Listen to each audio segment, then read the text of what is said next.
Mr. Wu declares his verdict on the development in China since 1978 in the following triumphant words. While in 1978, China was a country standing on one side of the world, with suffocated individual vitality, 30 years later, a pluralist planned economy system has gradually disassembled, it has joined the main current of history. In the words of Wen Jiabao, he says, China owes all this progress to the policy of reform and opening up and, in the final analysis, to the freedom-inspired creativity of the Chinese people. Part 4, The Dark Side of Reform. Chapter 8 Health and Education. Chapter 8 Health and Education. Health and Education. Until the 1970s, healthcare in rural China was provided by the communes and covered 90% of the rural areas.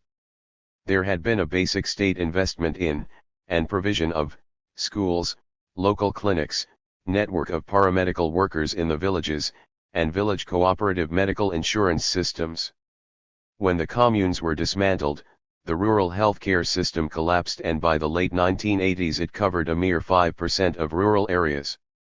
Only 15% of the health budget was allocated in 2005 to rural areas where at the time 900 million people, constituting 70% of the population, lived. Presently just under half the population lives in rural areas. The National Health Survey conducted in 1998 made the admission that 37% of the farmers who fell sick could not afford treatment, and 65% of the peasants were refused admission to hospitals because of their inability to pay.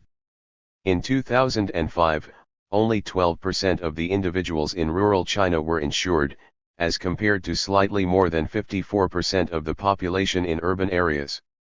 In the 2000 report of the World Health Organization, the overall performance of China's healthcare system in 1997 ranked 144th in the world, placing China behind India, Indonesia, and Bangladesh. For fairness, China was ranked 188th.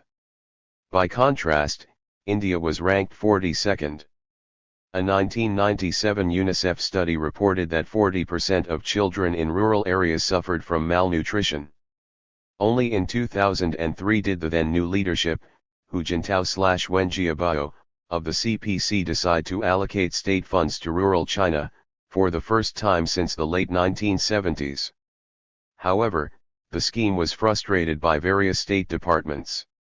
Finally, when money was actually made available, the health minister did not know how to use it, as it turned out that all rural clinics and facilities had been privatized.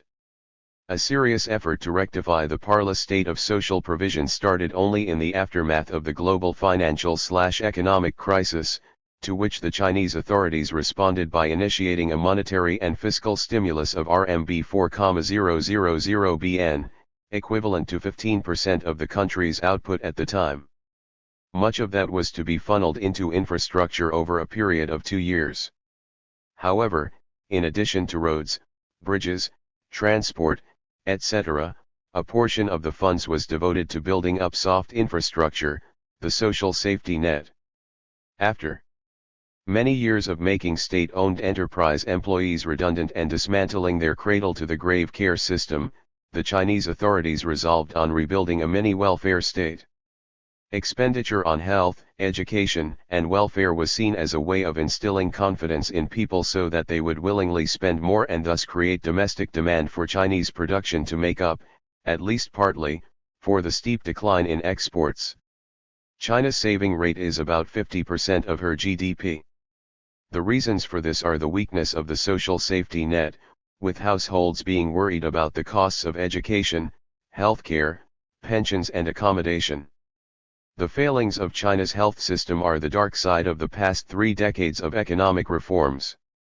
Under Mao Zedong, improvements in healthcare were one of the main achievements. With the introduction of simple antibiotics and improvements in public hygiene, the results were impressive. Life expectancy rose from 35 in 1952 to 68 in 1982.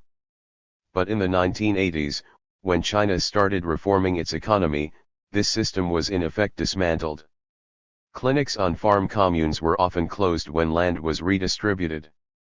In the cities, state-owned companies and other public sector organizations started pulling out of providing health care.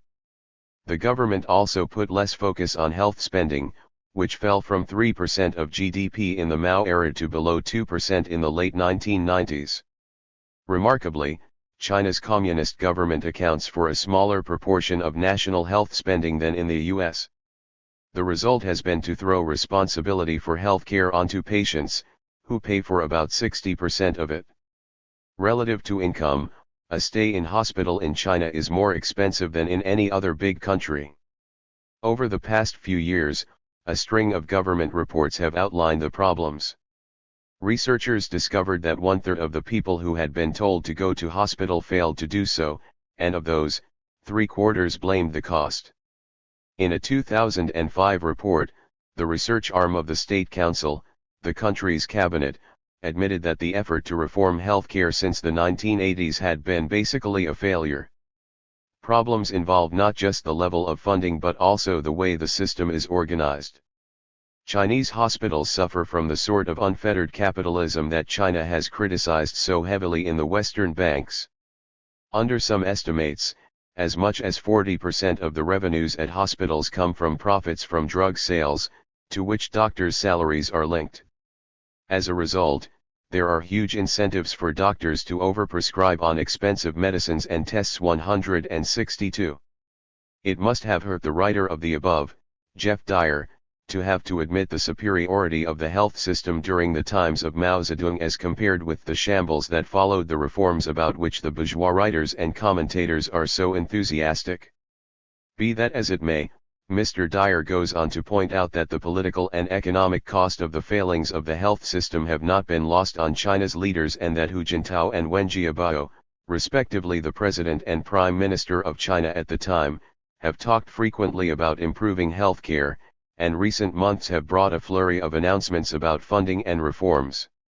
After last year committing themselves to providing universal coverage for health insurance, last month they spelled out more concrete targets, promising to have 90% of the citizens covered by 2011, and everyone insured by 2020, adding that spending by the central government on healthcare has been increasing by more than 20% in recent years. 163 In a case of 1 step forward, 2 steps back, in accordance with China's law on medical practitioners, 80,000 village doctors were disqualified by 2011. The law, meant to standardize doctors' qualifications, cannot have failed to cause hardship. These barefoot doctors, whose services were hailed by the World Health Organization, were a leftover from the Mao years. They arose from the ranks of farmers and workers to provide a low-cost service to workers and peasant masses. It was downright short-sighted, not to say mean, to get rid of these medical practitioners, considering that medical treatment is neither abundant nor comes cheap in China. At long last, on March 5, 2012, the then Premier, Wen Jiabao, was able, in his report to the 5th session of the 11th National People's Congress, on behalf of the State Council, to announce some progress on this score, saying that 1.3 billion urban and rural residents were receiving medical cover and health care services.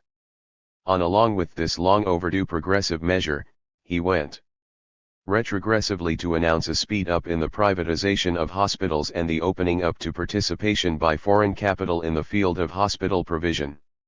He said we will encourage and guide non-governmental, i.e., private investment in hospitals, and speed up the creation of a system of hospitals with diversified ownership that is open to foreign participation, adding contradictorily we will boost the morale of medical workers and build harmonious relations between doctors and patients. Wen Jiabao did not bother to explain how handing over an important segment of the healthcare system to private investors, whose main concern is the maximization of profits, would serve to boost the morale of medical workers and build harmonious relations between doctors and patients. In 2012, China went on to lift restrictions on private and foreign investment in hospitals. The total value of healthcare deals in 2013 exceeded $10 billion, 5 times the level of 2006. The sweeping reforms envisaged many changes, including raising the share of private hospitals in treating Chinese patients to 20%, while allocating 5% of GDP to the health budget 164. As for education, much of China's improvement is a legacy of the Mao years, after which progress was simply abysmal for more than 2 decades. Having made great strides between 1949 and 1976, China's literacy and numeracy drive slowed down dramatically. As with health, the central government did not step in to make good the loss. Townships footed 4/5 of the education bill, obtaining funds from a mix of fees, taxes, and charges. In rural areas, schools had to charge. As a result, the poorer the area, the poorer the education. Not surprisingly, then, the saving habit is deeply entrenched among the Chinese because of the inadequacy and cost of health, education, pensions and social security. Low-income countries spend an average of 3.4% of GDP on education, while China spent only 2%, leaving large areas of the country to make do as best they could. Peasant families save for their children's education because they must, as indeed they do for sickness and old age. Only in March 2012, in his report to the NPC already referred to, was Wen Jiabao able at last to report that China had successfully attained the goals of making 9-year compulsory education universally available and basically eliminating illiteracy among young and middle-aged adults. He added that 30 million rural boarding school students were exempted from accommodation expenses, and 12.8 million of who were from poor families in central and western regions received living allowances. China introduced a one-child policy in 1979 whereby couples from the majority Han group could only have one child. Ethnic minority groups, such as the Mongolians, Manchus, and Tibetans, were exempt from this policy. There were some other exemptions in the rural areas. At the time of its introduction, China's population stood at 970 million. By some estimates, the effect of this policy over a period of 30 years was to reduce the number of births by 400 million. Chairman Mao was opposed to such a policy 165, maintaining that every mouth was attached to 2 arms, and that people could always produce more than they consumed. 166. 165 See James Kinge, China Shakes the World, p.50. 166 Between 1963 to 1973, China experienced a baby boom, with the population rising from 680 million to 880 million thanks to improvements in sanitation and health care that dramatically reduced infant, childhood and maternal mortality.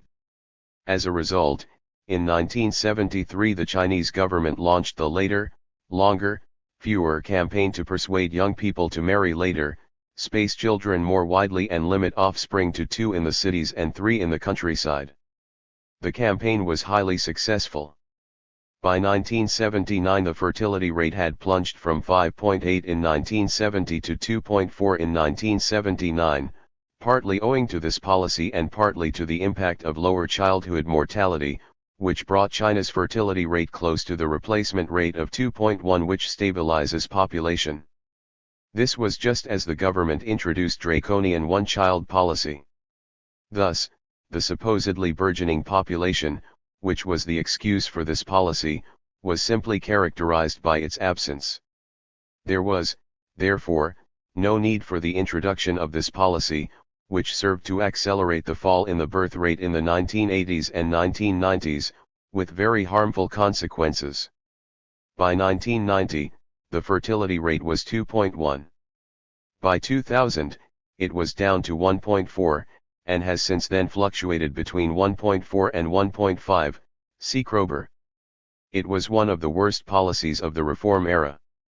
It was unnecessary when introduced, savage at times, and consistently intrusive and demeaning to women who had to endure annual birth control examinations, and lasted longer than it should have, remarks Mr. Kroeber appositely. According to the Financial Times of October 30, 2015, Patty Waldmeyer, China scraps one-child policy after more than 3 decades.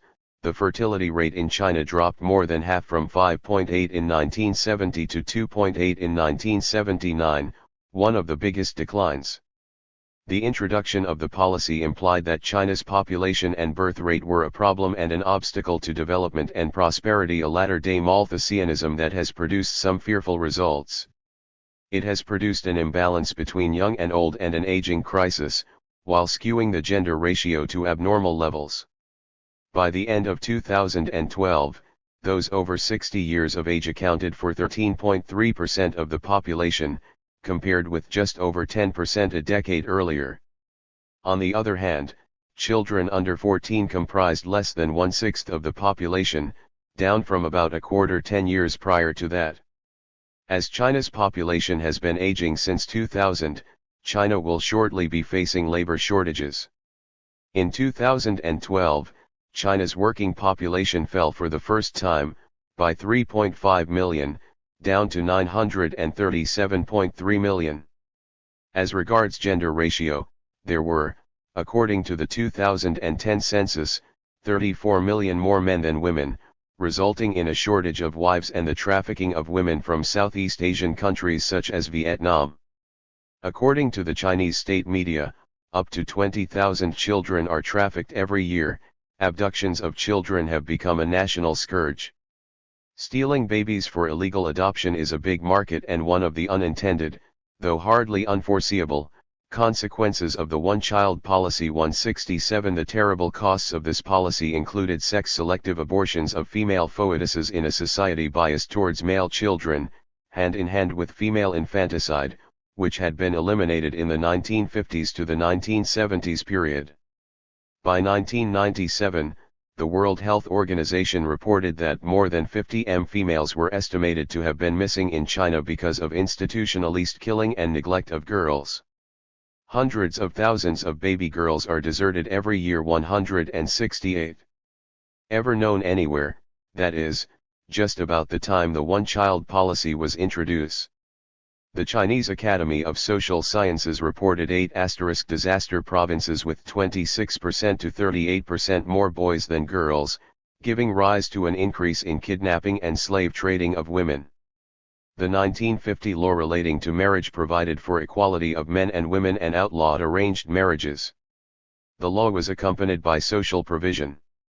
The proliferation of nurseries, kindergartens, public dining rooms, laundries, and places for the elderly, all served to reduce domestic drudgery and to help women participate in social production and public life on a more or less equal basis with men. By 1960 the number of women college and university students rose fivefold in just a decade.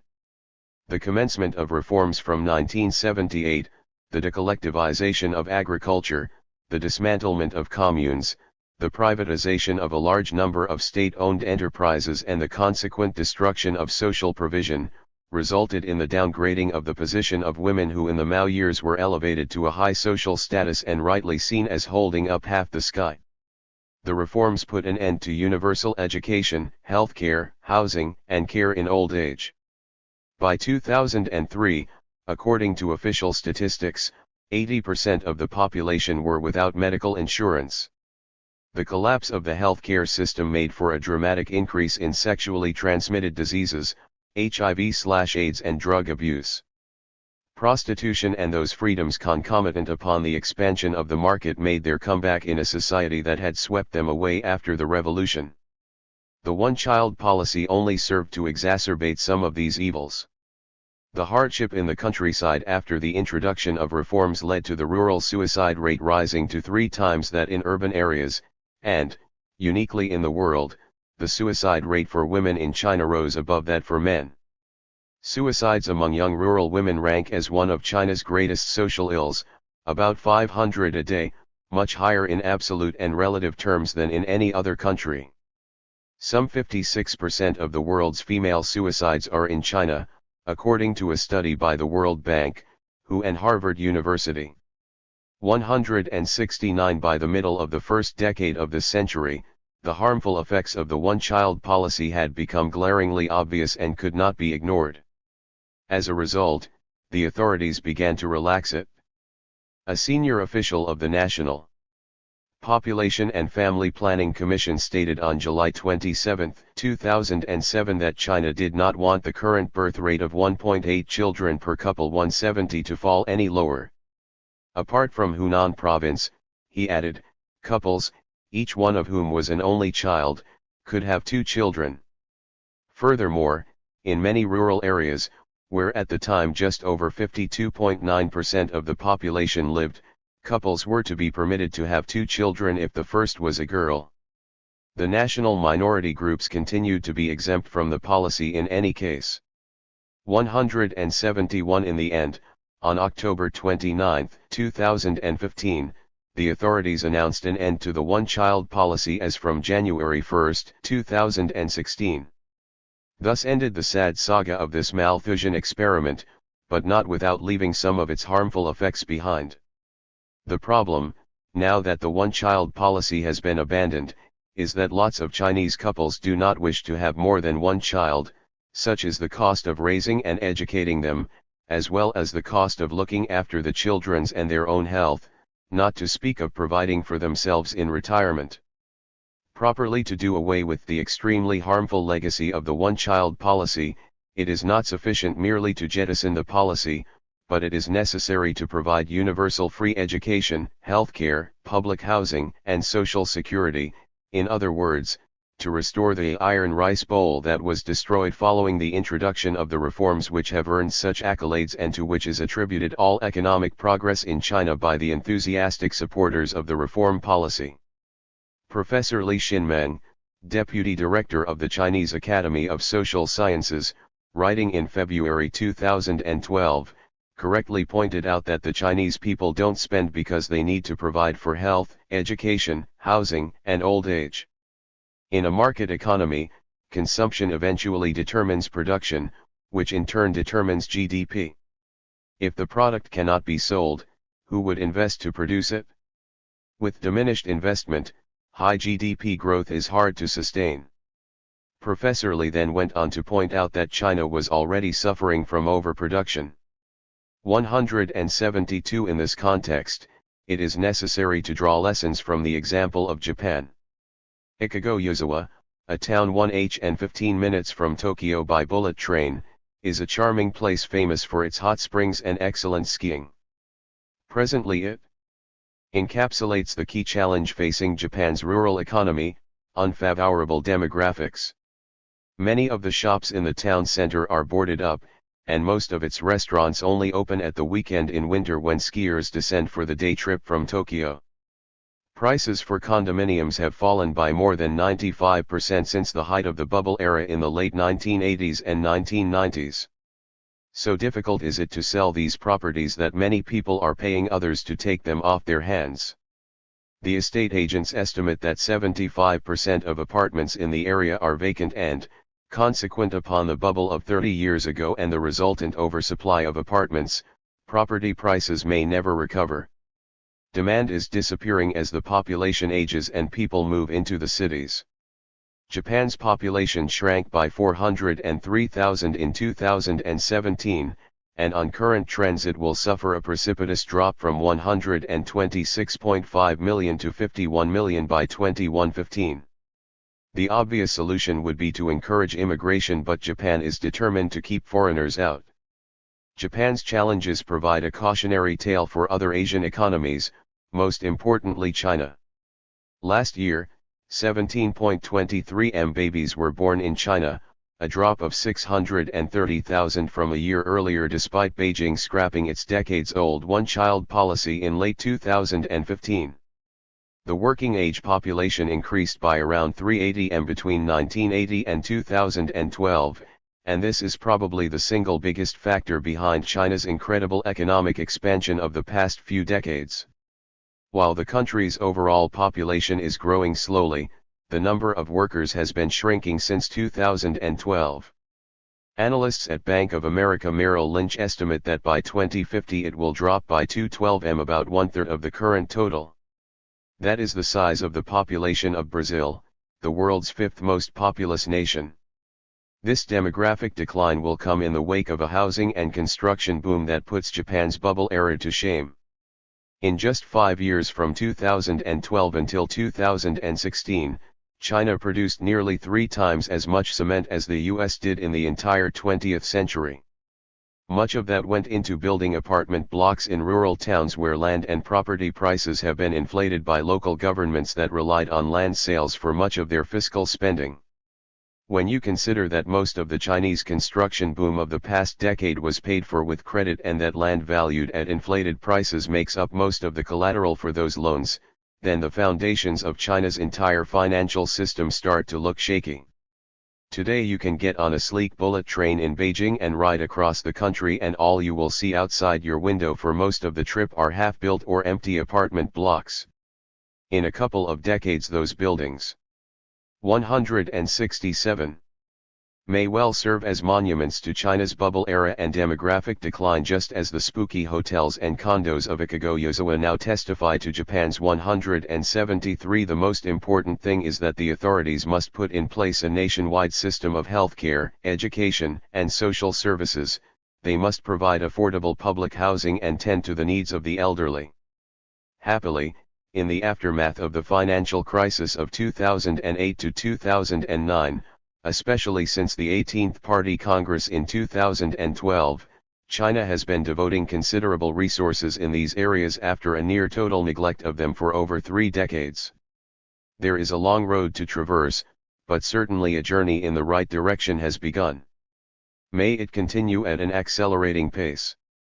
The government has set itself the task of providing adequate food and clothing to poverty-stricken people while ensuring their access to compulsory education, basic medical services and housing by 2020. The explosion in the Chinese economy has been accompanied by an exponential growth in private wealth. By 2008 there were $106 billionaires on mainland China, as well as 415,000 people with $1 million in disposable assets, 3,174, making China home to more millionaires in real terms than any other country. By 2012, the number of Chinese with $1.6 million assets had grown to 960,000. According to Rupert Hujurv, the compiler of the China Rich List, the richest 2,000 Chinese increased their wealth in 2017 by 13%. 175 being a rich businessman, far from being frowned upon as in the earlier days, has become acceptable. A feature of the rich is that many of them join the CPC, which opened its ranks to business people in 1999. These rich people know the significance of having official friends for business. For them, party membership is an excellent conduit to networking and building relations with party and government officials. Dozens of them regularly attend the meetings of the National People's Congress, NPC, China's legislature, and the CPPCC, Chinese People's Political Consultative Conference, an advisory body.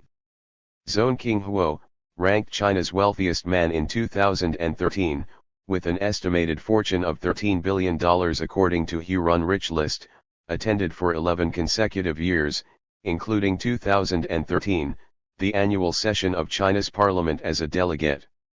The CPPCC is an organization of the Patriotic United Front of the Chinese people and an important forum for promoting socialist democratic politics with Chinese characteristics.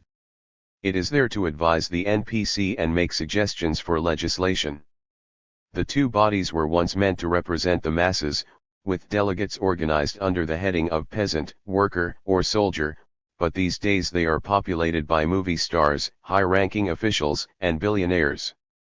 Being a member of the CPPCC has political benefits. It opens the door to the country's top leaders, said Mr. Fang Fang, the China CEO of the American investment bank J.P. Morgan, who was a delegate to this body in 2011.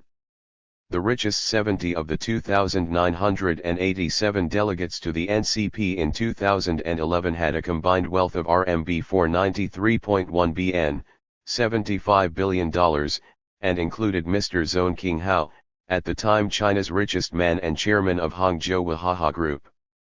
Being on the CPPCC is highly prized by provincial officials, executives of state-owned enterprises and, increasingly, private entrepreneurs and celebrities who desire to be close to power.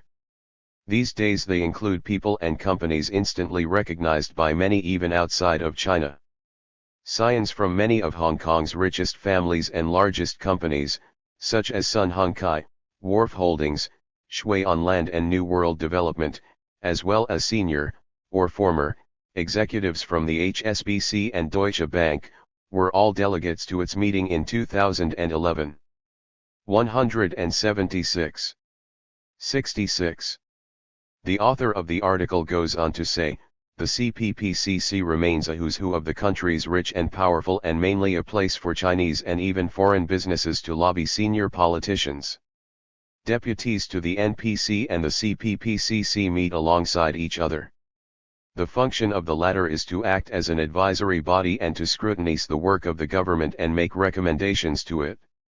In 2013, 39 billionaires were elected representatives to the NPC, along with a further 210 entrepreneurs, and another 52 billionaires were appointed to the CPPCC.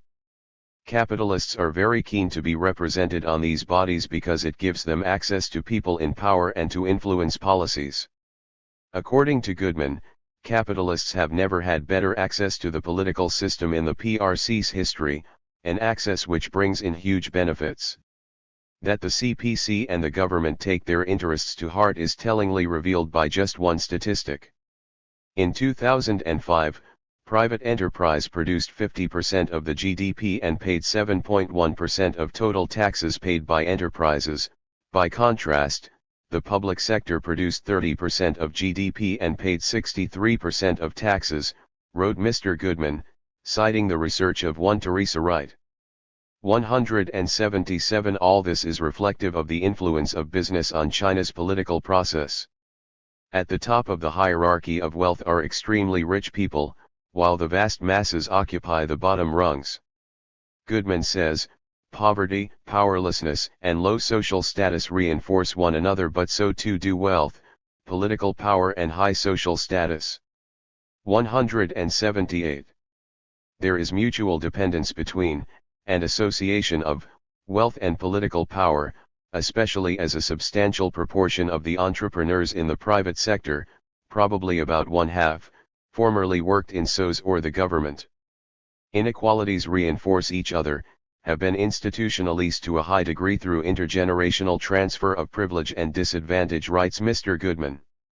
179. Further, he writes that, as of 2013, the weight of evidence suggested that the dominant class is no more than 3% of the population, the middle class amounted to 12%, and the lower classes 85% in total. He goes on to produce interesting comments from someone by the name of Yanya on the Cass view of the social structure which, he says, may not be empirically verifiable, but they certainly offer a concern about the future.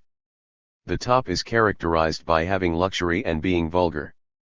The middle is energetic and anxious, and the bottom works to the bone and is angry. In the pursuit of interests, the competition in the whole society is becoming more bitter. Goodman goes on to add that the experience of the reform era has left the PRC not just socially unequal, but also to a large extent acutely polarized. The boom in the construction industry has given birth to a vast number of fortunes in the sector. In an industry where it is impossible to conduct business without intimate relations with local officials, the emergence of so many real estate tycoons has, quite rightly, not received a popular welcome. All the same, the earlier suspicion of the rich, who were regarded as having amassed wealth by crooked deals with the authorities, have made way for glamorization of wealth and the most conspicuous, almost vulgar, forms of consumption, thanks to the promotion of pro-market ideology along with market reforms. However, in recent years, with rising inequality, the super-rich have begun to take a somewhat low profile. Bucking this trend, there is no shortage of the vulgar rich displaying their wealth in the crudest possible way, thereby embarrassing the authorities and causing resentment among ordinary workers and peasants. Here is just one example of such crudity. At the beginning of September 2009, a Tibetan Mastiff, a rare breed of dog, was flown into Xi'an Airport in central China, where it was given a royal welcome, swept into town in a convoy of 30 Mercedes-Benz cars. The Mastiff had cost his new owner RMB 4M, $586,000, 402,000 euros, 351,000 pounds. The China Daily, which reported the story, nervously observed that such an extravagant display of wealth might heighten tension between rich and poor. 180 The Mastiff story is just one, albeit extremely weird and egregious, example of the wealth of the nouveau riche in China. Xin Wei, a property tycoon, paid $490,000 to purchase a Belgian pigeon called Nadine. He followed that with the purchase of a champion bird called Extreme Speed Goddess at an auction in December 2017 for $475,000. Chinese buyers are the most important customers for the Japanese koi fish, where a single fish could sell for $380,000. And this in a country where inequality is among the world's worst, and where the poorest 25% of households own just 1% of the country's wealth. According to Hurun's report, the number of billionaires in China in 2015 stood at 596, more than in the US. In 2006, China had already overtaken Japan as the third largest market for car maker Rolls-Royce. Rolls-Royce, which already had 3 dealerships in China's leading economic centers, Beijing, Shanghai, and Guangzhou, went on, the following year, to open 3 more in Hangzhou, Chengdu, and Shenzhen. It sold its most expensive car, a custom-made Phantom, for $2 million to a Beijing property developer. Not just expensive cars. China became also the third largest market in the world for luxury goods in 2006, by which time Louis Vuitton, the luxury brand, had 19 stores in the country. China has also developed a market for private jets, helicopters and yachts. Away from Beijing and Shanghai there are the heartlands of private enterprise, Zhejiang Province, southwest of Shanghai, and Guangdong Province, just over the border from Hong Kong. Hangzhou, the capital of Zhejiang, possesses a European luxury shopping complex which includes Giorgio Armani, Dolce & Gabbana, and a Ferrari showroom. Bulgari, the luxury watch and jewelry brand, opened its biggest Chinese store in Shenyang, a city in China's Rust Belt northern region which suffered from large-scale factory closures. Beyond luxury goods, there is a growing market for wealth management services, for the rich are eagerly in search of people who can help them manage their money. Chinese leaders have regularly criticized growing inequality and upbraided the ostentatious display of wealth by the rich. Jiang Zemin, who presided over the largest privatization program, admitted capitalists into the CPC. Gains in its bid to be top dog, Financial 180. C. Gideon Rachman, CI Times, September 15, 2009. And accelerated the process of rapid penetration of the market into the Chinese economy, along with the resultant inequality and corruption observed. Contradictorily, that unfair distribution of income dampens the enthusiasm of those who labor and hinders the development of productive forces. 181 If that is indeed the case, which it is, why go along the road of market reforms? This is a utopian stance worthy of Proudhon, whereby one wants capitalist norms of production installed but without their ill effects, the exploitation of labor power, inequality of wealth, corruption, and so on. There is no such possibility. The above rigmarole is reminiscent of the following observation of Engels apropos Düring's imaginary commune. Herr Düring converts the basic law of existing society into the basic law of his imaginary society. He wants existing society but without its abuses. In this he occupies the same position as Proudhon. Like him, he wants to abolish the abuses which have arisen out of the development of commodity production into capitalist production, by giving effect against them to the basic law of commodity production, precisely the law to whose operation these abuses are due. Like him, he wants to abolish the real consequences of the law of value by means of fantastic ones. 182. This rigmarole is reduced to an absurdity in the following formula from the CPC 17th Party Congress resolution. Reform and opening up are the only way of developing socialism with Chinese characteristics, only socialism can save China and, only reform and opening up can develop China, socialism and Marxism. 183. The resolution further goes on to say that it is necessary to give better play to the role of market forces in allocating resources and form a system of macroeconomic regulation conducive to scientific development. We leave it to the reader to gauge the meaning of this self-annihilatory assertion. For our part, there can be no question of scientific development in an economy where allocation of resources is governed by market forces. If socialism and Marxism can only be strengthened through the development of the market, it is clear that socialism and Marxism have no future and capitalism is the ultimate destination of humanity. The same issue of social sciences in China from which the above quotation from Jiang Zemin is taken reports a hard-hitting survey by Professors Kang Xiaogang and Han Heng which reveals that all are subject to the policy of priority for the powerful, or putting the interests of the powerful first.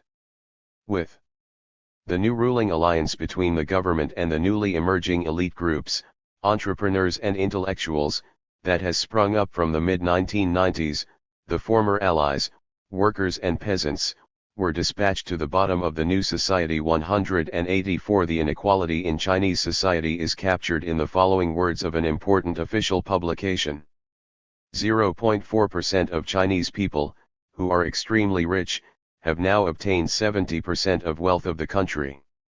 185. The number of high net worth households or those with investable assets of more than 6 million yuan, $947,867, rose to 1.21 million at the end of 2011, up from 1.03 million. These households will see their combined investable assets reach 27 trillion yuan, $4.27 trillion, accounting for 44% of the country's total. Nothing has happened since then to close the divide between the rich and 186. The poor. China is home to the world's second largest number of billionaires, 187, after the US. Dependent on stock market valuation on the Shanghai Exchange, the place of the richest Chinese keeps changing. At the end of 2007, Yang Huiyan, at the time worth $17 billion, became the richest person on the mainland, following the initial public offering, IPO, of her family's real estate development company, Country Garden. The average price-to-earnings ratio in Shanghai stood at an astronomical 64:1 in 2007, such was the culture of get-rich-quick and the stock market mania. The number of stock market accounts at the end of 2007 exceeded 100 million, of which 27 million were new accounts opened in the previous 12 months. Teachers, pensioners, taxi drivers, and accountants delved into their retirement funds and mortgaged their homes to feed the frenzy known as chaogu, or stir-frying stocks. At the end of 2017, China's $7tr stock market and $10 billion bond market were the world's second and fourth largest respectively. As the social safety net was done away with following the reforms, decollectivization, and large-scale privatization, those who could have been lured into investing in the stock market, with the hope of enlarging their savings to be able to pay for medical expenses, their children's education, exorbitantly priced housing, and retirement. Stock markets can fall just as precipitously as they can rise, just what happened in the second half of 2015 on the Shanghai Stock Exchange, where trillions of dollars were wiped off the prices. 188. Between June and September 2015, the Shanghai stock market fell by 40%, wiping out $5tr off share prices, a sum bigger than the entire German economy. Clearly, the penetration of the market and integration of China into the global capitalist economy are subjecting China to capitalism's tendency towards crisis. 80% of the Chinese stock exchange listings are state-owned enterprises, restructured in the 1990s into stock-holding companies. The restructuring process became the occasion for the children and family members of top party and government officials, as well as managers of SOEs, to get control of China's most profitable and strategic industries, banking, insurance, transportation, energy, natural resources, etc., etc. The stock market can be, and often is, used by those who control these corporations as a device for looting the savings of small depositors. Once the irrationally exuberant stockholders have bid up the prices, the officials who have, before going public, kept a sizable block of shares for themselves, can sell off their holdings and make a killing. In the end, the stock market bubble must burst. When that happens, the officials with inside information escape unscathed, while millions of small investors see their life savings vanish overnight. The social and political consequences of this state of affairs are far too ghastly to contemplate. No wonder that Wen Jiabao, the then premier, was reported at the time, just before the Beijing Olympics, to have remarked at a closed meeting of the State Council's Standing Committee, that the thought of such an outcome was causing him to awaken at night with cold sweat. It is indeed the Prime Minister's worst nightmare, a time bomb waiting to explode, said Peter Kwong, the author of the article China's Billionaire Bubble 189. In 2006, there were 70,000 recorded cases of civil unrest prompted in no small part by a growing sense of inequality. These cases obliged Wen Jiabao, Prime Minister at the time, in March 2007 mildly to rebuke the wealthy for building flashy houses and the use of land for golf courses. Apart from productive consumption through the establishment of enterprises for the exploitation of labor power, how, one might ask, are the rich supposed to use their wealth if not on personal comfort and luxuries? A few weeks after the Prime Minister's rebuke, Xinhua warned that big spenders risk becoming intoxicated with comfort and sinking into depravity. And, in late May 2007, the mayor of Beijing called for controls on outdoor advertisements promoting luxury or ultra-distinguished products for the reason that they encourage luxury and self-indulgence, which is not conducive to harmony. It is a strange way of producing harmony, by the destruction of harmony and fraternal cooperation through marketization of the economy and privatization, and then trying to control that destruction through paltry measures aimed at curbing the sales of the very products of that market. The Beijing Administration for Industry and Commerce, the local market regulator, stated that certain advertising was problematic because it did not conform to the demands of socialist spiritual civilization. 190. The much more fundamental problem is the erosion of socialist spiritual civilization consequent upon the reforms which unleashed the market assault on the socialist economy. Advertising is merely the product of that assault, as are corruption, inequality of wealth, market bubbles, inadequacy of social provision, housing and education, environmental damage, unplanned production leading to overinvestment and overcapacity in certain sectors and eventually to a crisis of overproduction. Writing in the Financial Times of December 10, 2001, Li Keqiang, at the time the Vice Premier of China, presently the Prime Minister, wrote inter alia, reform and opening up are the driving forces behind our development. China will be steadfast in promoting reform. It will stick to the market orientation of reform and give greater play to the fundamental role of the market in resource allocation. At the same time, it remains devoted to greater opening up, follows a strategy of mutual benefit with other countries and will open the country ever wider to the world. A similar contradiction ran like a red thread through the speech on July 1, 2011 of Hu Jintao, General Secretary of the CPC at the time, marking the 90th anniversary of the founding of the CPC. Speaking at a gathering of 6,000, he lauded the great, glorious, and correct Marxist political party, and credited all our achievements over the past 90 years to the tenacious struggles waged by Chinese communists and the people of several generations. But he then went on to warn that, the whole party is confronted with growing danger of lacking in drive, incompetence, divorce from the people, lacking initiative, and corruption. And what was his prescription after these ominous warnings? He went on to exhort his comrades to uphold Marxism-Leninism Mao Zedong thought, while promoting the socialist market economy and socialist democracy, that is, the promotion of the very practice which has sapped drive, promoted incompetence, lack of initiative, corruption, and divorce from the people.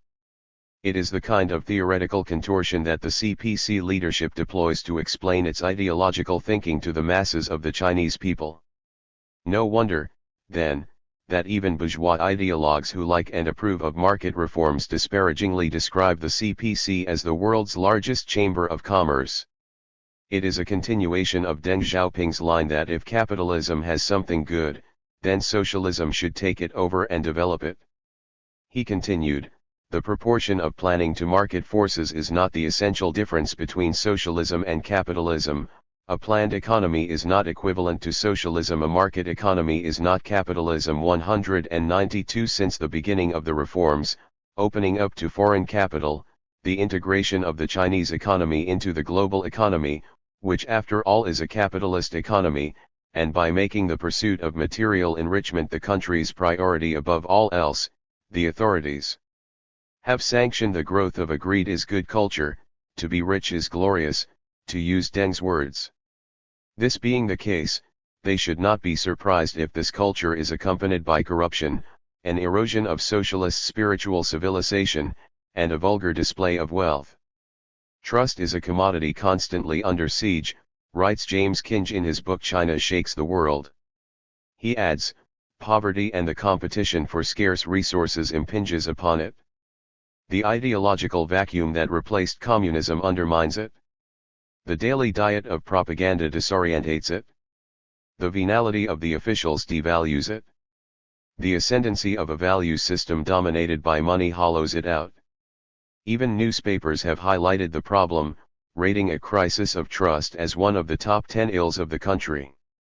193 And yet, the same Mr. Kinge wants more of the same, that is, a furtherance of the market with its inevitable value system dominated by money.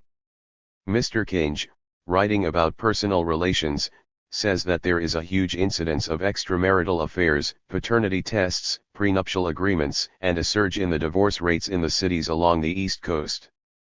Private detectives, a job description that was characterized by its absence until the mid-1990s, now number hundreds of thousands and are increasingly employed by lovers to follow one another, and by wives to check up on their husbands. Along with the reforms there has been a lessening of the representation of workers and peasants in the party. As of June 30, 2015, the composition of the party membership was as follows: out of a total membership of 89.45 million, 7.3 million were workers, 26 million identified as farmers, herdsmen, and fishermen, 12.5 million identified as professional and technical staff, 9 million as administrative staff and 7.4 million as party cadres. Of the total, 20.3 million were women. 194. What is disturbing is that through the doctrine of the three represents and the opening of the party to capitalists, introduced by Jiang Zemin, the ideology of the party is being undermined, for this formula, as 1. Explained elsewhere, is a move away from the CPC being the vanguard of the Chinese working class towards it becoming a party of the entire people. Corruption. The penetration of the economy by the market has brought in its train massive corruption, which the leadership has been struggling to tackle. Jiang Zemin stated that the party should not be involved in business. He also ruled that the People's Liberation Army, PLA, the police, the judicial system and government departments divest themselves of their businesses. The military must no longer be in business, he said. Otherwise, the tool of proletarian dictatorship will collapse, and the socialist state power will change color. Within 12 months of Jiang's ruling, more than 30,000 trading enterprises run by the army were either closed down or taken over by third parties. If we do not crack down on corruption, the flesh and blood ties between the party and the people will suffer a lot and the party will be in danger of losing its position, or possibly heading for self-destruction, Jiang declared in 2002, in his last political report to the National Congress. Be it noted in passing that during the last 5 years of his stewardship, corruption increased enormously. High-level officials were arrested and imprisoned for embezzlement and racketeering. They included the party secretary and mayor of Beijing, Chen Zitong, a member of the Politburo, Chen Qijia, the vice chairman of the Standing Committee of the National People's Congress, who was executed for taking $5 million in kickbacks for facilitating land deals and contracts for private business.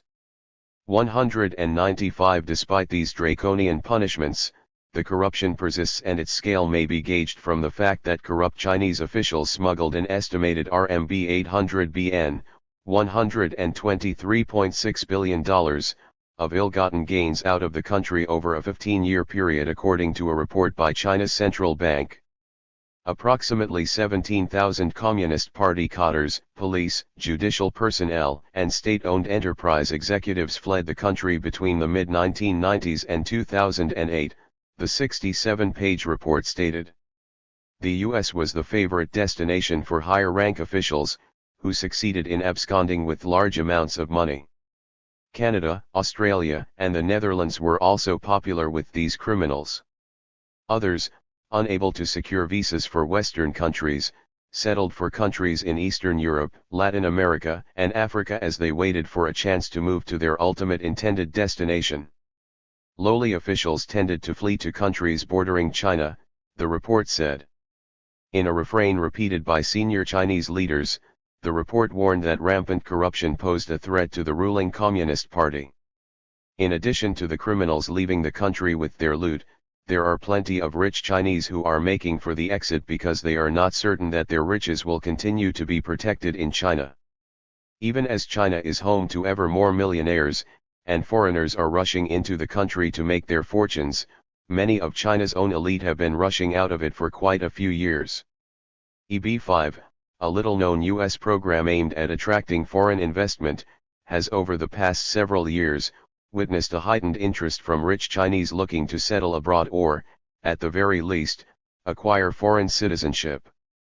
The program, which doles out a green card to any foreigner who invests a minimum of $500,000 in any business that creates 10 jobs in the U.S., received 2,408 Chinese applicants in 2011, as compared to only 772 in 2010, and 63 in 2006, according to data published by the Association to Invest in the USA.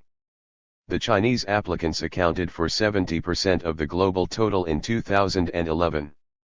Far from slowing down, this flow showed every sign of increasing as, in the first 3 months of 2012, 1,675 applicants from China had already applied under the scheme. These numbers corroborated the surveys released in 2011 by rich list publishers Huron Report and Bain & Company, according to which 60% of the approximately 960,000 Chinese with assets of over RMB 10M, $1.6 million, had already begun the process of emigrating or were considering doing so. Their top destination was the US, followed by Canada, Singapore, and Europe, although places such as St. Kitts and Nevis in the Caribbean, as well as Bulgaria, had also reported a sharp rise in the interest shown by less well-off Chinese. Heading the list of reasons given for emigrating are, worsening pollution, food safety, access to medical treatment and education, and, above all, the lack of faith on the part of China's elite in the country's ability to protect their wealth. Among those hedging their bets must be included Wang Jianlin, at the time the richest man in China, who, at the end of December 2015, bought a 10-bedroom mansion in London's most exclusive billionaires' row for £80 million. The property and movie tycoon, whose wealth is estimated at over £20 billion, and is a former commander of the PLA, was expected to spend as much as £50 million more on a lavish refurbishment of the mid-Victorian property at Kensington Palace Gardens. Mr. Wang, who is head of the Dalian Wanda property group involved in building 19 Elms luxury residential development in Vauxhall, will live next to the Chelsea Football Club owner Roman Abramovich.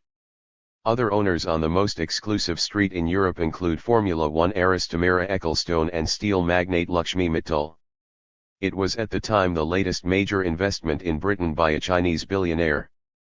Mr. Wang, whose wife, Li Ning, controls a number of exclusive clubs in China, also owns the Dorset-based Sunseeker luxury yacht business and had a 20% stake in Spanish football club Atletico Madrid 196, which he bought for £32 million in April 2015.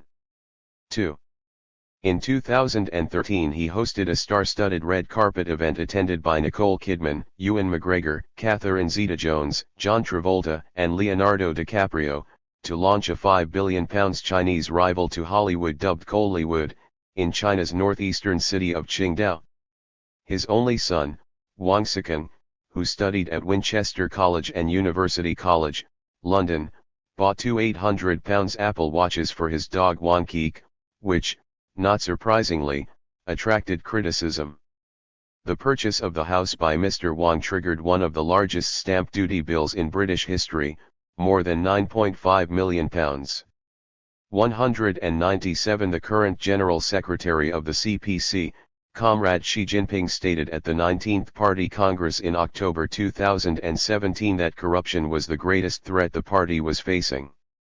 Since he took over in 2012, scores of high officials, and many more, have been prosecuted and convicted as part of a vigorous campaign to root out corruption. All the same, new cases keep cropping up. The latest high-ranking official in this regard is General Fang Fanghui, who sits on China's Central Military Commission, CMC, which oversees the PLA, and is being investigated for bribery and was replaced as chief of the PLA's Joint Staff Department in August 2017. Dozens of top military officers have been brought down by the anti-corruption drive, but previously the most senior targets were retired officers. Another, Zhang Yang, former head of the PLA's Political Affairs Department, hanged himself in November 2017, according to Xinhua, as he had been under investigation for links to corrupt former officers. Both the above were excluded from the 2017 19th National Congress of the CPC. Among some of the previous top-ranking retired military officials investigated for corruption were General Su Kehu, former head of the Army's political department.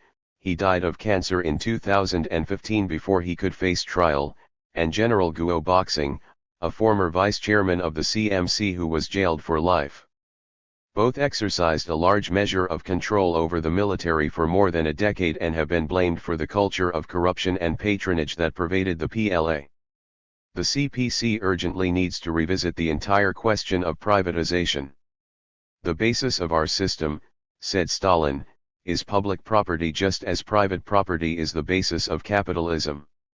If capitalists proclaimed private property sacred and inviolable when they were consolidating the capitalist system, there is all the more reason why we communists should proclaim public property inviolable to consolidate the new socialist forms of economy in all the spheres of production and trade. 198 While wishing every success to Comrade Xi Jinping in his anti-corruption crusade, the malady goes far deeper. The increasing marketization of the economy. 199 Unless the market economy is pushed back and eventually eliminated, corruption will continue to plague the party and government institutions, no matter how draconian the measures taken against corrupt officials. The CPC's right to rule and its authority rest on the Great Chinese Revolution and the principles and morality of Marxism-Leninism. Any departure from them undermines the authority of the party. And, frankly, reforms are a serious departure from the teachings of Marxism-Leninism, according to which the whole aim of communism is to do away with the market. 200. The market is a heritage of capitalism, and one of the functions of socialism is to abolish it. These departures cannot but create a chasm between the supposed ideology of the party and its practice in the fields of political economy, ideology, and politics. Precisely for that reason, successive campaigns against corruption have thus far failed to eliminate this malady, for in many cases those charged with pursuing corrupt officials are themselves corrupt or become so. When Deng launched his reform program, he insisted that he was acting in conformity with four cardinal principles. A. The Socialist Road. 199 Ever since the launch of the reforms, private property has made steady progress while public property in the means of production, distribution, and exchange, the very basis of a socialist economy, has been in retreat. For the first time since the victory of the Chinese Revolution, in 1988 the Constitution was revised to include the term private property. Notwithstanding the June 4, 1989 Tiananmen Square incident, and ignoring this incident, the CPC leadership, instead of reversing course, went further along the line of reform and opening up. The 1992 CPC Congress decided that China must get rid of the highly centralist planning and develop a socialist market economy. In 1993, the term market economy was inserted, and in 1999, the provision was made that the state protects legitimate rights and interests of individual economy and private economy. In 2003, the Constitution was amended so as to place private property on an equal footing with public property. Following the decision in 1993 to privatize SOEs, anywhere between 45 to 60 million employees of these enterprises were made redundant, hand in hand with massive theft of state property by privileged officials. Following the orthodox Marxist-Leninist position, Stalin held that the existence of commodity production and circulation, the market, was incompatible with communism, that, therefore, it was the function of socialism to abolish the market. See his Economic Problems of Socialism in the USSR. B.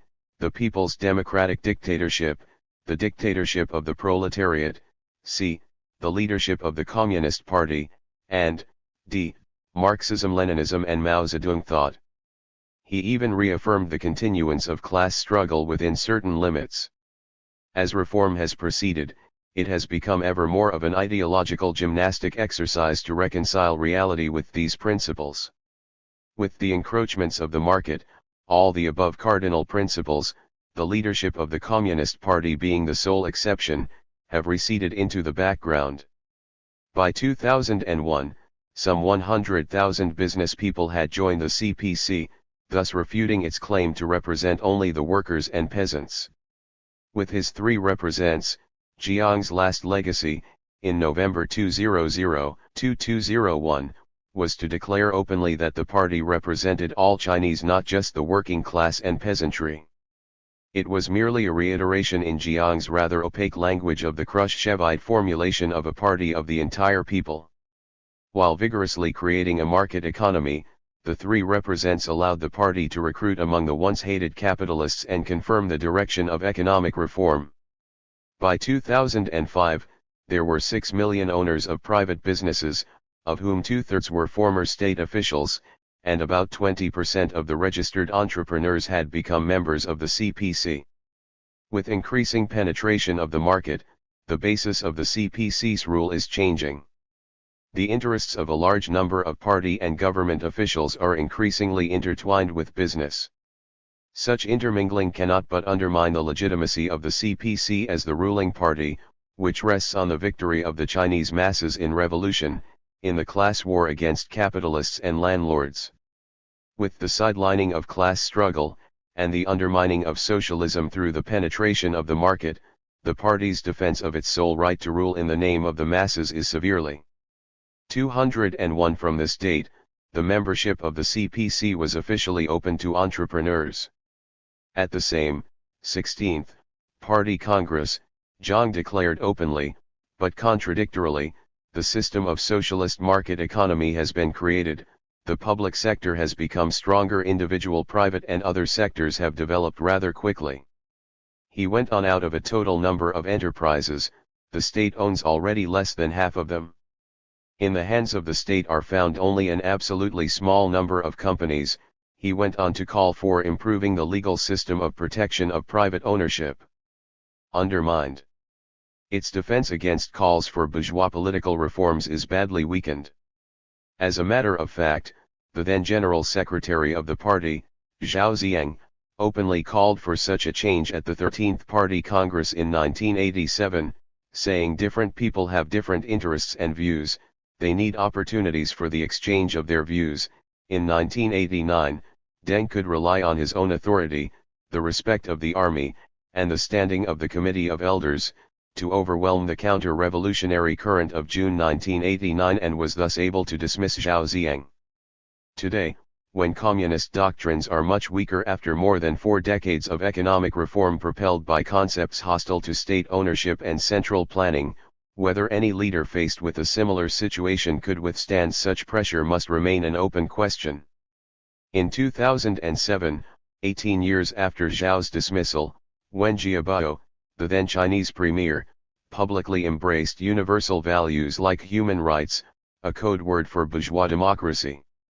And, on 23 Brar 2010, in a CNN interview, he said that people's wishes and needs for democracy and freedom are irresistible. The People's Daily, the party paper, in a signed article, reacted to Wen's remarks, although without naming him, to say that the Western system was unsustainable and impossible to copy, for it was built on slavery, genocide, and exploitation over 500 years, during which 30 million Native Americans suffered genocide and 50 million black slaves were sold to Americans, that Western civilization was based on wealth gained at other people's expense. Without this basis, the so-called democratic system and functioning civil society would quickly collapse. The article concluded by saying that since the 18th century, no more than 18 countries, with a combined population of 1 billion, 1/7 to 1/8 of the global population, have made it into this rich man's club, and there is no way to make their extravagant lifestyle universal. Wen, however, was not to be deterred.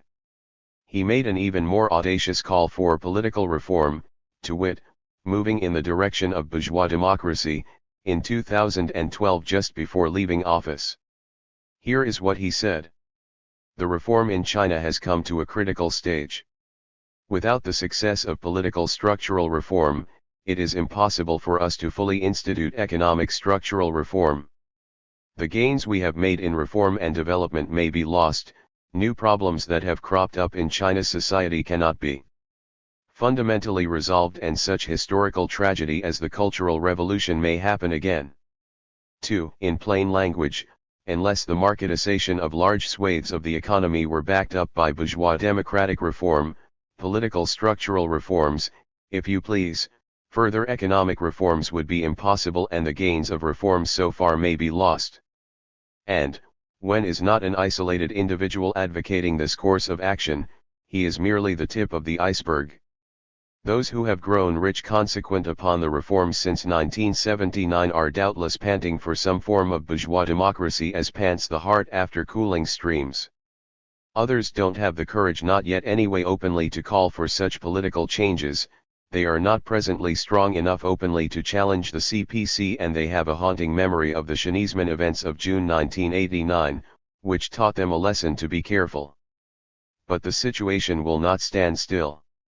Either the CPC will push against the marketization of the economy, against what is euphemistically called socialism with Chinese characteristics, or the bourgeois sections of the population will get further strengthened to the point of being able successfully to challenge the CPC.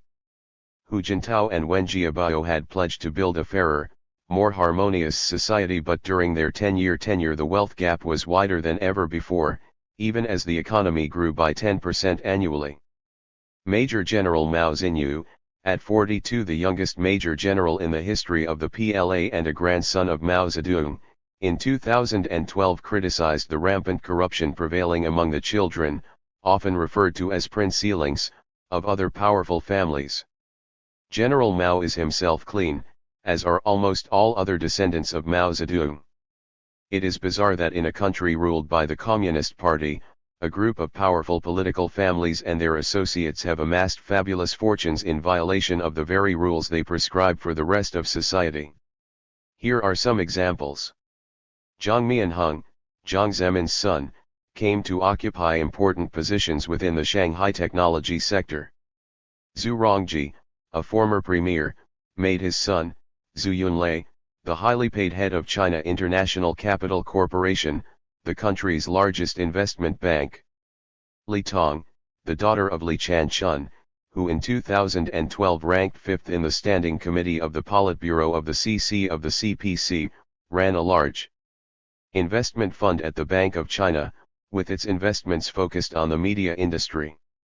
Winston Wen, son of Wen Jiabao, who regularly spoke against official corruption, founded New Horizon Capital, one of the largest and most successful homegrown private equity funds in China.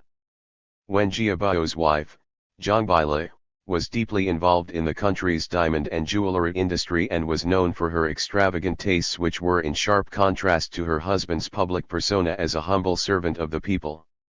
Several relatives of Wu Bangguo, at the time second in the party hierarchy, were active in investment management, construction, and property development. His son-in-law, Feng Xiaodong, was at the time chief executive of China Guangdong Nuclear Industry Investment, a fund management company established in 2009 by a big state-owned nuclear company. He had earlier worked as head of Merrill Lynch's investment banking arm in China where, according to his former colleagues, he almost single-handedly won the mandate to underwrite the 2006 Hong Kong offering of the Industrial and Commercial Bank of China in the world's biggest initial public offering, IPO, at the time.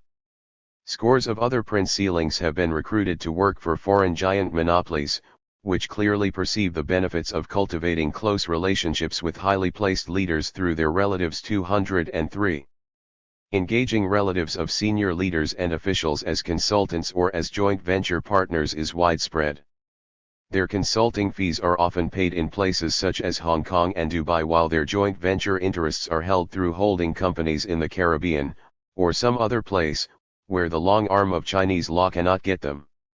In the pervading situation of such high-level nepotism, it becomes difficult, to say the least, for the leadership to convince others that corruption presents a danger to the Communist Party's authority.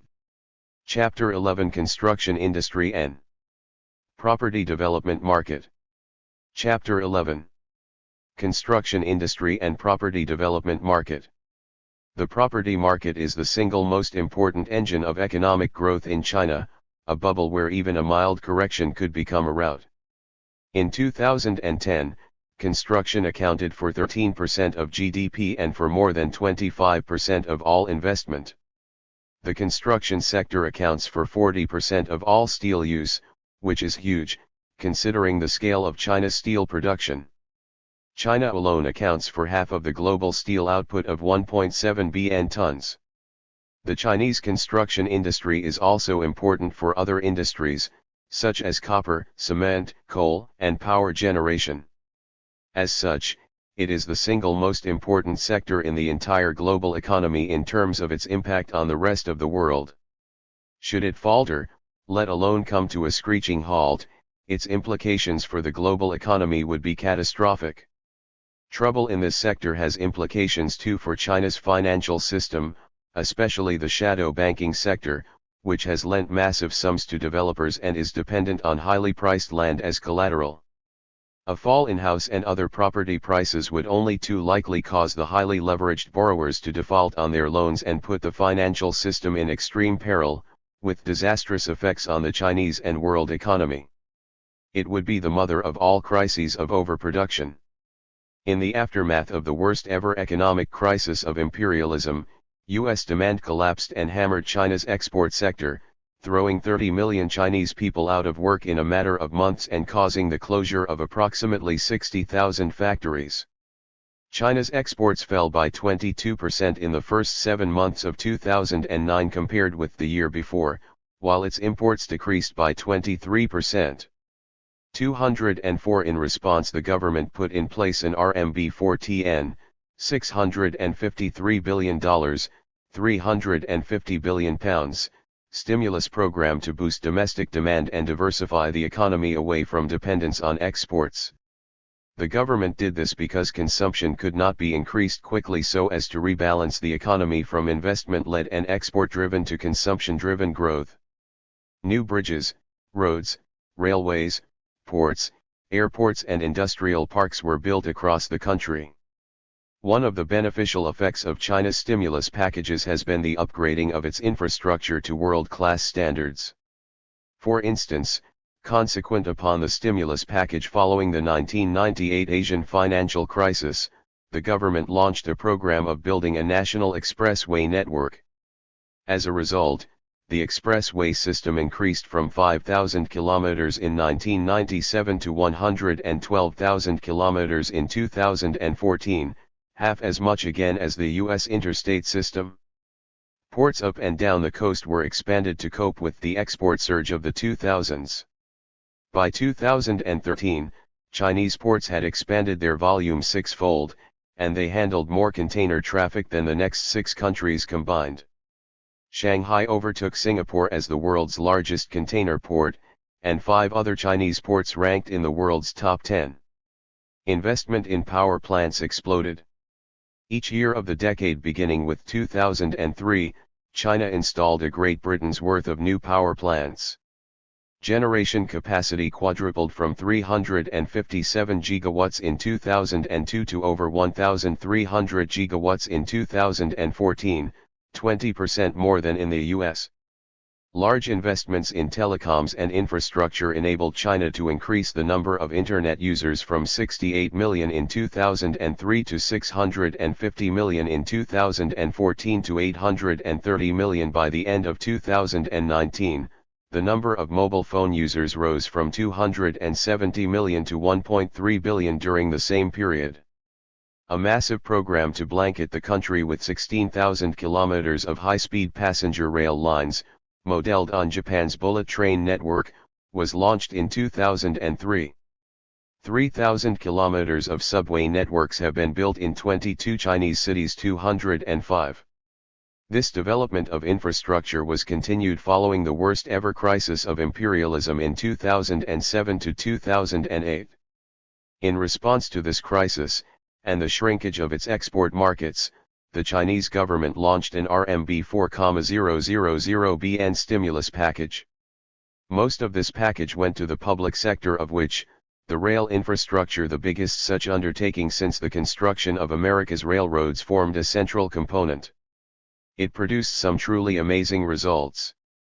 As a large portion of the stimulus money made available by the government in 2008 went into construction, it gave rise to speculative building and a steep rise in property prices.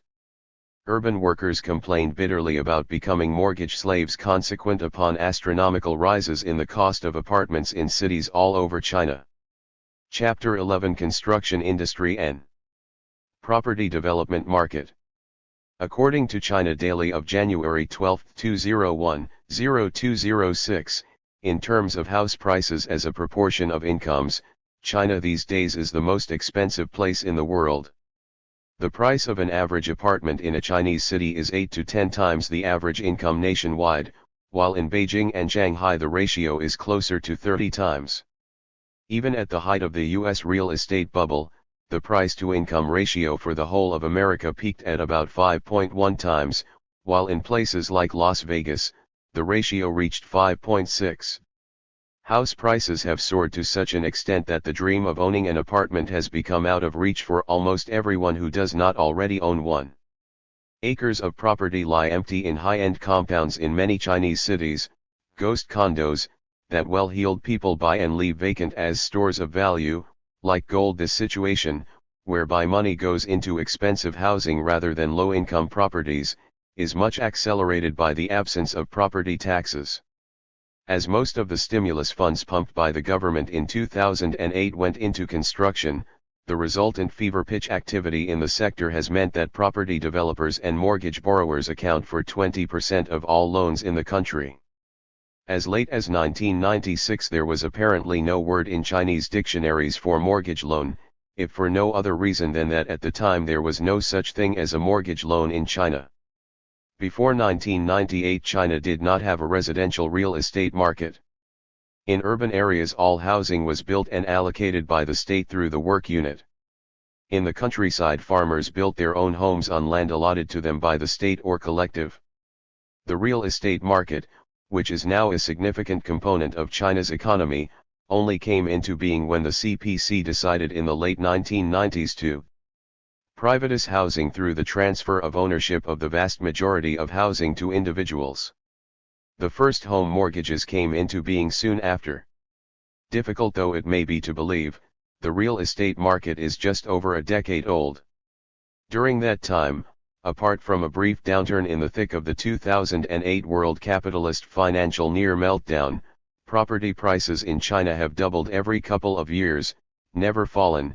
Such is the irrational exuberance of the Chinese real estate market. And that in a country where soaring house prices, headache for single Chinese 206. 191.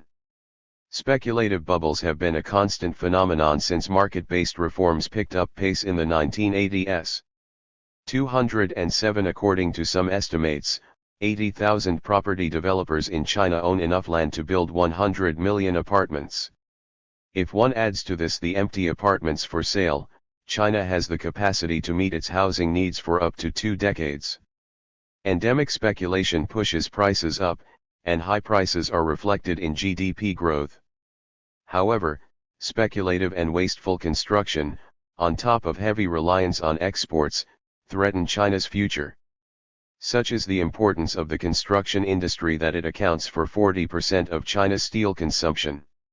If home appliances, property-related infrastructure, and sectors dependent on property are included, nearly 2/3 of China's entire steel consumption is driven by the construction industry. Even a slight downturn in the property market will have a devastating effect on the banking sector, which has lent large sums of money to the property sector, and on the entire Chinese economy, with tremors reaching the whole world because of the integration of the Chinese economy with the world economy over the past 3 decades. The fate of the Chinese real estate market will have an impact on everyone from Australian miners to German exporters to US consumers, said the Financial Times ominously. 208. Yet the disaster in waiting continues as local governments in China rely on land sales to developers for revenues, and they requisition land from farmers at rock-bottom prices, redesignate it as development property, and sell it at lucrative prices to developers. In addition to bringing local authorities revenues, this practice is a source of serious social unrest as well as corruption among officials. A scathing indictment of China's remarkable growth story by Yu Yanding, a former member of the People's Bank of China's Monetary Policy Committee, was published in China Daily, an official publication. Lamenting the inefficient and wasteful use of resources, he said, some local governments are literally digging holes and then filling them up in order to ratchet up GDP. Consequently, there are simply too many luxurious condominiums, magnificent government office buildings and soaring skyscrapers. He called for an end to the unholy alliance between government officials and business people, observing that, while meritocracy is a prerequisite. Chapter 11. Construction Industry and Property Development Market. For good governance, meritocracy has been eroded by a political culture of sycophancy and cronyism. He warned that if China is unable to change the current system of capitalism of the rich and powerful and narrow the gap between the rich and poor that was fomenting social tension, then a serious backlash is brewing. 209. While others before Mr. Yu have made similar observations, it is uncommon for such an indictment to come from a senior establishment scholar in the state media. Li Daokui, a Tsinghua University professor and advisor to the central bank, spoke in a similar vein. 1. The situation of housing prices continually increasing and local government selling more and more of their land to finance their investments is crazy, adding that this is destroying our economy. No economy can grow like that. If it continues, the fundamental health of the country's economy will be in jeopardy. 210. Real estate prices in Beijing, at $2,694 per square meter, and in Shanghai at $2,182 per square meter, are among the highest anywhere in the world. With the acerbic political wit characteristic of the Chinese, especially of the people of Beijing, the anger at sky-high housing costs of the Beijingers was captured in an email which went viral in the Chinese cyberspace in 2010. It calculated the time it would take for peasants, workers, thieves, and prostitutes respectively to buy a home.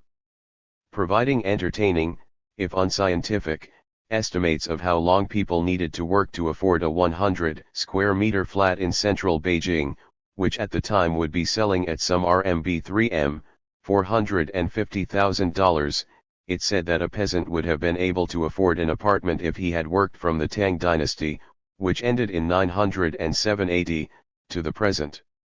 A blue-collar worker on the average monthly salary of RMB 1,500 who had worked since the Opium Wars in the mid-19th century might just have managed to buy a place of his own. As for a prostitute, she would have needed to have entertained 10,000 customers from the age of 18 until reaching 46 without taking any evening off. The thief would need to have committed 2,500 robberies to be in possession of sufficient funds to enable him to buy a home.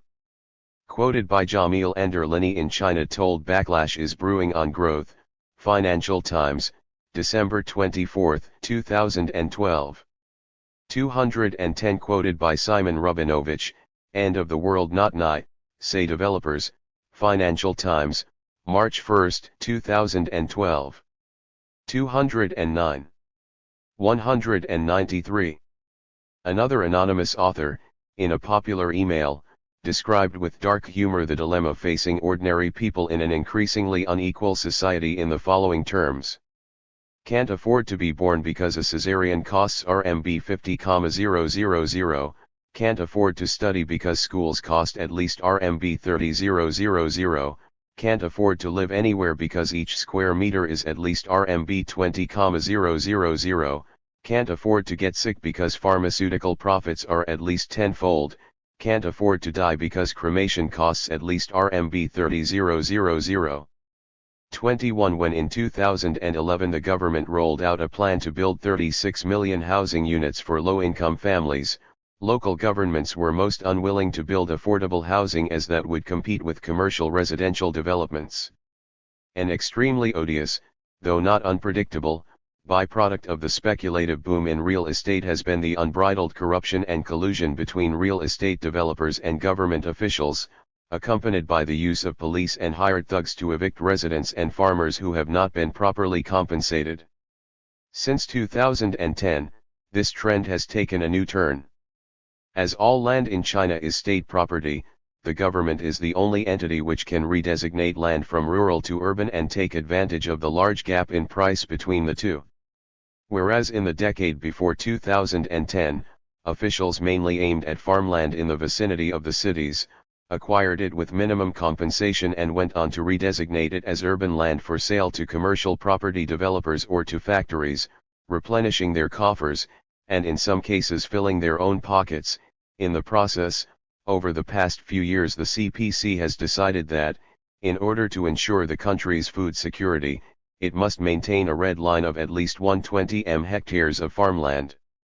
As a result, requisitions have shifted to rural residential land instead, leading to an increase in evictions in the countryside, and the resultant increase in violent confrontations, with some people blowing themselves up, or dousing themselves in petrol and setting themselves on fire, in protest against forced demolition.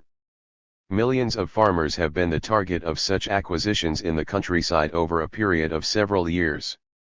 Thus it is clear that short-sighted are those who only look at GDP percentages and ignore the reality behind the growth figures. A mountain of debt. China's financial system is dominated by banks which, along with other lenders that function as banks, count for 80% of all finance. Only 20% comes from capital markets. The explosion in Chinese debt has much to do with the policy of reform and opening up. 212, and the restructuring of the banking system under this policy before the implementation of reforms. Before the reforms began, banks in China acted merely as distribution agents for investment funds that came out of the state budget. In the latter part of the 1990s, banks underwent restructuring along commercial lines. They diversified their operations into household mortgages, credit cards and various other forms of consumer lending, in addition to loans to industry. During the era of the centrally planned economy, China basically had one bank, the People's Bank of China, PBOC, which functioned both as the central bank and sole commercial bank, although technically there were two other banks, A, the Bank of China, a unit of PBOC that handled foreign exchange transactions, B, the China Construction Bank, CCB, a unit of the Ministry of Finance, MOF, that disbursed funds for investment projects. At that time, the PBOC acted solely as a fiscal arm of the state, moving funds into state enterprises to enable them to pay the wages of their employees and meet other expenses, and transmitting the surpluses back into the central treasury. Following restructuring, the then Premier, Zhurongji, instructed the banks that, instead of making loans to zombie SOEs, state-owned enterprises, they were to finance viable businesses and grant mortgages to house buyers in the newly privatized housing market.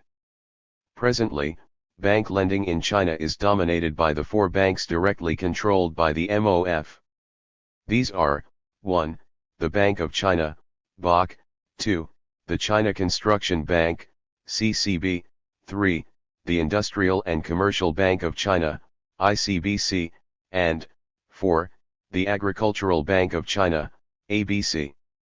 In the years 2001 to 2006, the Big Four were reorganized as shareholding companies, found strategic partners, principally foreign commercial and investment banks, with the main aim of securing fresh capital and bolstering their international credibility, and were listed on international stock markets. Since 2008, China's debt has shot up. The stimulus package of $653 billion to counter the fall in exports, accompanied by ultra-low interest rates, fueled lending expansion, exacerbating the speculative building and lending cycle already underway since the beginning of the privatization of housing in 1998. Combined, central government, local government, and household debt had risen from $7 TN in 2007 to $28 TN by mid-2014, equal to 282% of GDP. 2013 Chinese banks' off-balance sheet wealth management products exceeded RMB 26 TN, $3.8 TN, by the end of 2016, up 30%, compared with 10% growth for bank loans, according to the People's Bank of China. 1/3 of the new debt goes just to pay off old debt. 2014 China's local government finance vehicles, LGFV, have an accumulated debt of $3.5 TN 2015. According to some analysts, local authorities are sitting on a debt iceberg with titanic risks. 213 C. Gabriel Wildaw, problems for China's economy extend far beyond currency. Financial Times, August 17, 2015. By 2018 debt had reached 299% of GDP, C. Martin Wolf, China's Debt Threat, Time to Rein in the Lending Boom, Financial Times, July 25, 2018. A year later, by July 2019, China's debt had climbed to $40 TR, or close to 310% of GDP, up from 150% in 2008. Be it said in passing that in 2001, China's debt stood at a mere £1.7 TR. Thus the golden decade of China was borrowed rather than bought. See James Kinge, Trump is wrong, the drags on Chinese growth are homegrown, Financial Times, July 17, 2019. With the debt standing at the present high levels, the option of triggering growth through the deployment of even more credit becomes increasingly difficult to exercise. Such credit growth would only cause asset price inflation, putting housing further out of the reach of the population. History has proven that every country relying excessively on real estate for economic prosperity would eventually pay a heavy price, warned Guo Shuqing, China's banking regulator, in 2019, cited in Kinge, Ibid. On the other hand, when house prices fall, households feel poorer and spend less, which in turn cannot fail to have an effect on the broader economy. Following the stimulus package, credit has been growing at around 20% a year since 2009, far faster than the growth in GDP, which is presently running at about 6.8% a year. At 170% of GDP, China's corporate sector is the world's most indebted. China's combined debt, corporate, household and government, is at present 3 times its GDP. 2016. Overall, household debt amounted to 9.1% of GDP in 2017, nearly double the 2009 levels. 2017 The governor of the People's Bank of China, addressing a press conference during the recent Congress of the Communist Party of China, warned of a Minsky moment, adding that's what we should particularly defend against. A Minsky moment is named after Hyman Minsky, the U.S. economist, famous for his observation of the propensity of banking to create instability at the heart of capitalism.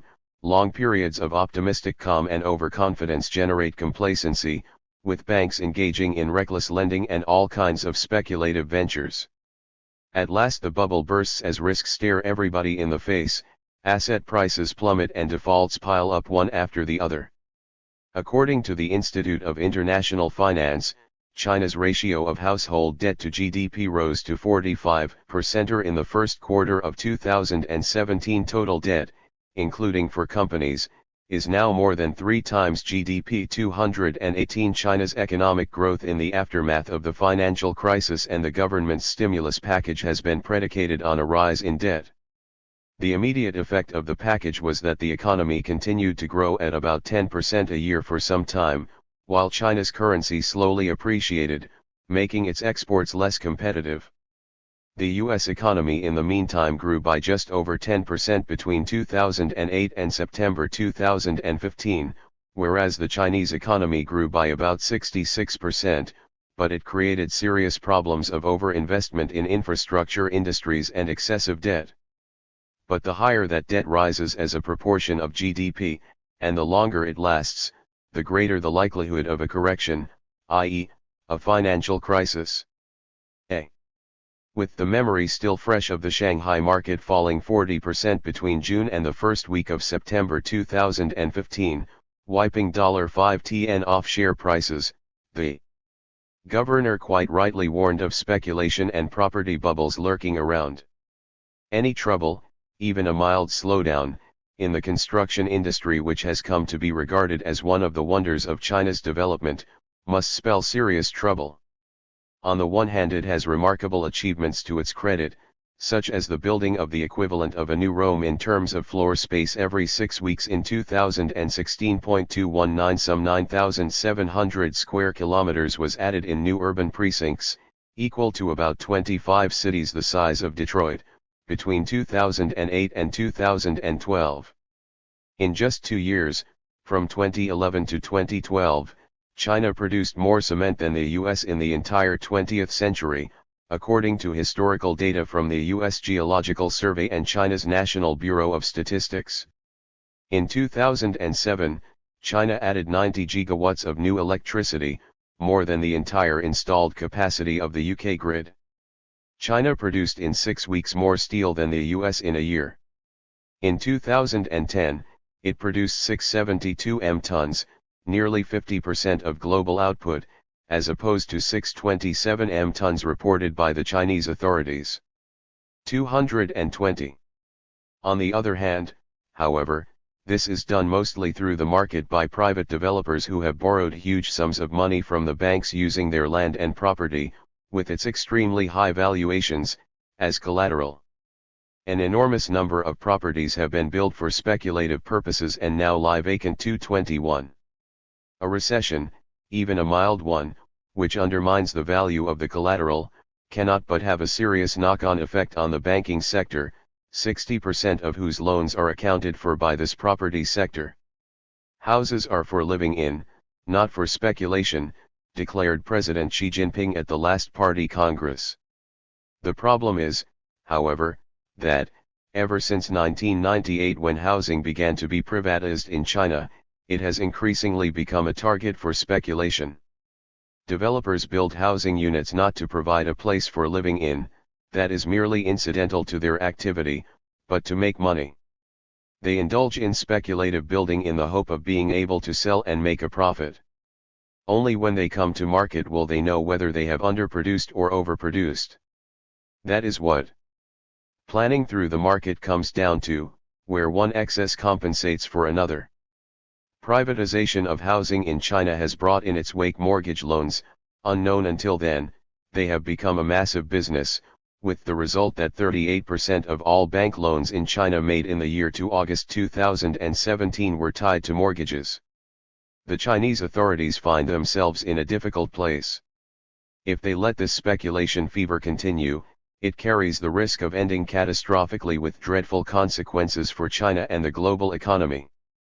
If they try to slow down debt expansion, this would cause an increased rise in unemployment and exercise downward pressure on the standard of life of the Chinese masses, thus risking social discontent if not an explosion. The problem of debt is further exacerbated by the explosive growth of shadow banking, characterized by reckless lending to risky enterprises. By the end of 2013, lending by shadow banks came to a total of RMB 47 tn, or 84% of GDP, a development which is sowing the seeds of financial instability. The saga of credit equals gold. Number 1, the Chinese investment product that was rescued from the brink of failure follows. In 2011, the Chinese Credit Trust loaned RMB 3 billion to Wang Pingjian, a coal operator in the northern Shaanxi province. Mr. Wang made the ill-fated decision to scale up investment just as coal prices peaked. His company collapsed soon after receiving the loan. The case showed the thin dividing wall between the shadow banks and the better regulated parts of the financial sector, because China Credit had pitched the loan as an investment product, promising an annual return of 10%. Rather than sell it directly, the product was marketed by Industrial and Commercial Bank of China, ICBC, the country's largest lender, to wealthy private banking clients. Who should bear responsibility? 1. The local Shaanxi government, which gave its blessing to Mr. Wang's plan. 2. China Credit. 3. The ICBC. In the end, an unidentified entity bailed out the investors by covering their principal, though not the full interest. There are many other cases of this type, including that of Sean Liban, a coal tycoon, who threw an RMB 70 million, $11 million, wedding party for his daughter in 2012, and had to restructure his mining enterprise as it could not repay its loans. By their very nature, Chinese shadow banks have been focused on risky customers, such as miners, property developers, and local governments. In 2013, shadow banking rose to account for a third of all new credit in China. 2022. As China's state-owned banks have enough assets to cover much of the damage, most investors in trust products usually walk away unscathed. Chinese investors lending money to risky clients are not crazy. They are making a calculated gamble, one that has proved mostly correct until now, that the government or state-owned banks will bail them out if they get into trouble, which in turn explains, among other reasons, the excess capacity that plagues manufacturers from sportswear companies to steel mills. The perception of ironclad, if implicit, government guarantees also provides an explanation of why debt levels have soared from 150% of GDP in 2008 to the present levels. Such fast increases have preceded financial crises in countries from South Korea to the US. China's debt powder is getting more tightly packed. 223 shadow banking accounts for nearly one-third of aggregate financing in the Chinese economy. Funding from trust companies and other entities in the shadow banking sector rose to its highest level on record and accounted for 30% of the RMB 17.3 tn, $2.9 tn, in total credit issued in 2013, according to the People's Bank of China, PBOC, having risen from a 9.23% share of aggregate financing in 2013. The shadow banking sector has helped fuel an alarming run-up in the debt owed by local governments, which have established off-balance sheet vehicles to borrow money for development projects. A report by the National Audit Office estimated that local government debt had risen by 70% between 2010 and June 2013, when it stood at $3.2224. Shadow banking has become so large that many in China warn that the country could come face to face with its own Lehman moment. There are about 10,000 LGFVs, set up by officials to circumvent laws that forbid local governments from running deficits. Their job is to raise funds somehow and to spend them on behalf of local authorities, often on public works projects such as roads, public heating, or sewage systems. According to official estimates, by the middle of 2013, LGFVs had accumulated debts of RMB 17.9 tn, equivalent to 31% of GDP at the time. Between 2007 and the end of 2013, China's shadow banking sector provided $4.8 tn's worth of loans, mostly to riskier enterprises, to create the biggest boom in history. 225 LGFVs were created in the aftermath of the world financial crisis, which had a devastating effect on Chinese exports, forcing the government to launch a giant stimulus package to avert economic disaster. Initially, the LGFVs were permitted to borrow from China's state-owned banks. With the government exhorting local governments and corporations to borrow and spend as much as they could, the ratio of debt to GDP rose sharply from 150% in 2008 to more than 220% in 2013, reaching 299% in 2018 and 310% by July 2019. As a result, assets in the banking sector, including the shadow banking sector, rose from about $10 tn to $25 tn. Thus China created as much new credit in the space of just 5 years as the entire US banking system. While this massive stimulus produced a quick rebound in GDP growth, the new credit soon began to exert pressure on the lenders' balance sheets and capital requirements, giving a spurt to alternative forms of credit in the shadows. The banks repackaged their riskiest loans to their least creditworthy borrowers, including LGFVs, selling them as wealth management products to unwary ordinary depositors. Less regulated trust companies joined in, extending high-interest loans to risky borrowers, repackaging and disposing of them through banks as trust products. Once the Chinese economy had rebounded in 2009 and 2010, authorities, anxious about asset inflation and wasteful investment, told banks to reduce lending to real estate projects and to some local government borrowers and industries experiencing overcapacity, as for example steel, glass and cement. This in turn created a huge demand for high-interest loans through the shadow banks, which consequently came to represent as much as a quarter of all assets in the banking sector. According to analysts, nearly half of all credit extended in 2013 emanated from sources outside of the formal banking system. Ordinary investors who bought the wealth management and trust products in the belief that they carried a government guarantee, as they were often sold by the state-owned banks, are questioning that assumption, beginning to protest and demand that the government rescue them. The financial regulatory authorities would wish to limit the growth of shadow banking but know that the sector has become too big and has the potential to destabilize the whole system. If there were to be a sudden withdrawal of funds from the shadow banking sector, it could have extremely serious, even devastating, consequences. There is a view, albeit very much a minority view, which is much more relaxed about the Chinese debt, including the shadow banking debt. One person with such a relaxed view is Arthur R. Kroeber who, in his book China's Economy, expresses the view that there is no danger of China being faced with a financial crisis consequent upon its banking and non-banking debt. His argument is summarized below: the phenomena that precede a financial crisis, he says, are characterized by a. housing bubbles and b. rapid increase in national leverage, the ratio of debt to GDP. As regards a housing bubble, he argues, the condition of buyers in China is far less fragile than it was in the US in 2006 that triggered the subprime mortgage crisis. The average down payment for a house purchase in China, he continues, is well over 30%, and the legal minimum is 20%. On average, urban households carry debt that is less than 50% of their annual disposable income. Even if house prices fall considerably, the Chinese homeowners will still have positive equity in their homes and will continue paying off their mortgages. Thus China is unlikely to suffer a housing-related financial crisis.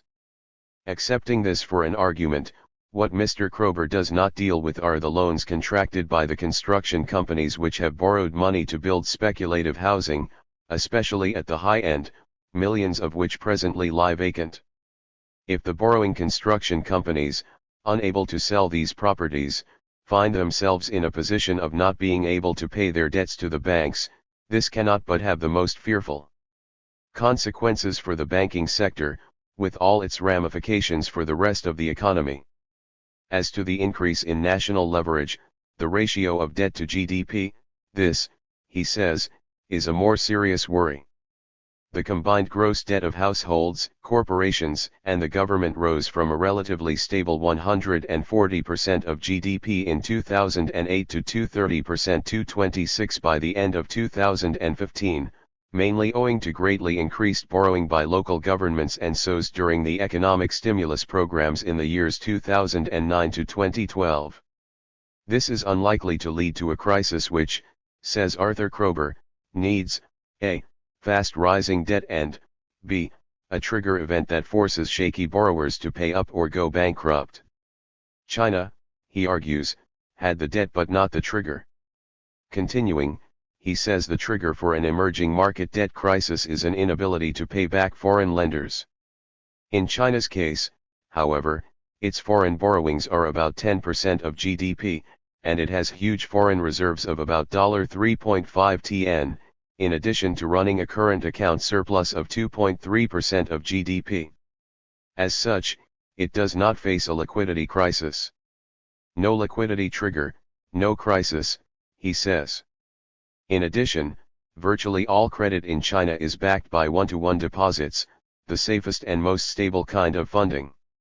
Dealing with shadow banking 227, banking done off the balance sheets of regular banks, Mr. Kroeber says that in the US and the UK, shadow banking activities were bigger than the formal banking systems, and are likely to have contributed to the financial crisis.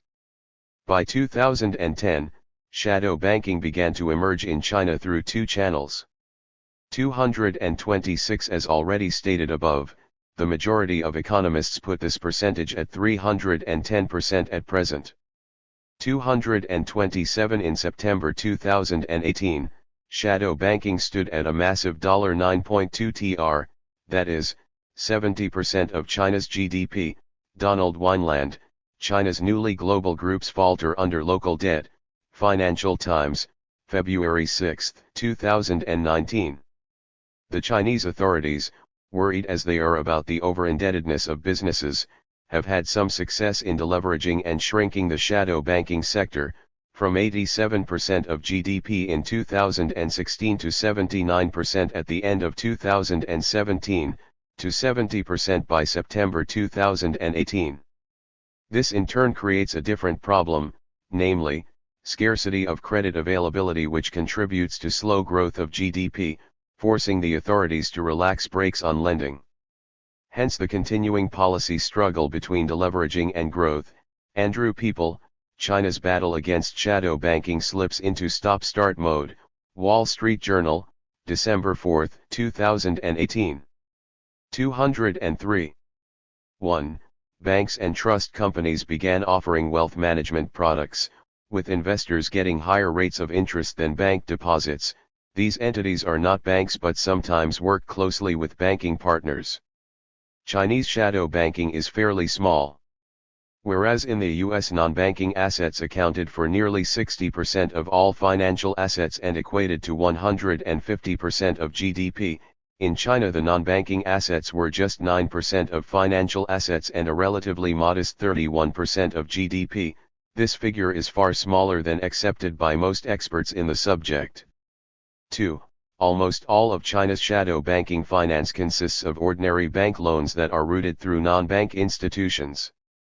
Shadow banks emerged as a way of bypassing the system of regulated interest rates and the regulation requiring that the total value of loans on bank books should not exceed 75% of their deposits. One can only hope that Mr. Kroeber is right and that China will not face a financial meltdown through an explosion in lending, banking and non-banking. Most others, including the Chinese authorities, are extremely apprehensive about the extent of Chinese indebtedness. So far the Chinese authorities have managed the situation with great competence and skill. All the same, the day of reckoning cannot be put off forever. If the economy is run along market lines, and the market continues to penetrate ever deeper into the Chinese economy, the market is destined to have the last word, no matter how competent and skillful the regulatory authorities. In the words of one Chinese observer, winter is approaching. You can still take your coat off and pretend it's warm, but actually it is beginning to bite. 228 China's economy is integrated with the outside world, and that outside world is capitalist. For its development, it is hugely dependent on that outside world, developments which rebound on the Chinese economy and vice versa. The worst ever economic crisis of imperialism, beginning with 2007-08, affected, besides the capitalist world, China. Constituting such a major proportion of Chinese GDP, exports fell off a cliff as markets in the US and elsewhere dried up, resulting in the closure of tens of thousands of factories and the loss of over 30 million jobs.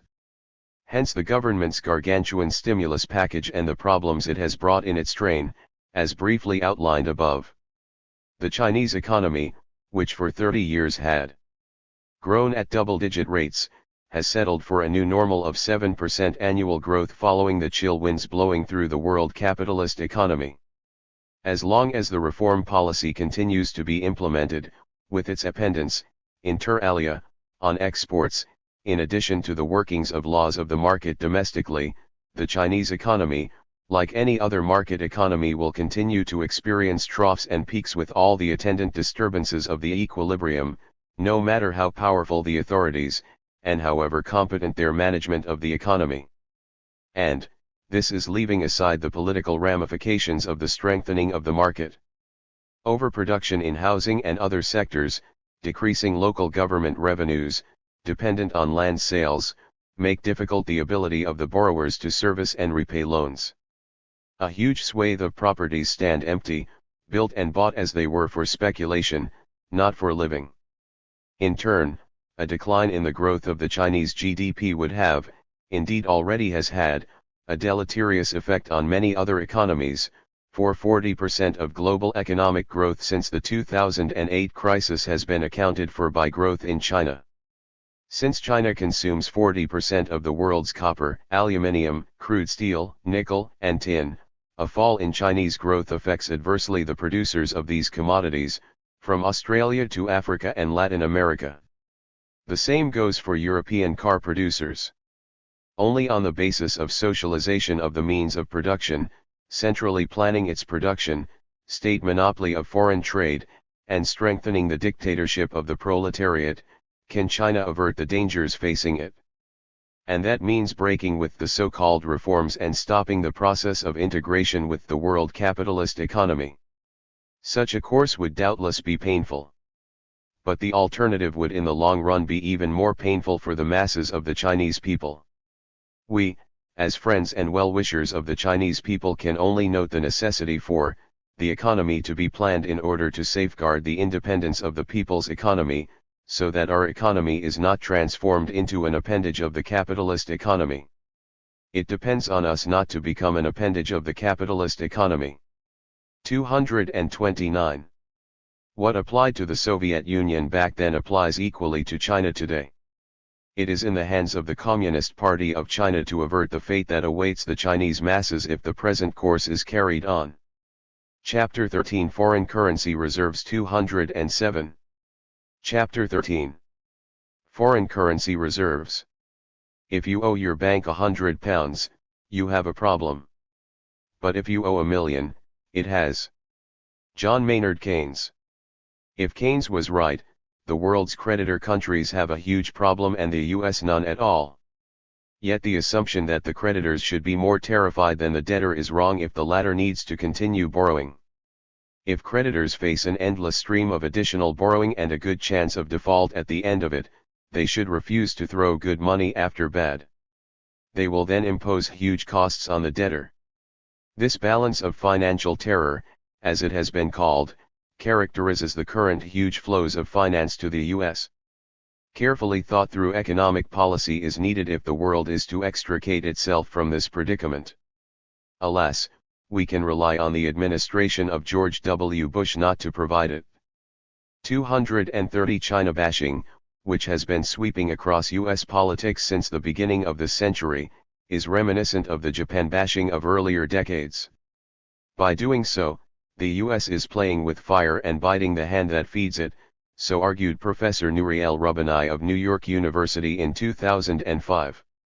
Considering its fiscal and current account deficits, the Americans are able to consume and invest as if the deficits did not exist. This being the case, John Snow, the then Treasury Secretary, of what is arguably the most fiscally irresponsible U.S. administration since the Second World War, i.e., the George Bush administration, should fall down on his knees in thanks rather than indulge in complaints. 231 And this, said Professor Rubini, because of the brutal economic disruption that would follow if the flow of official international credit were cut off. The consequences would almost certainly include a dollar collapse, higher domestic prices, a jump in interest rates, a fall in prices of housing, a steep rise in household bankruptcies and, not least, a sharp U.S. recession. The bigger and swifter the adjustment in the external accounts, the more drastic those impacts would be. The landing would be hard. 232 Mr. Wolf went on to suggest that it was in the long-term interests of the U.S. to avert an explosive accumulation of its liabilities for, he sensibly pointed out, however big the crisis, if a sudden correction were to occur now, this was a whole 15 years ago, it would be nothing compared with what would happen after another decade of rising net liabilities. Instead of choosing between a sudden correction then and a far more brutal sudden correction later still, why not go for a smoother correction that starts now, asked Mr. Wolf. Yes indeed. Why not? If only capitalism were guided by sensible considerations. Mr. Wolf's prescription, eminently sensible, was that, while the U.S. ought to reduce its spending, its creditors, notably China, should do the opposite, spend more and, instead of accumulating trade surpluses, run current account deficits. The whole point is that each side, the surplus countries and the U.S., have their own compulsions which drive their economies. Even when they know they are heading for a crash, they find themselves powerless to act. Be it said in passing, that many of the emerging Asian economies, which ran deficits then, did not escape the devastating consequences of the Asian financial crisis that hit them in 1997, they were hit all the harder for running deficits of the scale that Mr. Wolf would like them to return to. 4 years later, Mr. Wolf returned to the subject, saying that, in his view, it was a blunder for China to accumulate $2,000 billion, it is now $3,000 billion, in foreign currency reserves, before issuing this warning. Now it has a choice. If it wants its claims on the U.S. to be safe, it must facilitate an adjustment in the global balance of payments. If it and other surplus countries wish to run huge surpluses and accumulate vast financial claims, they should expect defaults. They cannot have both safe foreign assets and huge surpluses. They must choose between them. It may seem unfair. But whoever said life is fair? 233. Chinese authorities, worried about the safety of their dollar-denominated investments, have often said that they want to diversify their reserves from the dollar. In an excellent article in the Financial Times 234, John Plender suggested that the world's largest creditor was finding the task pretty much on a par with Sisyphus' efforts to push the boulder uphill. Referring to the increase of China's holdings of U.S. Treasury securities, which stood at $1,160 billion at the end of 2010, and this was just one part of the dollar component of reserves that were at the time of the order of $2,750 billion, compared with $895 billion the year before, Mr. Plender observed that the effort was failing. As long as China continued accumulating more and more dollars through trade surpluses, it was condemned to buying U.S. government EIS, as the alternative avenues of investment in the U.S. were pretty much barred to it by the U.S. authorities for spurious reasons of national security. The debtor-creditor compact that underlay the trade imbalances has meant that, poor Chinese households ended up being taxed to subsidize consumption by rich households in advanced countries. Where, asked Mr. Plender, is the morality in that? In other words, China is damned if it diversifies and damned if it doesn't. Mr. Plender argued persuasively that the value of Chinese dollar investments is questionable and the leverage of the creditor country cannot be used without doing serious damage to itself. Selling dollars would simply shrink the value of their portfolio, inflicting serious losses on the central bank. He adds that China is a neurotic trillionaire, stuck on a treadmill resisting an appreciation of its currency and maintaining a huge trade surplus. The leverage that comes from being the world's biggest creditor scarcely qualifies to be described even as soft power. Most of the time it amounts to little more than impotence. Alternatively, it can lead to mutually assured destruction. Mr. Pender concludes ominously, the two probable outcomes are more protectionism from the US and, ultimately, a huge currency loss for China on its dollar reserves. Since the start of the reforms and opening up 4 decades ago, the Chinese economy has been building up imbalances internationally as well as domestically. Export-driven Chinese growth has meant large trade surpluses, especially with the United States. These surpluses cannot be maintained over a long period of time. 235. On the basis of its trade surplus, China built up a huge store of foreign currency reserves. Just like Japan and South Korea before it, China loaned the money to the US to enable the latter to buy its goods. This arrangement was bound to be disrupted, as indeed it was with the onset of the latest economic crisis of imperialism in 2008.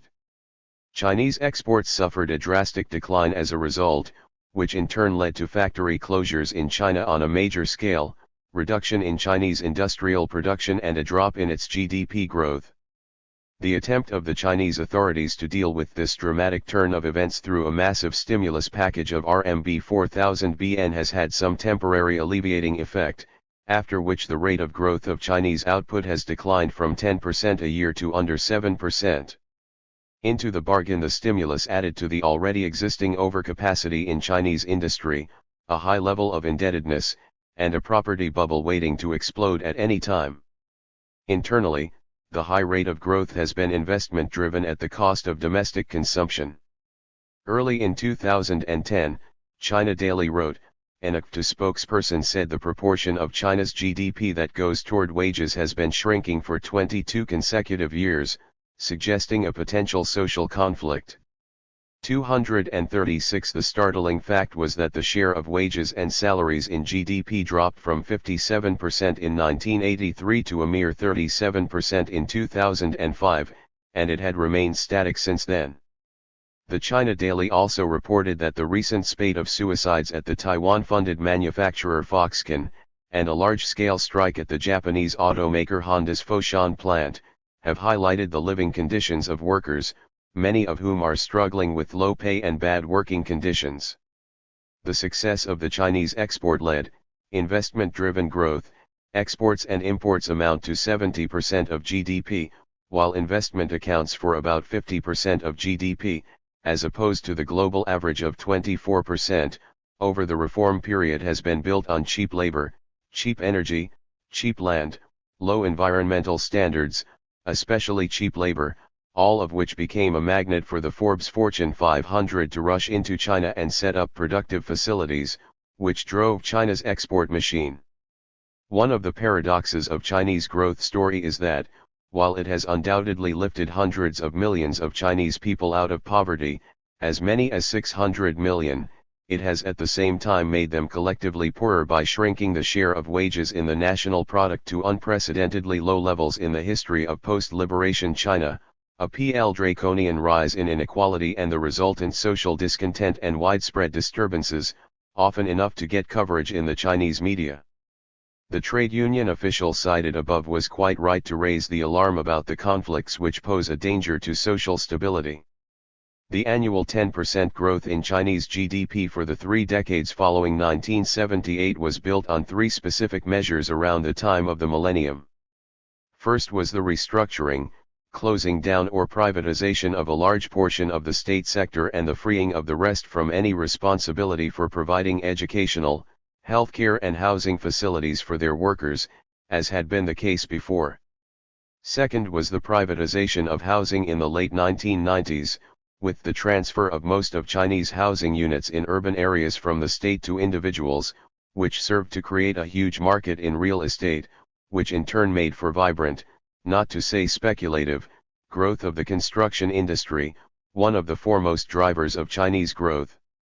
And the third was China's accession to the World Trade Organization, WTO, in 2001, which meant that, on the one hand, Chinese labor had to compete with the cheapest in the world and, on the other, that cheap Chinese products could flood the markets of the world, especially the US and other imperialist countries, and hasten a shift of manufacturing in an easterly direction. The three measures listed above account for nearly all of China's rise to the status of second largest economy.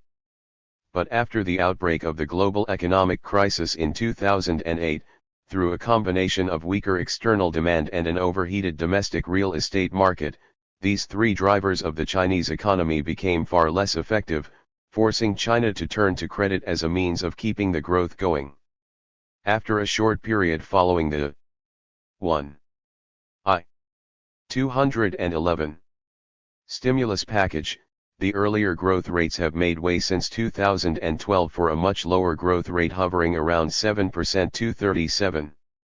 Professor Li Xinmeng has noted that cheap labor has been the secret to China's phenomenal rise, both in terms of attracting foreign direct investment, FDI, of which China has been the major recipient and which has accounted for over 50% of the volume of China's total imports and exports, and its success in underselling in the world market 238. In 2005, foreign invested enterprises generated 58% of exports. The Economist of July 28, 2005-239 rightly observed that, with the entry of China, India, and Russia into the global capitalist market, the world's labor force doubled, with China accounting for half of this increase. The result has been a fall in wages all over the world, including in the imperialist countries, where profits have surged to their highest levels while wages have fallen behind cyclical trends or simply stagnated. In the immediate term, this development has given a new lease of life to imperialism, but in the long run it is creating formidable competitors and rivals, while creating resistance at home. Looking at China's foreign exchange reserves, one is awestruck by their size. Even though they have come down from their peak in June 2014, when they stood at $3.99 to $3.01 at the present time, they are simply unprecedented. It needs, however, to be understood that these reserves have been built on the back of a high degree of exploitation of Chinese labor power by international capital. Subjected to the worst of work and living conditions have been the more than 200 million migrant workers from the rural areas, who have flocked into the cities in search of work. These migrants take the hardest, dirtiest, worst paid and most dangerous jobs in order to be able to support those they have left behind in their villages. They have no legal status as urban dwellers because of the permit system known as hukou. As such, they are not only maltreated by their employers but have hardly any access to medical services. Those who have brought their families along are not allowed to send their children to school because they lack legal status. They live in overcrowded dormitories, while those working on construction sites are often obliged to sleep in tents close to their workplace. Most of the female migrants work in export industries in coastal areas or the service sector or are enlisted to do domestic work for well-off Chinese families.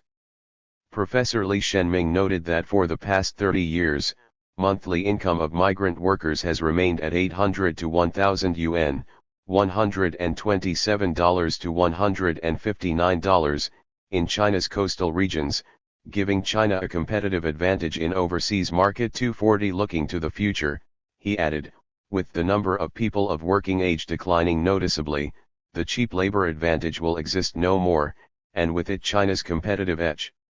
This could result in a decline, even a sudden flight of foreign capital, which has flooded into China solely to extract maximum profit, and pose a serious challenge to China's development strategy. This is especially so in view of the fact that minimum wages have been rising recently by more than 20% a year in many industries and areas. 241.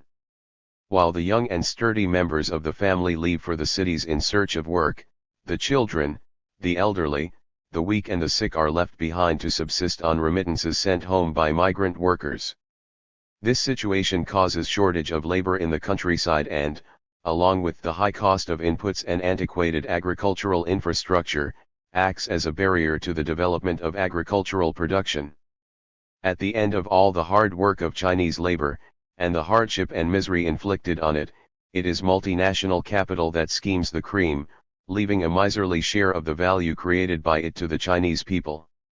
In the summer 2007 issue of Social Sciences in China, Professor Cao Heping, in an article, denounced a globalist, brand-named/denominated system of production whereby producing 100% of the physical shirt results in gains of less than 10% of its ultimate market value, adding that in the year 2005, as the world's workshop, China produced 30% of the world's physical product, while its corresponding value share was 5.2%.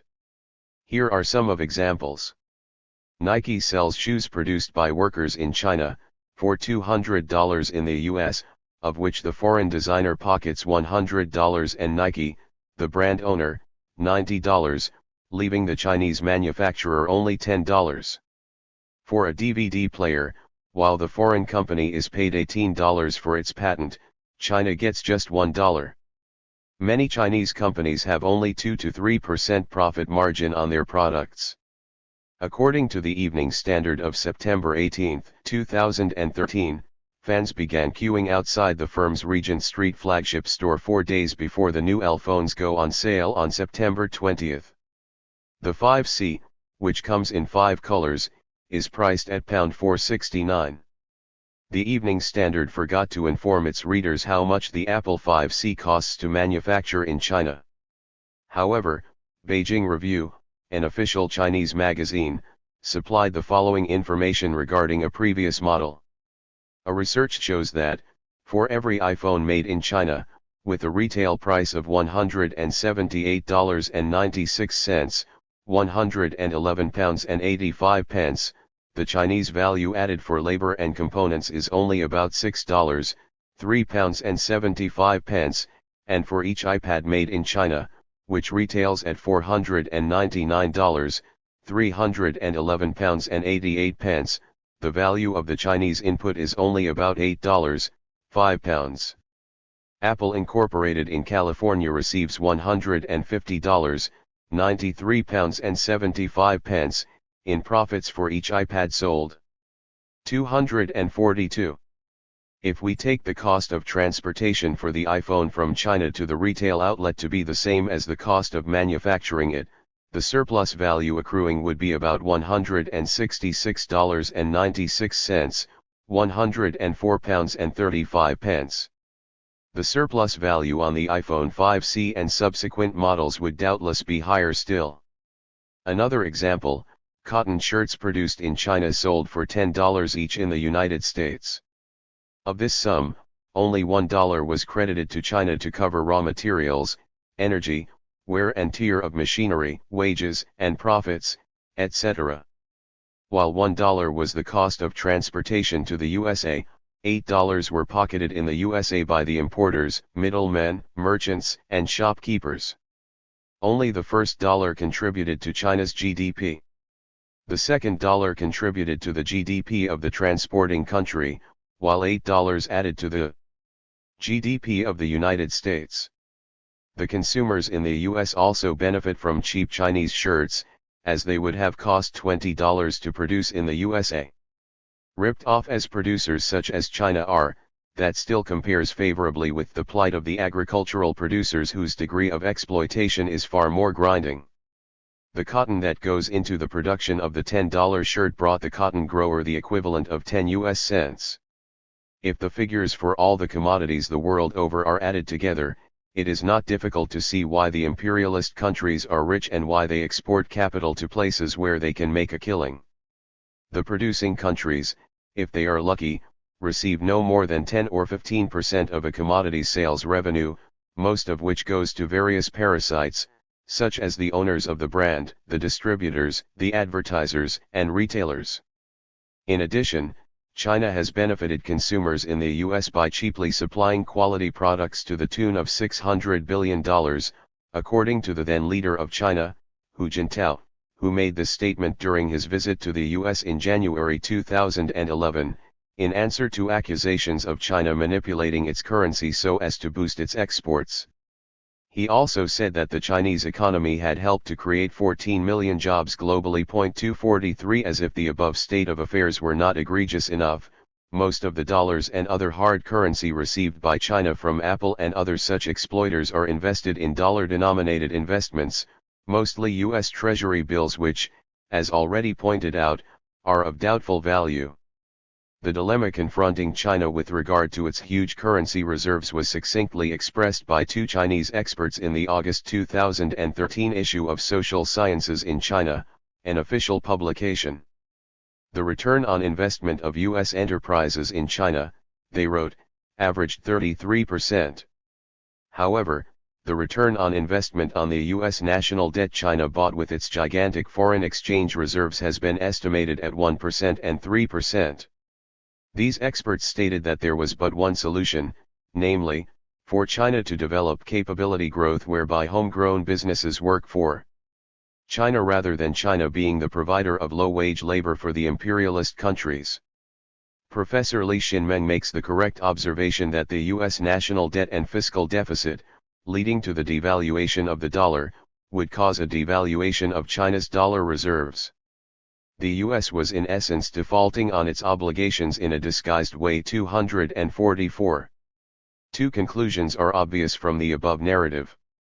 First, one can see why so many multinationals rushed into China and set up productive facilities there, or, for that matter, why imperialism exports capital to China and other countries where labor is cheap.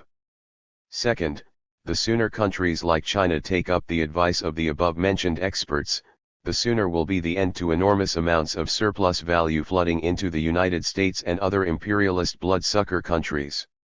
It is time for China to end its dependency on the US dollar.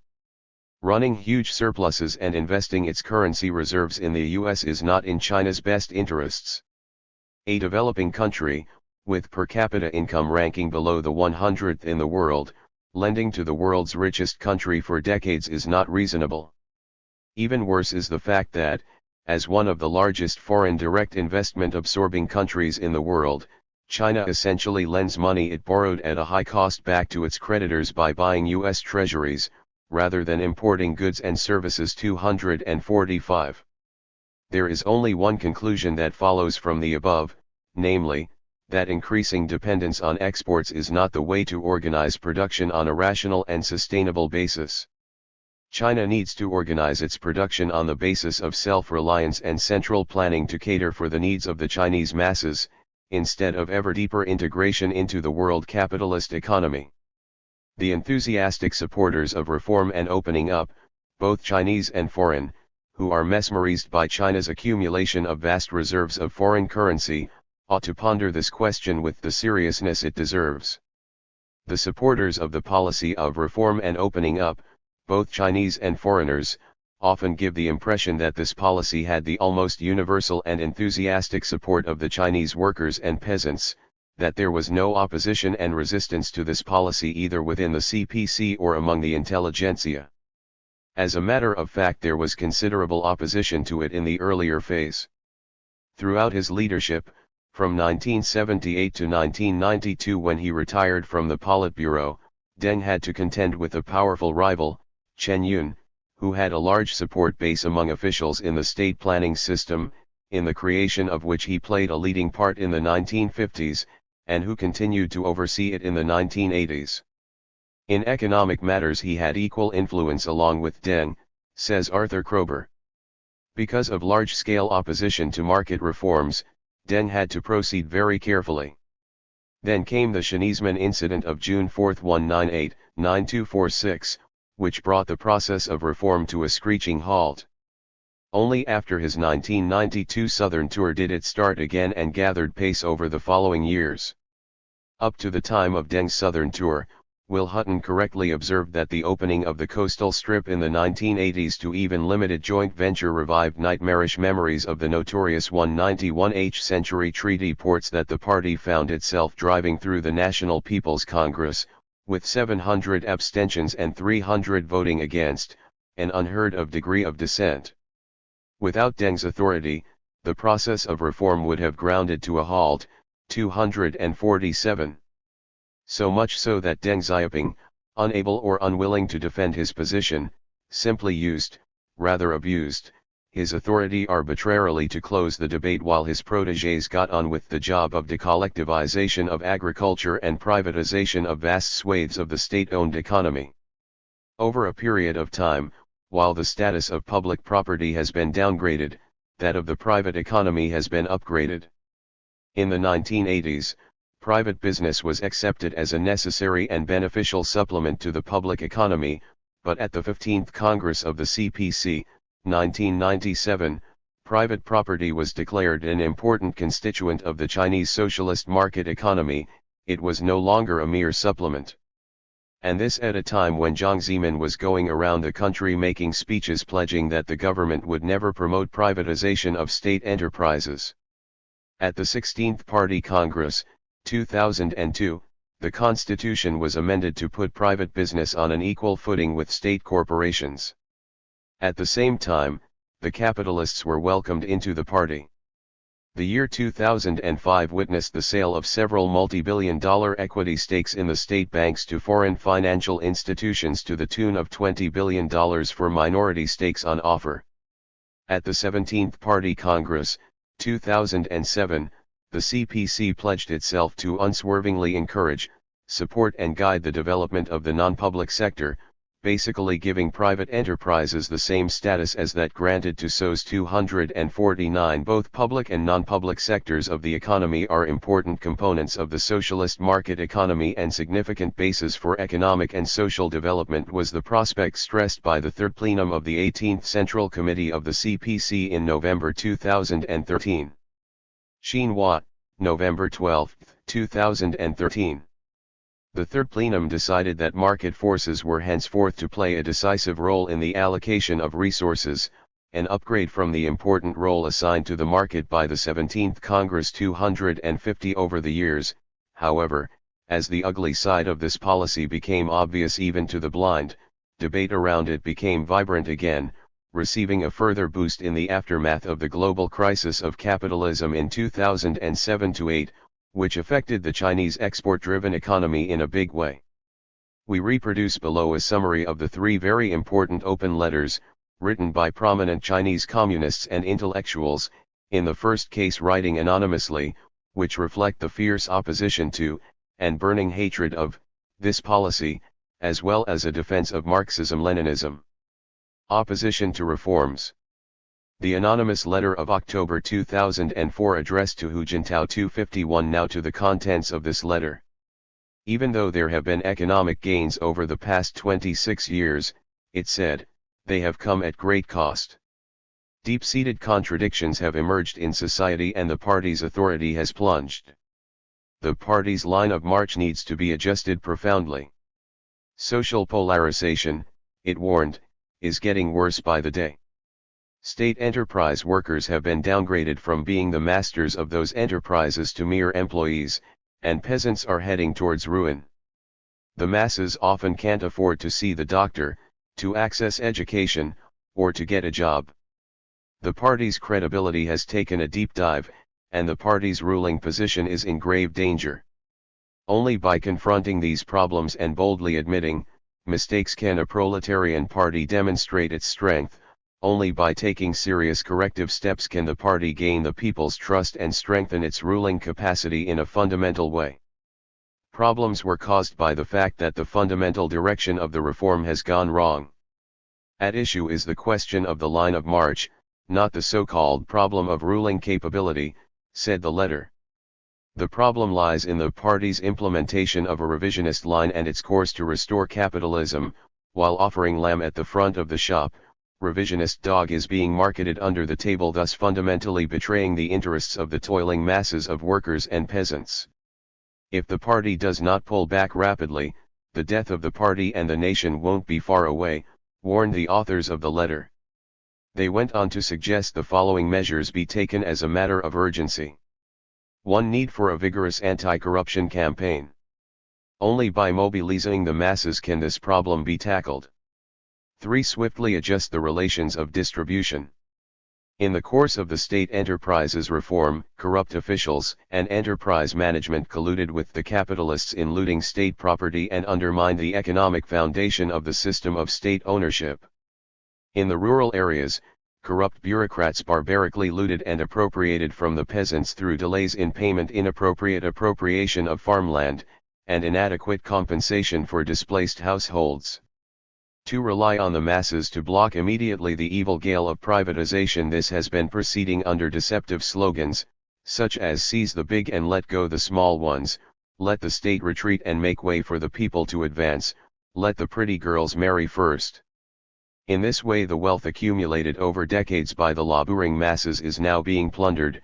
Reform and privatization have created a whole bunch of billionaires, while the repeated proclamations of dominance of public ownership have long failed to match the reality, with workers and peasants once again sliding into being slaves of capital.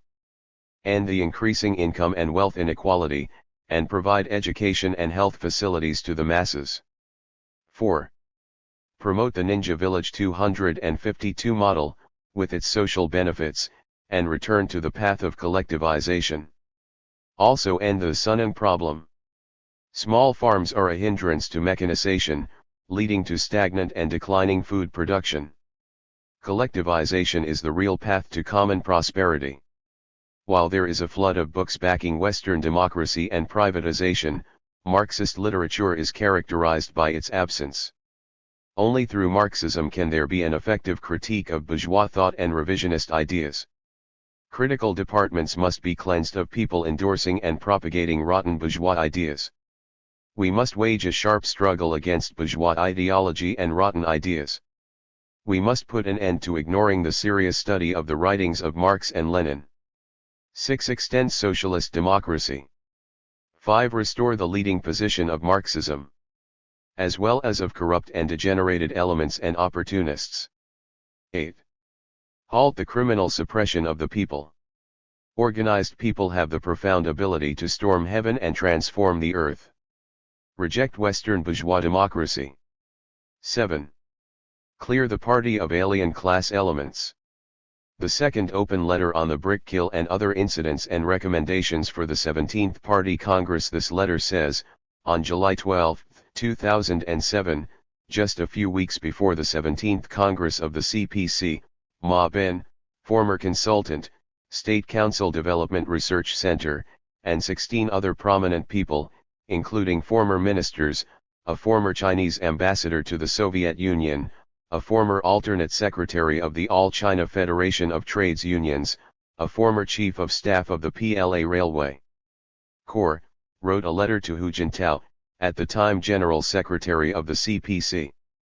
This letter was triggered by the brick kill incident, which involved the discovery of the use of slave labor at illegal brick kilns in Shaanxi and neighboring Henan province. A total of 548 slave workers were freed from their captivity, including 9 children. These people had been abducted, sold into slavery.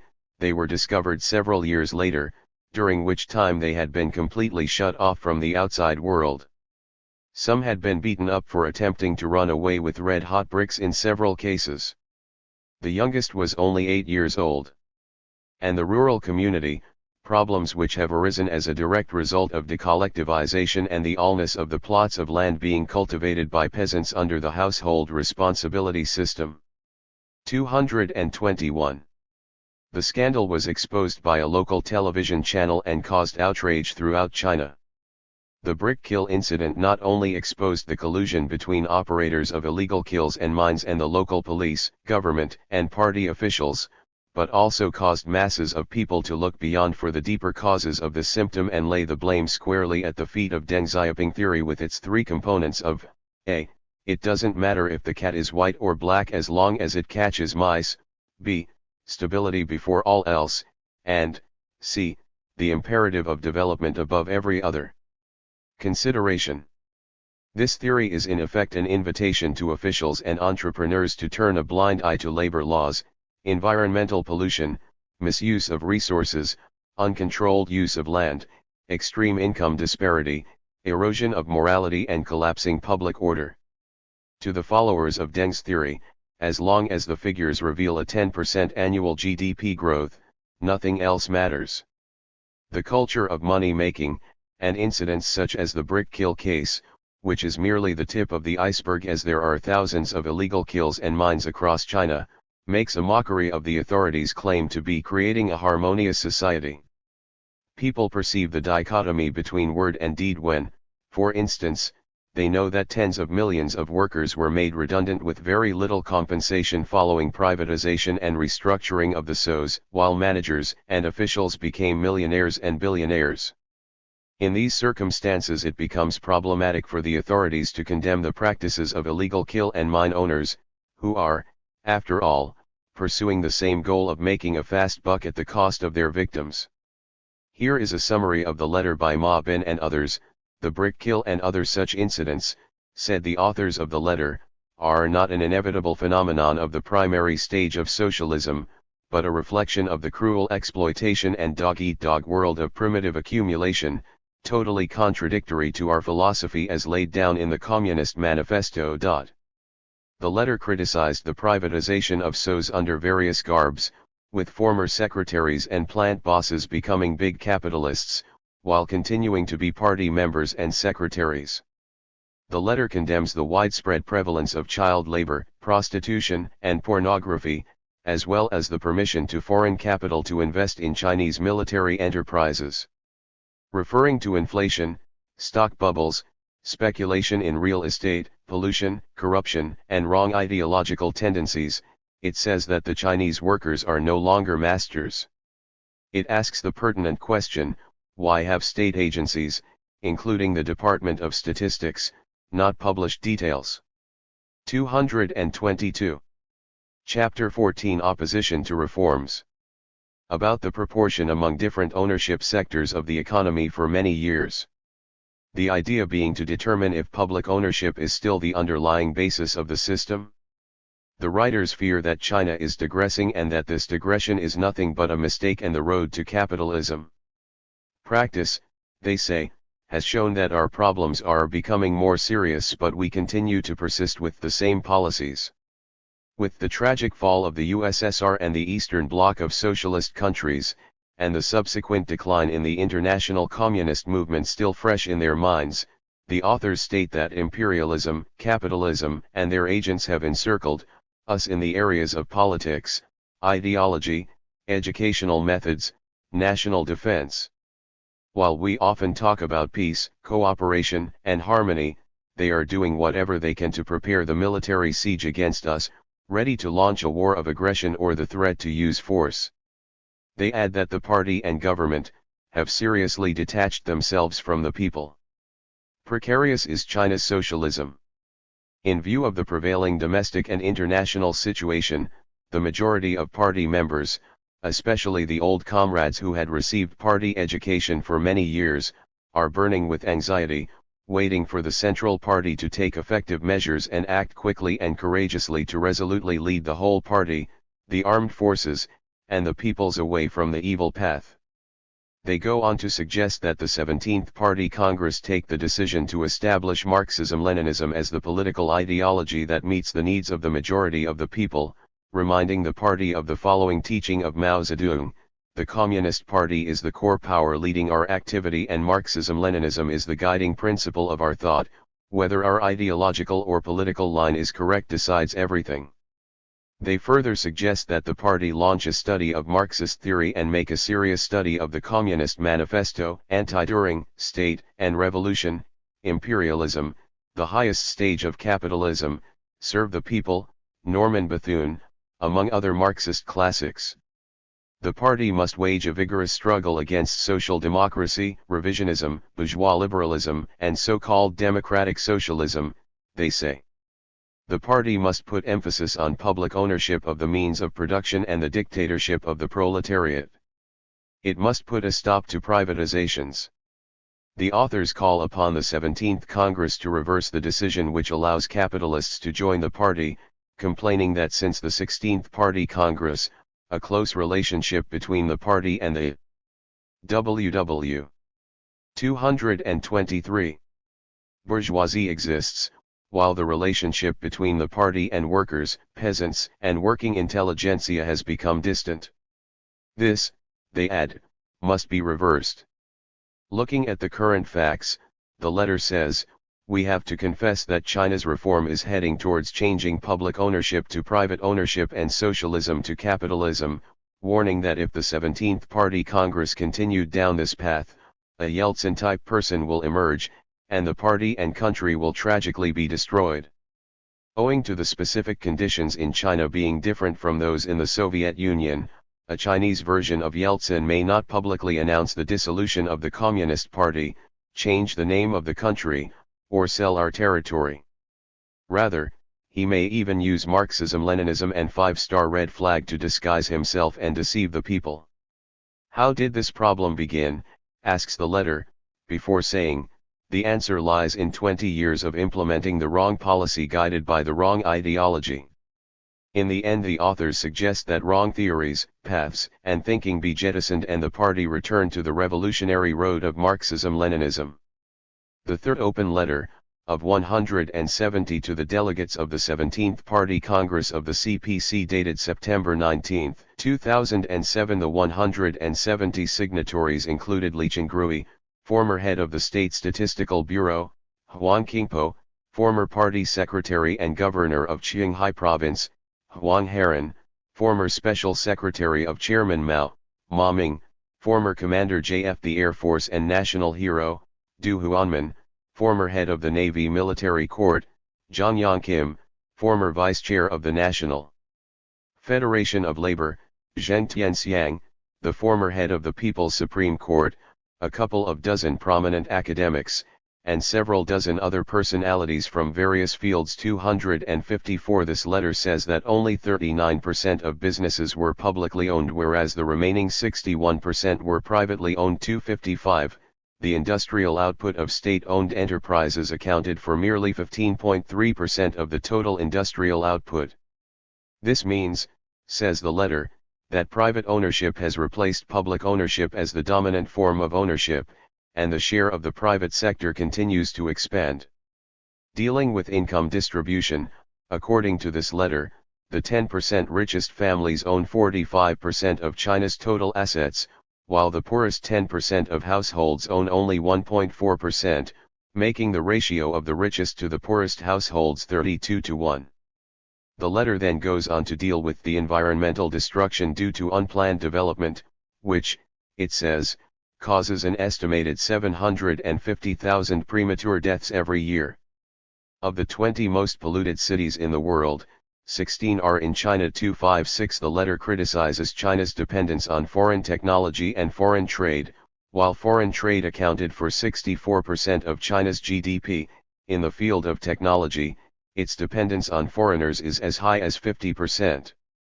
Foreign capital was busy grabbing national enterprises.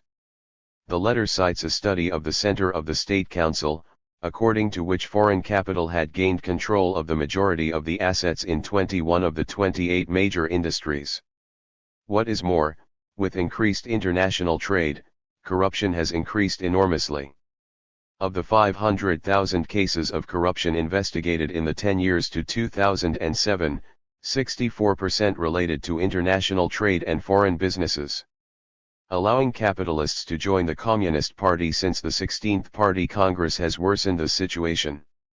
In 2004, a third of all capitalists had become members of the party, with the result that the party, from being the vanguard of the proletariat, has become a party of two vanguards. The workers have once again become the proletariat who possess nothing but their labor power, suffering exploitation at the hands of the capitalists. Migrant labor, as shown by the brick kill case, suffers the worst forms of exploitation. This state of affairs has produced corruption, prostitution, gambling, and drug addiction. In the field of ideology, Marxism-Leninism has been marginalist, while bourgeois liberalism, revisionism, selfish ideology, money-worshipping and all sorts of degenerate and exploitative ideologies have flooded Chinese society. What is the cause of this state of affairs? The answer lies, says the letter, in not following the line and direction of the four principles in the party constitution. 1. Socialist path. 2. Leadership of the CPC. 3. Marxism, Leninism and 4. People's democratic dictatorship. The letter goes on to urge the leadership to unite the party in its understanding of the class struggle during the socialist period and of the 4 basic principles as the basis and the core of the party's ideology and political line. After the Scheneesman incident, Deng Xiaoping said, "The problem was that not enough was done about upholding the 4 basic principles. The ideology of the 4 basic principles was not used to educate people or the students or the cadres of the party." This is correct, says the letter, but Deng did not touch upon the question of allowing party cadres and their children to engage in business, thus transforming party members into capitalists. This situation incensed the masses and was taken advantage of by external and internal enemies to oppose the CPC and the government. But during his southern tour in 1992, Deng negated his endorsement of the 4 principles by saying that the threat was from the left because the latter believed that the main danger came from peaceful transformation in the economic sphere. While the proletariat was disarmed through the theory of the dying of class struggle, the bourgeois elements went on to intensify their struggle against the proletariat in all sorts of insidious ways. "We suggest," wrote the authors, "that the party be armed with Marxism-Leninism and united in its understanding of the 4 principles.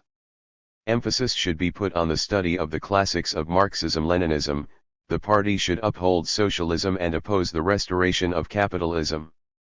At the 13th Party Congress in 1986, reform and opening up were given precedence over upholding the 4 basic principles. The letter cites the following provision in the party constitution. "The base for the socialist economic system and distribution system for the People's Republic of China is socialist public ownership, including ownership of the whole people and collective ownership. Socialist public ownership eliminates the system of people exploiting people, and distribution is based on the principle of each according to his ability, to each according to labor." Stating that these provisions of the Constitution have been violated and rendered meaningless with private ownership becoming dominant, the authors go on to suggest that public ownership should be restored to its dominant position, the superiority of the socialist system should be emphasized and the productive forces should be developed according to plan. The letter suggests that the people's democratic dictatorship be affirmed and the bourgeoisie's attempts to seize power be opposed. The authors highlight the collusion between business and government officials. As the 226 opposition to reforms. Officials have gone into business, the two have become indistinguishable. The only money matters degenerate capitalist ideology is seriously eroding our party and our society. We must mobilize and organize our party and all the social forces to struggle against these phenomena with utmost determination, said Chen Yun in 1985. Having cited these words of Chen Yun, the letter states that, despite the arrests and executions of many people, corruption and bribery were on the rise. The root cause is that the soil and conditions that breed corruption and crimes have not been eliminated and the official business nexus is stronger than ever. The authors go on to suggest that the leading cadres of the party and administration report their own as well as their children's assets on a regular basis, that government officials should receive salaries that are the equivalent of those of the skilled workers, and that the organization of people's representatives and democratic supervision be strengthened so as to get rid of bureaucracy and raise productivity. So as to maintain the leading role of the Communist Party, all attempts to change the nature of the party must be opposed. Capitalists should not be allowed to join the party. This principle was adhered to by the CPC earlier on. As late August 28, 1989, the Central Committee of the party in its announcement on strengthening party construction pointed out, the relationship between entrepreneurs of private businesses and workers is based on exploitation and being exploited. Therefore, the entrepreneurs of private businesses should not be allowed into the party, emphasizing that the party is the vanguard of the proletariat and is not a party of the whole people. We cannot be unclear about the nature of the party. And we cannot allow Western bourgeois political theory and party-building theory to reform our party. On August 21 of the same year, at the conference which discussed the drafting of this announcement, Party Secretary Jiang Zemin stated, I agree with what is being said in this announcement. Our party is the vanguard of the proletariat. If we allow people who are unwilling to give up their exploitation and still live on exploitation to join, then what kind of party are we building? However, under the same Jiang Zemin, the 16th Party Congress changed all this, to cause the party to become the vanguard of the proletariat and at the same time the vanguard of the Chinese people and the Chinese nation. Thus the party became a party for all people, including all classes of Chinese people, exploiter and exploited alike. The reason behind this 180-degree turn is that the rising bourgeois elements want to join the party in power. Between 1995 and 2005, the number of private capitalists increased from 66,000 to 4.3 million. There was a near five-fold increase in the number of workers working in private enterprises from 8.20 m to 47.14 m. It is natural that these private entrepreneurs should work for the restoration of capitalism in China. Under the current conditions, the fastest and safest way for them is to worm their way into the party. Following the policy of reform, the managers were allowed to buy state property, the management buyouts, which turned public property into private property and party members into bosses. Large numbers of government officials, their sons, daughters, other relatives, etc., became capitalists and the most powerful group among the new bourgeoisie. These developments, says the letter, were accompanied by theoretical distortions of Marxism as, for instance, through Jiang Zemin's important thought of the three represents 257. This theory threw out advanced relations of productions by talking about advanced productive forces, it threw out Marxist ideology and only talked about advanced culture, and it threw out class analysis by talking about the fundamental interests of the broad population. Soon after propounding this theory, Jiang, in a speech at the 80th anniversary celebrations of the founding of the CPC on July 1, 2001, brought forth two further distortions: a. That the heads of new private enterprises belonged to a new social stratum but not the new bourgeoisie, and b. He stated that Marx's theory of value, and surplus value, only explained the capitalist mode of production during Marx's time and no longer explained the capitalist mode of production at the current time, especially capitalist enterprises in China. Jiang thus removed the exploiting hats off the heads of capitalists who could now enter the ranks of the party. Outrageously, Jiang claimed these assertions of his to be a big breakthrough in Marxist party building and as a model that progresses with time. Jiang and his cohorts suppressed all opposition to his anti-Marxian theories through pressure and intimidation. They banned the publication of two magazines, Zhenli de Zuokaiu, Pursuit of Truth, and Zhonglu, Against the Current, as these magazines were critical of his theories and policies. They also brought capitalists into the conference hall where the 16th Party Congress was held. While ignored by mainstream media, this event was celebrated by the China Youth News on October 28, 2002 thus: there will be delegates from private entrepreneurs in the 16th Party Congress. Forbes magazine just published the names of the wealthiest individuals in China among the 100 wealthiest individuals in the world. 3 of them are delegates to the 16th Party Congress. The paper then went on to praise the party, saying, the Chinese Communist Party as the party in power was able to break through the traditional labor theory of value and unite and organize the new social forces in a timely manner. These developments rendered the party charter a worthless piece of paper. No one who did not subscribe to the theory of 3 represents was to be elected as a delegate to the 16th Party Congress or be trusted with a position in the party of the two groups of capitalists, those who rose outside the party, and those in power who took the capitalist road. The second group played the key role in these developments. Their control of power allowed them to ignore the party documents, and they took advantage of their position to erode the basic principles of the party. All the same, there is resistance at several levels on the part of worker-peasant members and old party cadres, who insist on restoring the nature of the party as the vanguard of the proletariat.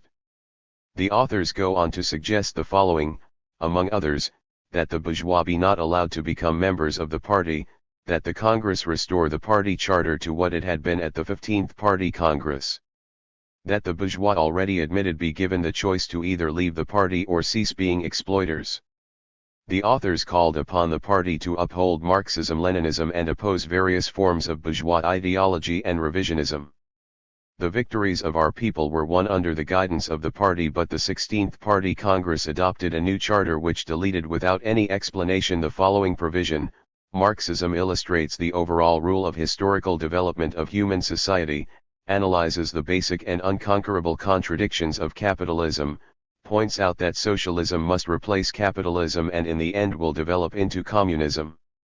100 years after the Communist Manifesto was written, history has proven that the theory of scientific socialism is correct, and socialism has a very strong life force. Instead of upholding this truth, which formed part of the party constitution up to the 16th Party Congress, some leaders in the party only say uphold Deng Xiaoping theory and the important theory of the three represents. The authors say there is no consistent and coherent Deng Xiaoping theory. His speeches and statements, being self-contradictory, made on different occasions to ram through his reformist agenda, are captured in the phrase 229. It doesn't matter whether the cat is white or black.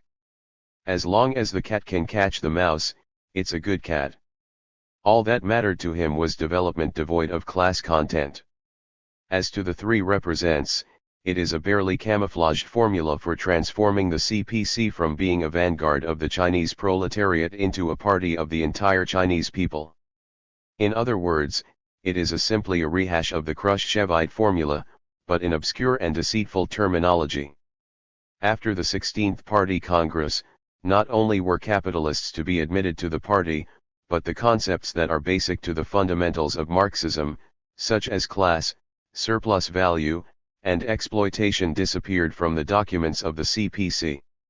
Most outrageously, the negation of these concepts was put forward by Zhang as the further development of Marxist theory to a higher level. The opposition was silenced through threats and intimidation. Hand in hand with this theory, the leadership gave free rein to the propagation of bourgeois thinking in the sphere of political theory, condemning all opposition to this theory as leftist and dogmatist. In view of this, the authors suggest the following: 1. That the party uphold Marxism-Leninism. 2. Delete Deng Xiaoping theory as the guiding thinking from the party charter. 3. Delete from the party charter the erroneous statement, the three represents is the basis of the party, the foundation of the regime and source of inner energy, and that it needs to persist for a long time. 4. Restore and reinforce in the party charter the clear and simple explanation of communism and socialism, removed by the 16th Party Congress. 5. That the CC seriously sum up the historical lesson and integrate the theory of scientific socialism with Chinese reality. The broad masses, through their own experience, realize, albeit instinctively, that Deng Xiaoping theory and the three represents are leading China in the opposite direction, from socialism to capitalism. 6. That the party go all out to restore and strengthen the leading position of Marxism in the sphere of ideology, through serious study and propagation of the classics of scientific socialism, Marxism-Leninism, this most potent of all weapons to guide the proletariat and its party in its fight against bourgeois ideology, against selfishness, individualism, consumerism, and money worship. Finally, the authors urged the 17th Party Congress to restore the party as the vanguard of the proletariat and rebuild public ownership to a dominant position, and uphold and protect the four basic principles. Failing this, conclude the authors, our party and country will only repeat the tragic happenings of the late USSR. Signed by 170 and coordinated by Lichen Grui. Opposition to market reforms has also come from other sources, including the following: according to Richard McGregor of the Financial Times, Lu Qiaguang, a once influential but long-retired Marxist economist, recently burst back onto the scene with an incendiary warning for the Chinese government. If it did not rein in market reforms and deal with the growing, gaping rich-poor divide, China would change its color, code for the Red Communist Party losing power 258. Although not the first advocate of planned economy to voice his rage against the increasing marketization of the Chinese economy during 3 decades of reforms, very few had received such attention before. Literally overnight, symposiums were being held across China to study his economic thought, including one at Yan'an, the CPC's old revolutionary base. 12. Another longtime senior planning official, Liu Rixin, said, "The government has already lost control of many sectors and, of the state enterprises that are left, we seem to be willing to sell them, to foreigners or anybody." The pronouncements of the retired economist struck a chord because, in addition to the nostalgia for the times of planned economy, he explicitly and starkly linked the survival of the CPC as the ruling party with the maintenance of a dominant role for the state in the economy. This connection is the crucial issue underlying a fairly balanced, highly politicized, and often very nasty battle over economic policy underway in China, wrote Mr. McGregor. He added it will have a bearing on all manner of reforms, such as privatization and foreign investment in the finance sector. Some measures have already been delayed, such as a law to clarify private property rights. There is a strong coalition of Marxists under the anti-reform banner, which includes celebrity economists such as Lang Xianping, who fronts a popular television show in Shanghai. This Marxist coalition has criticized privatization as a slow-motion Russian-style theft of state assets. It is this opposition to privatization, resulting in the slowdown of the reform process, that bourgeois journals such as The Economist complain so much about. Writing in 2008, Wu Bing stated that foreign capital enterprises in China made up half of our numerous competitive professions and industries. More than 60% of our foreign trade exports are created by foreign capital enterprises, with each of the 5 cities of China that opened up industry being controlled by foreign companies. He added that among China's 28 main industries, foreign capital had the control rights in 21 of them. Since the policy of reform and opening up, he wrote, a great many public enterprises have changed into private enterprises according to a report in the People's Daily of February 28, 2005, of 40 main industrial sectors, the non-public sector, private in 27 industries, or 67.5%, had surpassed 50%, and in some sectors accounted for 70%. Vice Premier Wu Yi, in a conversation with foreign guests, revealed that foreign capital and non-public sector already comprised 65% of our GDP, whilst the public sector of the economy had fallen to 35%. There are some other economists who believe that the publicly owned sector contributes less than 20% of GDP. That is to say, public ownership is no longer the mainstay of the economy, and the economy as a whole is privatized. 259. As a result, he says, the distribution is no longer according to work but according to capital. There is huge income disparity and China is witnessing the emergence of a new stratum of millionaires and even billionaires. These developments, says Wu Bing, run counter to the assertions of those who started the reform process, saying that reform was for the improvement of the socialist system. The leaders at the time repeated on several occasions that our reform and opening up adheres to socialism, we will not take the capitalist road, and will avoid polarization. If the reforms create millionaires, it will result in polarization and the creation of a new capitalist class. If that happens, said the leaders of reform and opening up, it will prove that China had taken the capitalist road. The leaders who made these assertions, wrote Wu Bing, have long since passed away. But, resultant upon reform and opening up, millionaires and billionaires have appeared on the scene, huge swathes of public property have been privatized, in a large number of cases literally stolen through collusion between private entrepreneurs and officials. A third of the business people have wormed their way into the CPC. Wu Bing goes on to cite information released by the Chinese Academy of Social Sciences, according to which of 3,220 people with wealth in excess of 100 million yuan, 2,932 were relatives of party and government officials at all levels. Hardly surprising then, he says, that foreign media characterized this process of quick riches as predatory capitalism and gangster capitalism. A. The Financial Times of June 3, 2011 reported bitter feuds at the top of the party with factions embracing or repudiating Mao in their campaigns. In May 2011, in a dramatic departure from established norms, People's Daily, in a series of 5 editorials, called for political reforms. 260. The fierce clash of ideas exposes the crisis facing socialism with Chinese characteristics, said Wan Jun, a university lecturer and online commentator, in a direct stab at Deng Xiaoping's reforms, which are running out accompanied by increasing corruption, social unrest, unprecedented income inequality, serious economic imbalances, unsustainable growth model, and an erosion of the party's authority. There is a lot more opposition to the reforms in Chinese social media, as pointed out by Gao Mobo in his excellent book, which has been extensively utilized by the present writer in another section. The replacement of SOEs by private firms slowed markedly from 2008. One of the main reasons for this was a massive stimulus package launched by the government at the end of 2008 in response to the global crisis of capitalism. Much of the stimulus spending went to the SOEs, and local governments plowed resources into infrastructure projects, which gave the SOEs a boost. This sparked a new round of debate in China on the question of state versus private ownership. The improved performance of SOEs drove the votaries of private enterprise to launch a campaign against the state-owned sector, while the party and state officials defended the state economy and leftist scholars responded with various perspectives. This debate was summarized in the magazine Science and Society, 261. We produce the gist below. It will be seen that even those who oppose privatization do it in a way which, from a Marxist standpoint, leaves a lot to be desired.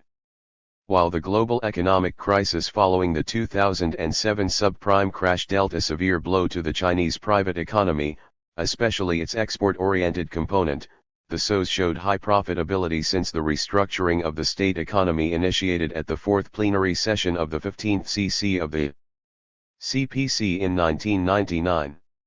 The $653 billion stimulus package following the crash of 2007-08 triggered a debate on Quajin expanding the state sector and shrinking the private sector, hereafter GMT. Market fundamentalists, increasingly influential in China, initiated this debate, all of them equating, not without reason, reform with the retreat of the state-owned economy. This debate reflects, and influences, the class struggle in China. Capitalist media, academia, and party officials nexus join hands to promote private ownership. Summary of rightist arguments. 1. They disapprovingly assert that SOEs expanded from natural monopoly industries to competitive industries. Among others, these rightists include Hu Depaying, vice president of the All China Federation of Industry and Commerce, and the son of Hu Yaobang, former General Secretary of the CPC. 2.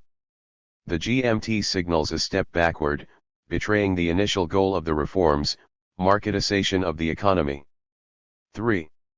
That SOEs, characterized by monopoly, are incompatible with free market competition, and thus have been earning monopoly profits. The rightists are angry at the SOEs' privileged access to favorable policies and resources. 4. The GMT harms the entire economy, that while SOEs are operated by officials or bureaucrats, private enterprises are run by the masses, that they crowd out investment and profit opportunities for the private economy. Jinglian Wu, a prominent member of the Standing Committee of the CPPCC, and many party and state officials from various regions, advanced this point of view. 5. In addition, rightist scholars ascribed the increasingly unequal distribution of income and wealth to SOEs' monopolistic power. They, therefore, demanded the retreat of SOEs from competitive industries in order to reorient the market economy away from GMT and give primacy to a people-based economy, thus implicitly equating people-based with private economy. The official voice. The defense of the SOEs by officials is far from robust. This is how they defend the state sector. Raising the white flag, as it were, the defenders say that GMT is a temporary phenomenon, that China's policy of developing the market economy remains unchanged, that the perception of a trend towards GMT is not grounded in fact, that in the period 2005 to 2009, the share of SOEs and state-holding enterprises in the total number of enterprises, gross industrial. 234. After 14 opposition to reforms. Output value, total assets, total profits, total taxes, and aggregate employment, kept on declining, while that of private and non-state enterprises rose substantially. In addition, say the defenders, there is no evidence that the GMT has been set by the government as its long-term strategy or policy goal, that most prominent cases of state-owned economy expansion merely reflected the operation of the market.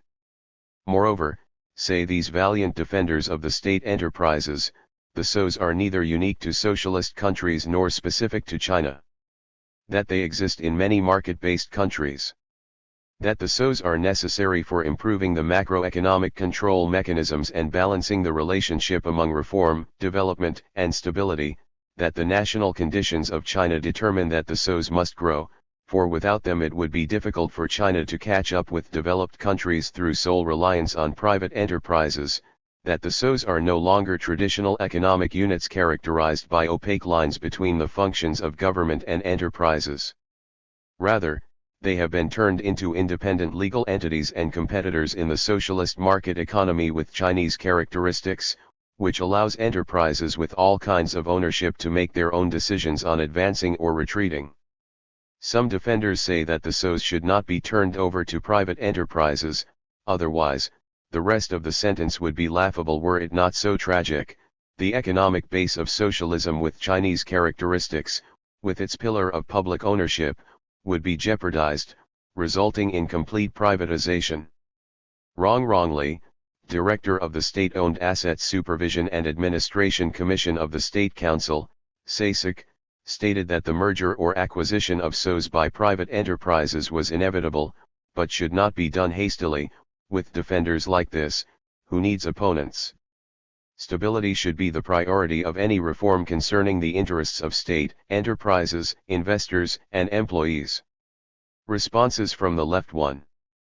Not the GMT, but Kuatuaminjan, GTM, an expanding private sector and a shrinking state sector, is the current problem, that the quantity and percentages of private enterprises has been rising, that, if this trend continues, the dominant role of public ownership and state-owned economy will be totally undermined, resulting, in the final analysis, in the destruction of whatever remains of the socialist system, that in fact the dominant role of public ownership had already disappeared, resultant upon the continuous decline in the share of public ownership and the continuous parallel rise of the private economy.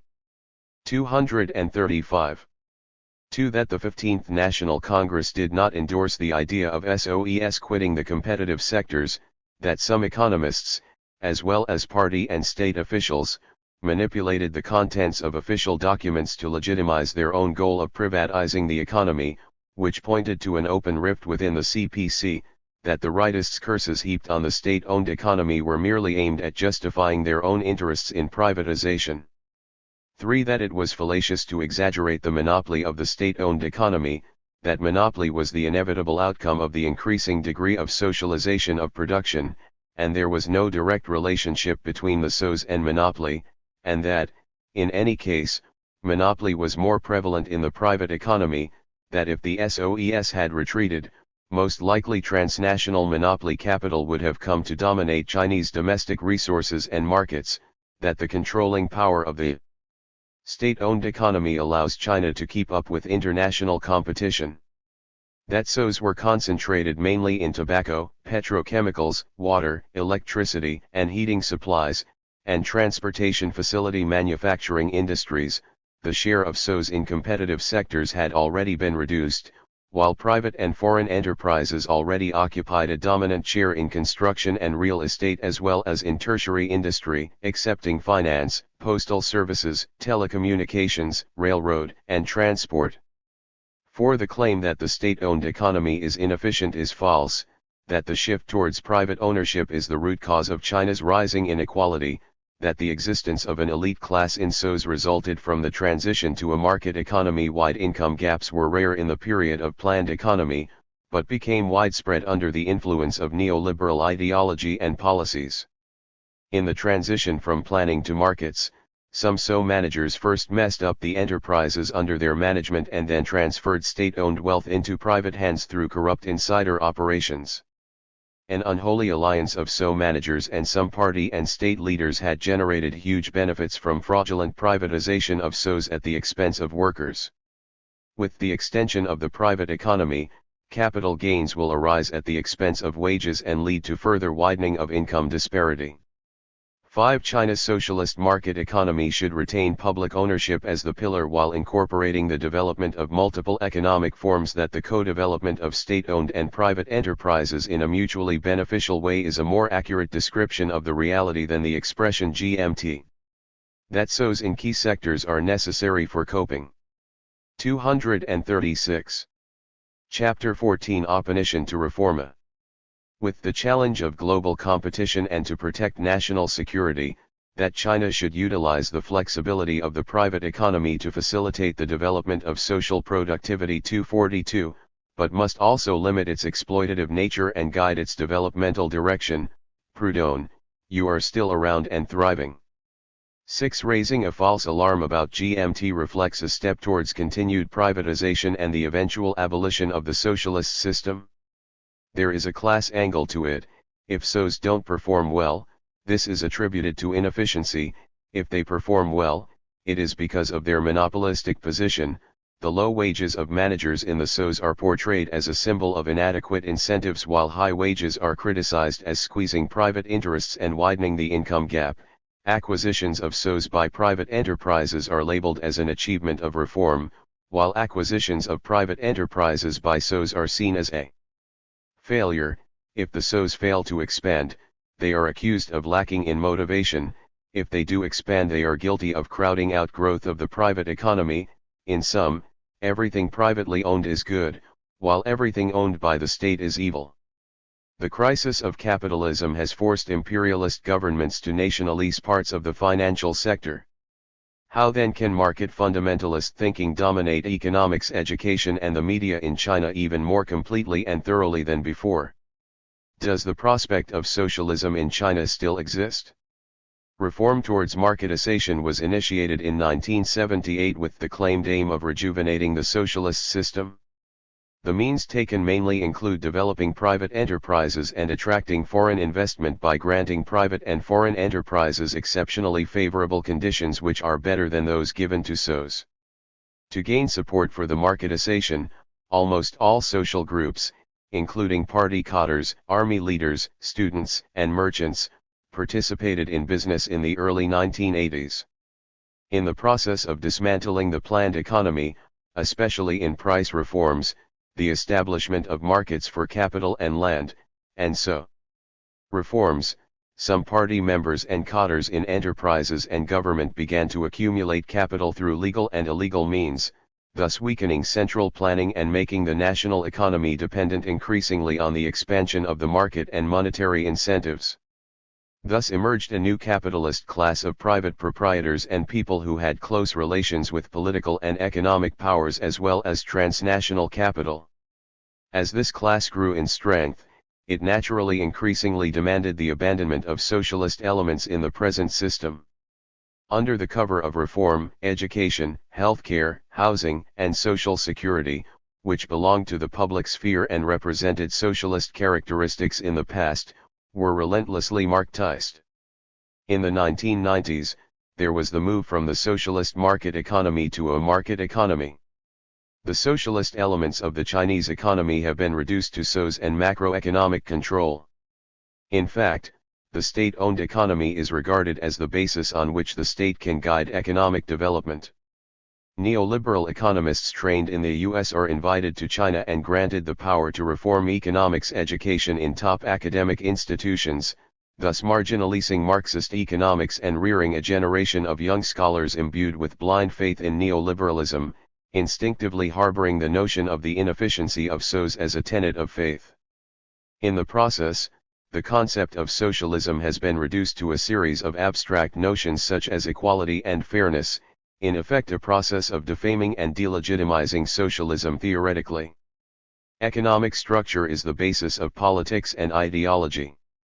When capitalist private ownership has dominated economic resources, the changes in the ownership structure will inevitably be reflected at the theoretical, ideological, and policy levels.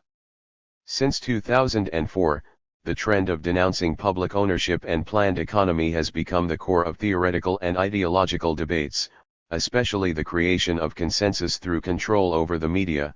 For example, the 2004 debate on management buyouts, the debate on the neoliberalization of Chinese economics education in 2005, the debate on the direction of the reform in 2006, the debate on whether democratic socialism should be the target of reform in 2007, the debate on universal values, and 08 Charter in 2008, the essence of the debate being whether or not China should give up socialism. Many times the party and state leaders had to intervene to put a stop to the discussion. Party and government attempts to reconcile right and left only result in discrepancies between socialist rhetoric and capitalist policies, an expediency that opens doors to all ideological trends denouncing socialism and propagating privatization and abandonment of the state-owned economy, the last socialist element in China. Chapter 14. Opposition to reforms. The debate around GMT in the main is aimed at influencing Chinese policies regarding the relationship between the state-owned and private economy, to potentially allow managers to embezzle public wealth through privatization, to allow transnational capital to control Chinese economy, and eventually to abandon the state-owned economy, the last socialist element in China. For example, on January 25, 2010, CASIC commanded 129 central SOEs to reorganize their hotel and restaurant business or even to exit from this area within 3 to 5 years. On March 18, 2010, CASIC required 78 central SOEs that had been operating businesses in the real estate sector to quit this area on the completion of their current land development projects. On May 13, 2010, the State Council made proposals on encouraging and leading private investment to develop healthily. They required of government to enlarge the scope and scale of private investment, encourage and guide private investment in basic industries and infrastructure and financial sectors, and allow privately owned real estate corporations to build affordable housing, public rental units and other policy-based housing. Clearly, under current conditions, socialism with Chinese characteristics tends to develop into capitalism. As long as the CPC remains a ruling party, socialist legacies and rhetoric will not grow extinct. Some socialist elements, such as giant SOEs, the state-owned banking system, the public ownership of land no longer really the case 263 in the Constitution and the implementation of national economic plans are still functioning 264.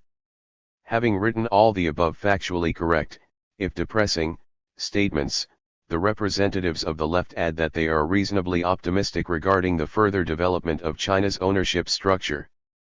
Without radical policy changes, the proportion of the economy under state ownership, in spite of some fluctuations, will remain relatively stable over time.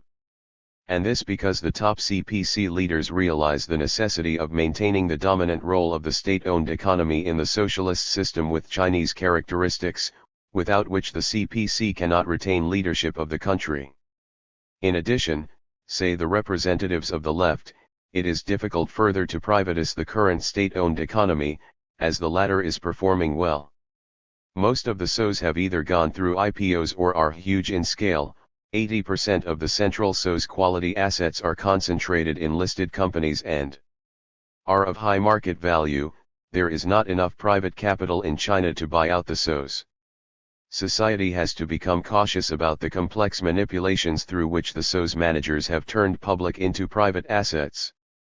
In addition, workers of SOEs oppose privatization strongly.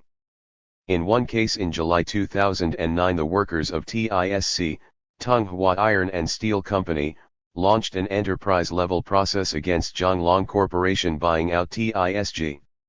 During the strike, a group of indignant workers beat to death high-ranking managers designated by Zhang Long, forcing Jilin provincial government to stop the privatization of TISG and triggering anti-privatization movements in other parts of the country, thus impeding further privatization of SOEs. Meanwhile, growing nationalism makes buyouts by transnational capital difficult. State ownership is more beneficial for workers at the level of income distribution, even though production relations in the state sector may not be fundamentally different from the private sector. If the percentage of the Chinese economy under state ownership were to be lower than at present, say the left-wing defenders of state enterprises, then it would be extremely difficult to restore socialism in China, even if the leadership believed in socialism. Thus the defense of GMT by leftist scholars in China aims at guarding the elements of the socialist economic system. It must be added, though, that these scholars realize fully that state ownership is not equivalent to public ownership. Only under the following conditions can the former be turned into the latter. A. Relations of production must be such that the means of production belong to society, with no antagonism between capital and labor. B. Distribution must be according to work. C. There must be central planning of the economy. This is not so under present conditions in China. They conclude by expressing the hope that with the deepening of the worldwide capitalist crisis and the awakening of the Chinese working class and their rising level of organization, the changes in the Chinese socio-economic structures may light the way to a socialist future. 265. The above summary is indicative, no more, of the fierce debate in China, mostly away from the public eye, on the question of the entire policy of reform and opening up. It is indicative of the resistance on the part of large sections of the public to this policy. As such, it provides a clue to the contradictory statements that emanate from the top-level party and government leadership, as well as the fits and starts character of the reform process. 241. Part V. Has the West lost its bet on China? Chapter 15. Creating Global Champions. Creating Global Champions. The Economist of December 11, 2008, on the 30th anniversary of China's asterisk reforms, wrote that the CPC's reform efforts were constrained by public opinion. 3. Brought up as the public was on the basis of a socialist economy, the reformers had to proceed with great care. Far from a clarion call for reform and opening up, the dismantling of the Maoist edifice in 1978 began more by stealth, said The Economist, adding that the word opening did not appear in the communiqué issued on December 22, 1978, at the end of 2 meetings. The draft policy document adopted, and promulgated the following year, specifically rejected the idea now considered a hallmark of China's rural reforms, of contracting out rural land to peasants to farm for themselves. By contrast, Mao's People's Communes were praised. Deng's reformist victory was suffused with compromise, a pattern that persists to this day. Obviously, public opinion in favor of rural reform had to be created, which the new leadership did manage, with the result that by 1984 the communes had been dismantled. The Economist bemoaned the fact that the privatization of larger SOEs had all but stopped. It referred to a 2007 petition signed by 170 people, 266, many of them former senior officials, which accused the party leadership of leading China towards capitalist restoration, saying that public opinion continues to shape the progress of China's reforms. President Hu Jintao and Premier Wen Jiabao, who headed the party and government respectively at the time, were, as The Economist correctly observed, more worried than their predecessors about public reaction to painful restructuring. In the late 1990s, several tens of millions of workers were laid off as a result of SO reform. These workers were left barely able to support their families. The Economist went on to say that brakes began to be applied in the reform process to avert public backlash after Larry Lang, a Hong Kong-based popular TV commentator, drew attention to asset stripping during management buyouts of SOEs, then the common form of privatization. This resonated with a huge number of Chinese, who rightly felt that factory bosses, officials in fact, were getting fabulously rich consequent upon buyouts, while the workers were receiving next to nothing. Officials responded by suspending the practice. Messrs. Who and When, added The Economist, with their signature slogans of building a harmonious society and putting people first, want to give the impression that theirs is a more caring kind of capitalism. A change of tack, they feel, is necessary to avert public backlash. 267 The Economist also noted that by the end of 2006 party cells had been established in more than two-thirds of larger non-state enterprises. A year earlier, the Financial Times reported that, following a 4-year drive, the CPC, 3 million of whose members worked at the time for the private sector, had set up 178,000 operating cells in private business. The Financial Times also noted that Hu Jintao, Mr. Jiang's successor, played down the party's association with business elites and expressed solidarity with disadvantaged sectors of society. The CPC was seeking a more visible presence in foreign-owned businesses. Last year 2006 it established a cell in the local arm of Walmart, a citadel of US-style capitalism. 268 With the appointment of Zhu Rongji as Prime Minister in March 1998, the reform of the state sector moved to the top of the agenda. His doctrine of Zhuada Fangxiao, grasp the big, let go the small, has been the guiding principle of so restructuring. Under it, the government, while keeping control of the largest and most important enterprises, will leave the smaller ones to fend for themselves. In the 5 years between 1998 and 2002, there was a flood of stock market listings of SOEs, big and small, as the central government and the provincial authorities sold minority stakes. In the auctions organized by officials, enterprises were sold at dirt cheap prices, in a large number of cases to managers and officials. In the end the government was obliged to call a halt. Meanwhile, through mergers, closures and restructuring, the number of SOEs was reduced from 262,000 in 1997 to 174,000 in 2001. Redundancies during this process were on such a scale that they provoked Tinto. This largest ever, until then, overseas investment by a Chinese group was indicative of the state of the Chinese state sector, which has brought forth a new generation of confident companies with global ambitions and reach.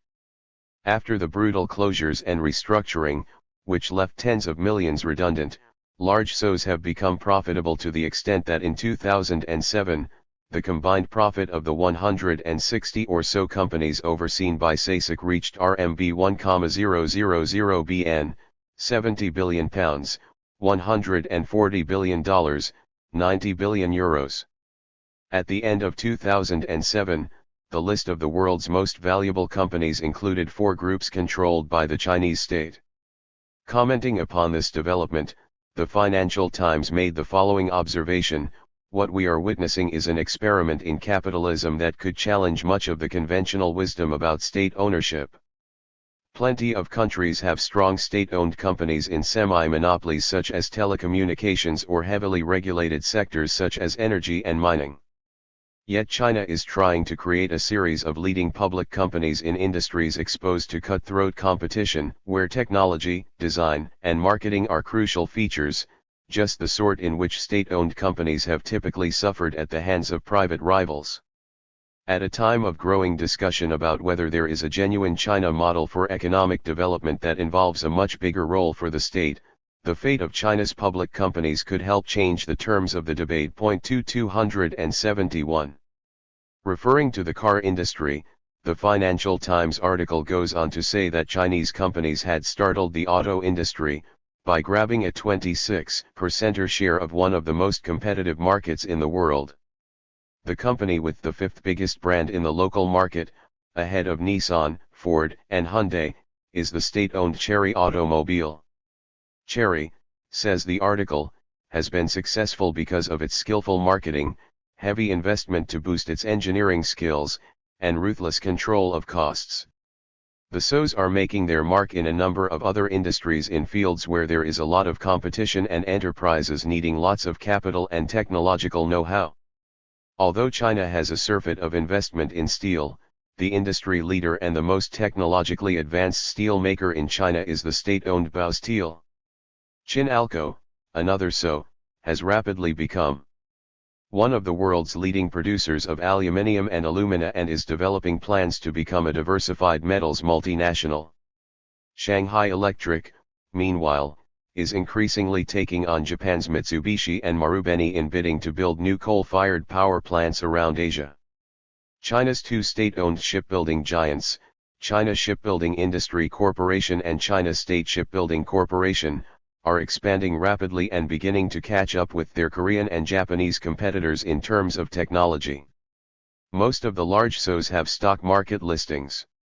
The 12 biggest initial public offerings, IPOs, in 2007 in Shanghai were all by SOs, accounting for 85% of the capital raised. About one-third of their shares are tradable. Although the SOs have performed remarkably well and reaped hefty profits, very little has found its way into the pockets of wage earners, for the massive restructuring and reorganization of the state sector in the 1990s shoved responsibility for a lot of health, education, and housing onto families. Another side effect of the much-lauded managerial independence is that China's most powerful SOs are beginning to outsmart the country's regulators and the latter's ability to control them. For instance, in the summer of 2007, the large state-owned oil companies obliged the authorities to raise fuel prices by helping to create an artificial shortage. Let the Financial Times take up the story. The Chinese government sets prices for oil sold domestically, which puts pressure on the large oil companies, PetroChina, Sinopec, and NOC, when international prices rise. The response from the large oil companies was a high-stakes game of bluff with the authorities. The amount of oil sold in China was reduced and several large refineries were put on scheduled maintenance. When many smaller, private refineries, also refused to sell oil at the government-set price, creating an even bigger shortage, the authorities had no option but to increase prices to 72. Be that as it may, the CPC needs a strong public sector capable of balancing the rising class of entrepreneurs. The risk, however, is that the ever more powerful state companies end up dictating policy to the authorities.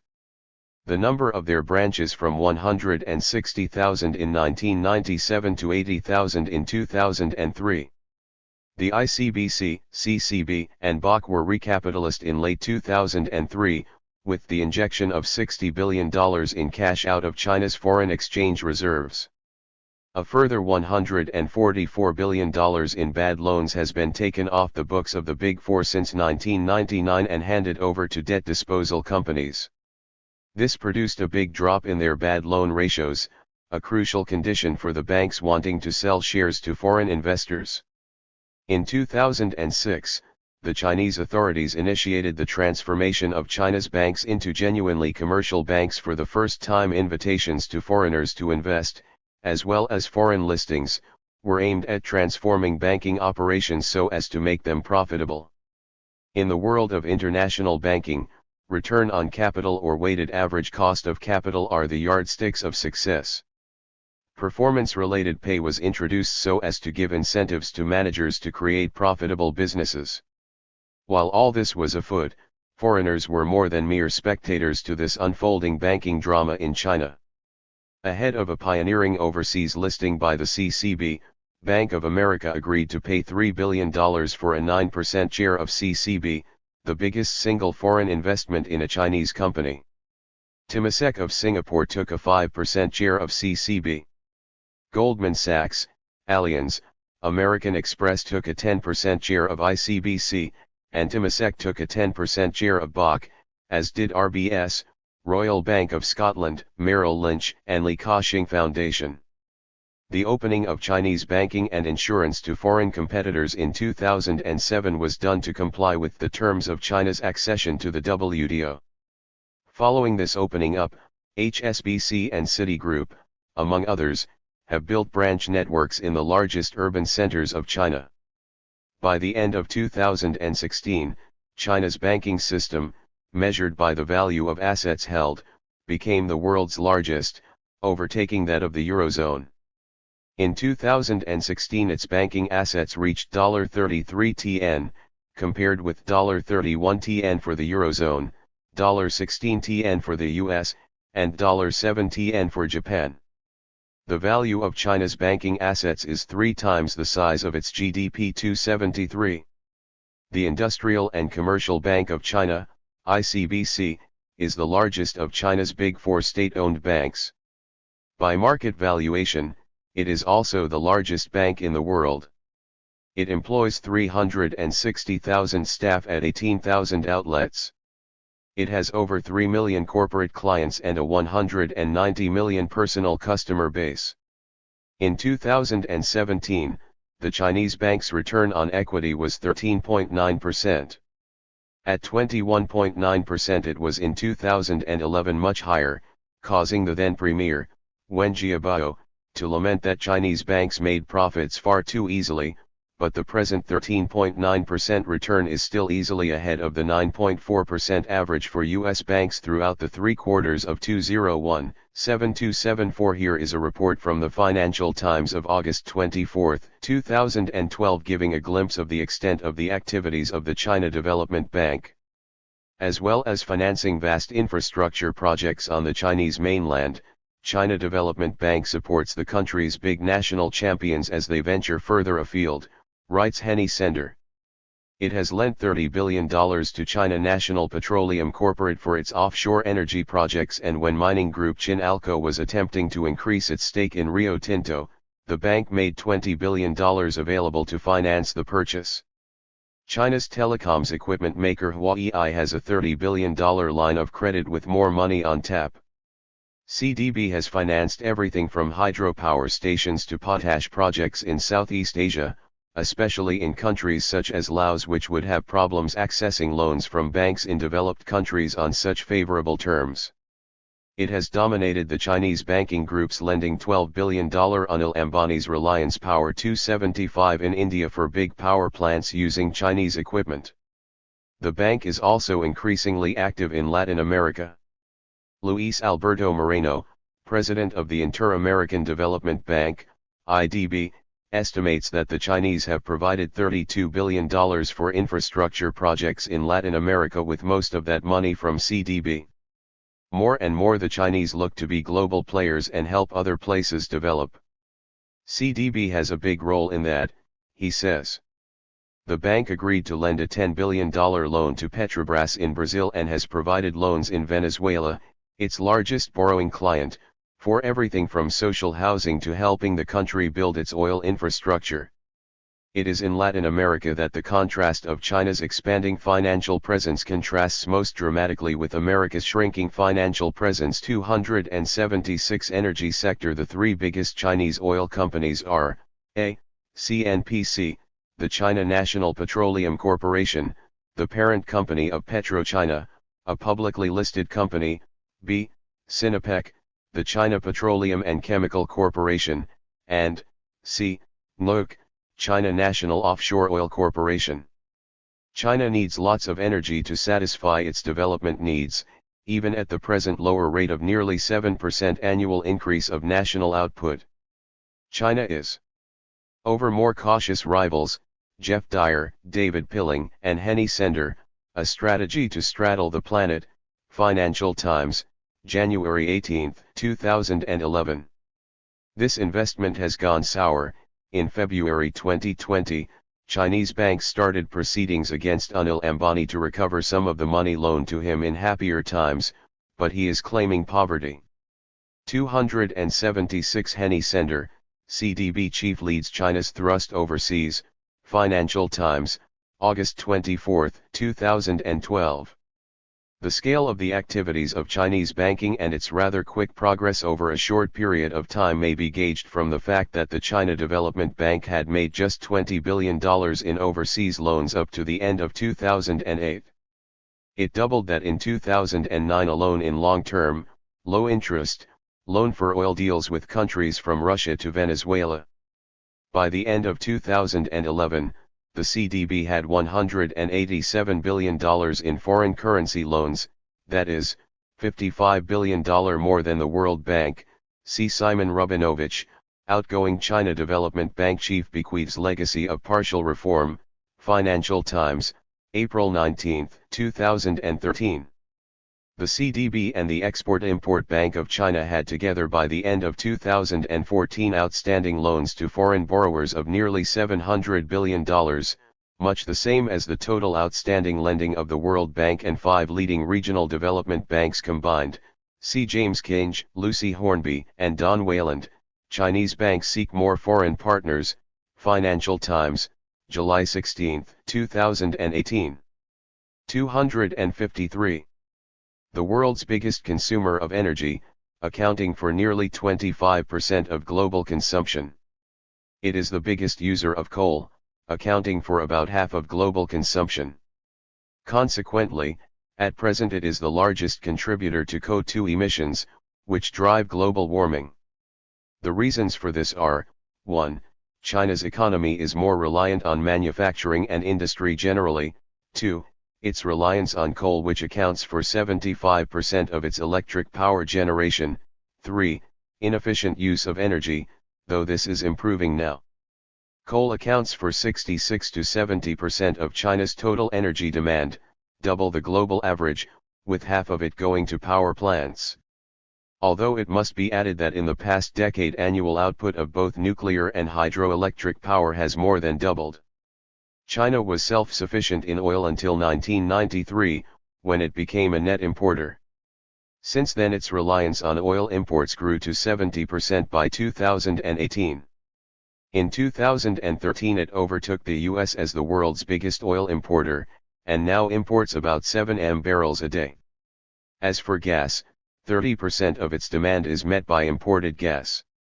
As half of its oil imports come from the volatile Middle Eastern region and pass through the narrow Strait of Malacca, which in the event of conflict could be blockaded by the US Navy, China has been attempting to find alternative routes.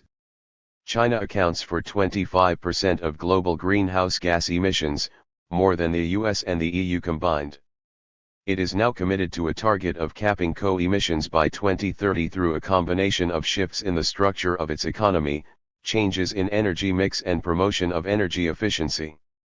Arthur Kroeber, from whose book this information is taken, rightly says that the Western countries who strike a morally superior pose and accuse China of causing degradation of the country's air, water, and soil, and contributing to global warming, should remember that every industrialist country went through long dirty periods. He reminds his readers that 4 decades ago almost identical headlines were being written about Japan, and in the 1960s the US faced severe air pollution problems in cities like Pittsburgh and Los Angeles, with rivers in industrial regions catching fire, and localities rendered unfit for habitation because of chemical pollution.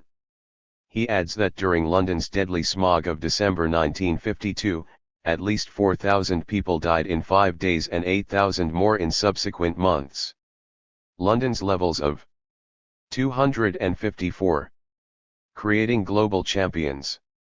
Pollution, he says, were possibly higher during those days than registered in Beijing in January 2013-3277.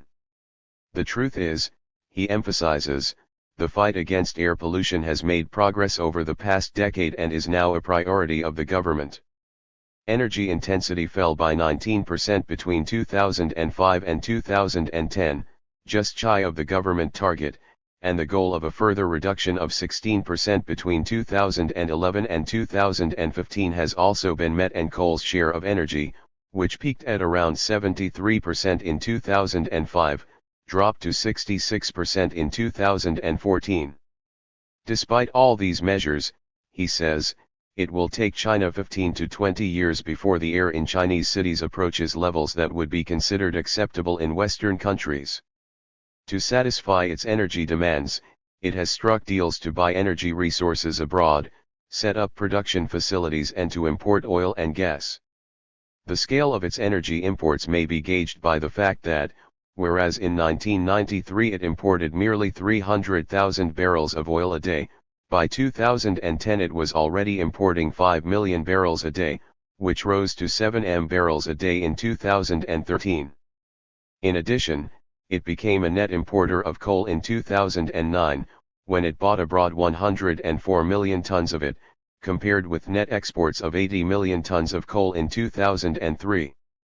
This was despite the fact that in 2009 China produced a whopping 3.3 bn tons of coal. 278 China has close commercial and diplomatic ties with Iran, which is the repository of 133 bn barrels of oil and 27,500 bn cubic meters of natural gas. In 2004, China agreed to buy 10 m tons a year of liquefied natural gas over a period of 25 years. The gas would come from the offshore South Pars field, which Iran shares with Qatar. The deal, worth about $100 billion, also grants Sinopec, the Chinese oil giant, rights to exploit Yadov Aran field in southwest Iran, which is reported to have reserves of 15 bn barrels. On March 14, 2005, China signed a $3.2 billion gas deal with Iran in defiance of U.S. sanctions against it. In Sudan, China has effectively built its oil sector. In 1996, CNPC secured a 40% stake in the country's most lucrative oil concession. Along with that, China helped construct a refinery, export terminals, and the pipeline for transporting much of the country's oil to Port Sudan on the northeast coast. Recently, Chinese companies control approximately 40% of Sudan's oil sector, and 60% of Sudan's oil is sold to Chinese customers, making Sudan one of the 6 biggest suppliers of oil to China. 279 China produces about 225,000 barrels of oil a day in Sudan. Though seen as the face of China's rush for energy resources abroad, the vast majority of petrochemical production and sales are domestic, with only 6% of its crude oil reserves and production emanating from overseas. More than 90% of its oil production and 95% of its gas production are domestic. The construction of the 4,000 km pipeline from China's Tarim field in the far west of the country to Shanghai and the markets of the East Coast enabled petrochemicals gas production to increase by 84% in just 4 years between 2004 and 2007. Petrochemicals reserves are on a par with those of Exxon, 20.53 bn barrels of oil equivalent to the latter's 22.92 bn, and are set to grow. It has given a good account of its technical skills through the development of the Tarim gas field in the far west part of China, in maintaining production at the mature Daking oil field, China's largest, and in the Nanpu discovery, estimated to hold close to 11 bn barrels of oil, making it one of the biggest oil finds in China in decades. PetroChina is able to conduct its operations in countries such as Venezuela, where Exxon is unable or unwilling to go. It operates in a dozen countries. No wonder then that PetroChina was viewed by the market as more valuable than Exxon in early November 2007.280 In May 2010, China signed a $20 BP deal with Nigeria to construct oil refineries and infrastructure in a broad shift from the Middle East to Africa as the main source for China's oil imports. Africa's share of Chinese oil imports stands at 30%, up from 24% in 2003. China has made remarkable progress in what the US considers to be its backyard. In May 2010 it signed a loans for oil deal with Brazil, whereby its intake of Brazilian oil was to reach 200,000 barrels a day, further enraging US imperialism. In the same year, China's NUC took a 50% stake in Argentina's Bridas in a $3.1 billion deal. The deal made NUC a partner of Britain's BP in Pan America Energy, in which Bridas has a 40% stake. Pan America is Argentina's second largest oil producer, producing about 230,000 barrels of oil a day.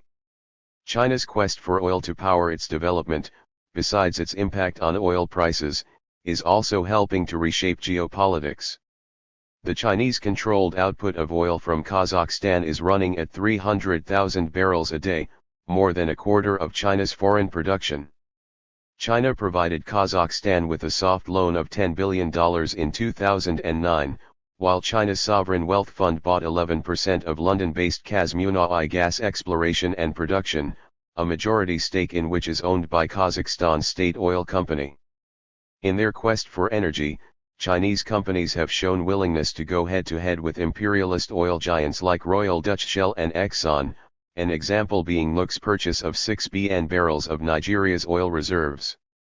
Another example is Sinopec's takeover of Adax for $9 billion, a company headquartered in Switzerland and operating in Nigeria, Gabon, and the Kurdish region. China has a big presence in Angola, to which Chinese banks have lent $15 billion at concessional rates with long repayment periods.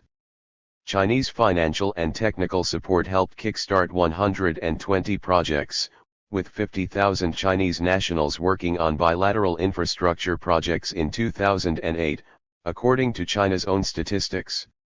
Angola supplies about 18% of China's oil imports, more than any other country.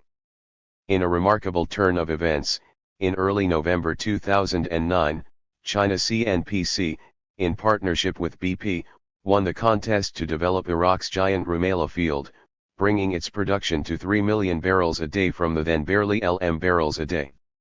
Because of the dangers of a blockade by the U.S. Navy of the Malacca Strait, through which 80% of China's oil imports from the Middle East and Africa pass, China's latest strategy is to build oil and gas pipelines from Burma, Myanmar, to southwest China, a pipeline, a highway, and a railway from Pakistan's Gwadar port to China, and to look directly west in the direction of Central Asia and Russia.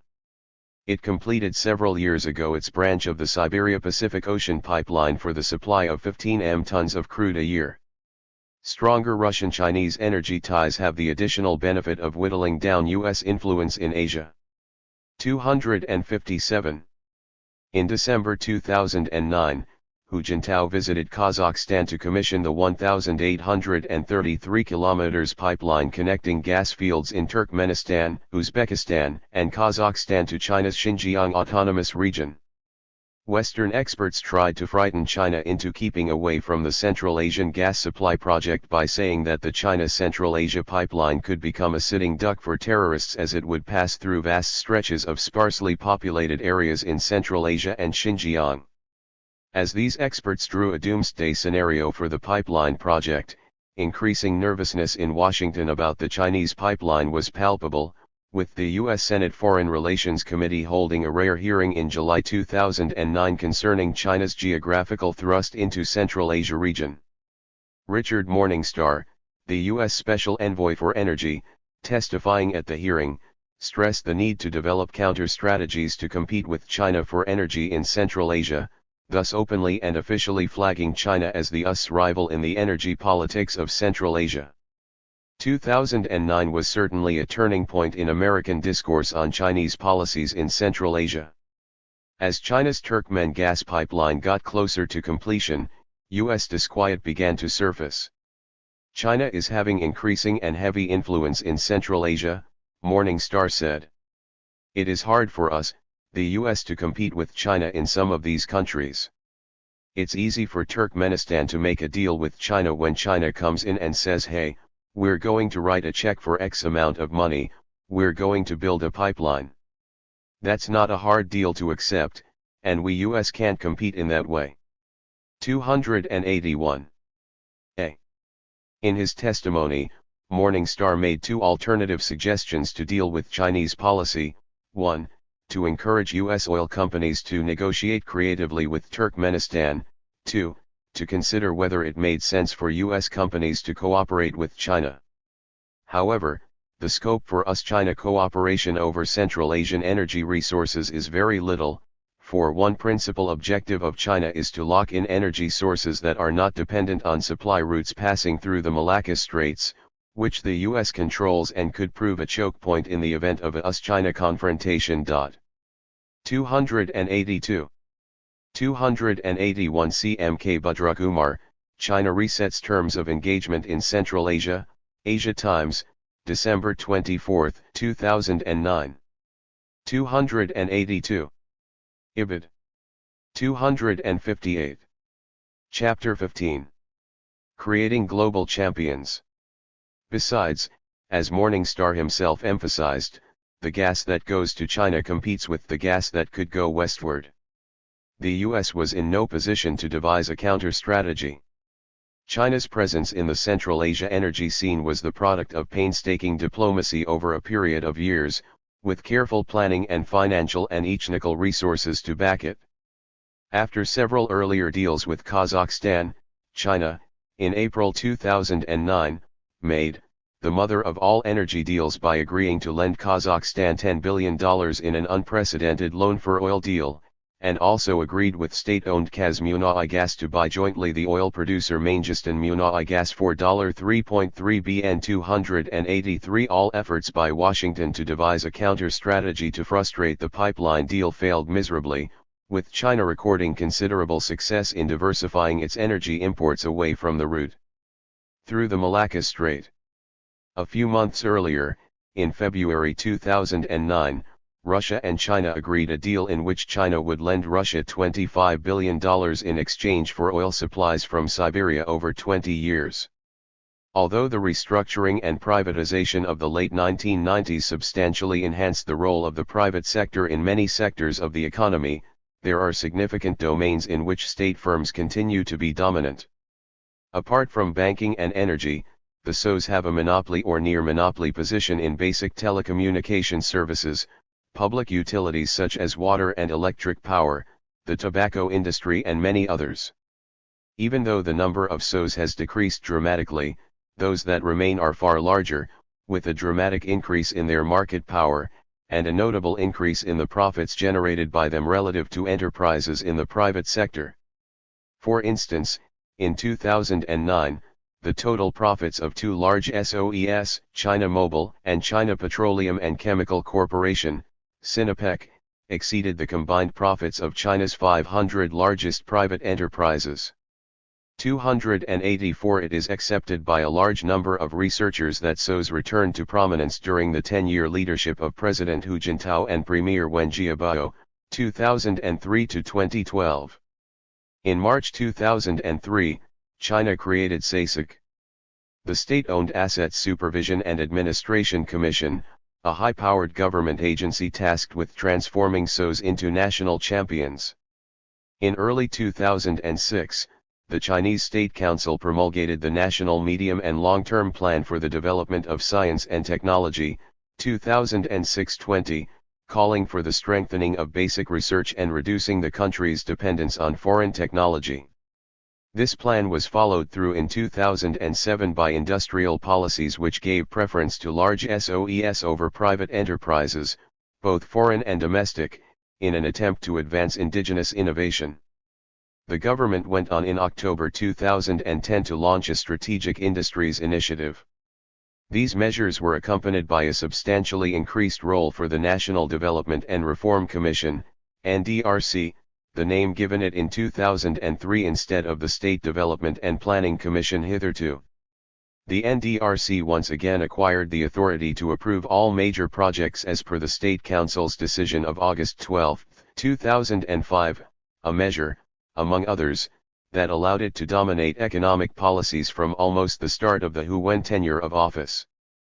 In 2008, the NDRC absorbed the National Grain Bureau and National Energy Bureau, with the result that the NDRC in effect became a very powerful ministry and the general headquarters of the economy, with a high propensity to intervene in market operations and outcomes. 285. SASAC, for its part, took charge of 200 or so most significant non-financial SOEs, a development which caused James McGregor, former Wall Street Journal bureau chief in China and Taiwan, to conclude that state-owned firms, which had faded into the background during Deng Xiaoping's reforms, returned to prominence under Hu Jintao and Wen Jiabao as anointed champions to lead China's international ambitions and serve as guarantors of party supremacy. 286. Apart from the Chinese oil giants, already discussed above, SASAC SOEs include the large state telecommunications companies China Mobile, China Unicorn and China Telecom, almost all the large state power generating companies such as China Huadian Corporation, the Shenhua Group. China's biggest state-owned coal producer, the main state power. Chapter 15. Creating Global Champions. Distribution Corporation, State Grid Corporation and China Southern Power Grid Company, and all the main state airlines, Air China, China Southern, and China Eastern. 3 SASAC-controlled SOs ranked in the top 10 in the 2010 Fortune Global 500 list of the largest corporations ranked by revenue, while only 2 American companies made the top 10. The small number of enterprises controlled by SASAC do not even begin to convey the scope of its far greater operations. Starting with about 200 SOs it began with, through mergers aimed at building even bigger, more powerful enterprises, this number had been reduced to just 113 by early 2014. However, this small number plays a very large role in China's economy as most SASAC enterprises have many subsidiaries, each with multiple factories. China Huadian Corporation furnishes a good example in this regard. One of the 5 largest nationwide power-generating groups, it is a sprawling conglomerate with over 100,000 employees.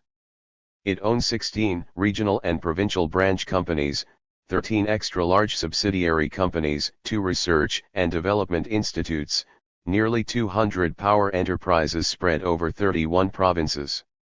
Its subsidiary companies included 5 listed companies, 4 of which are listed on the Shanghai Stock Exchange and 1 on the Hong Kong Stock Exchange. Similarly, Sinopec Corporation has more than 100 subsidiaries and branches. As a result, the universe of central SASAC entities in 2010 included 23,738 firms, or 1/5 of the number of state-owned firms of all types. To 287 further, many SASAC-controlled companies have expanded their activities far beyond their core businesses. For example, China Huadian owns a majority of shares in city commercial banks in Shizuishan City in Ningxia Province and in Shijiazhuang, the capital of Hebei Province.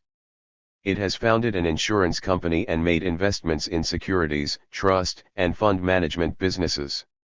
Very many SASAC-controlled companies have also made loans to, or invested directly in, property development companies, particularly during times when the government has sought to limit bank lending to property developers. The CPC plays a crucial role in many SASAC companies. Its organization department appoints the 3 top executives, the party secretary, chief executive officer and chairman of the board, in 53 of the most important SOs, under the supervision of SASAC, leading James McGregor to argue that this places control of the national champion SOs that dominate all key sectors of the economy directly in the hands of top party bosses who deploy them to boost the economy and buttress the party's monopoly on political power. CG. The close link between the party and these top SOs, says Lardy, is best symbolized by the red phones on the desks of these firm CEOs, which provide a direct, encrypted link between the firms and Zhongnanhai, the location of the Chinese Communist Party headquarters in Beijing.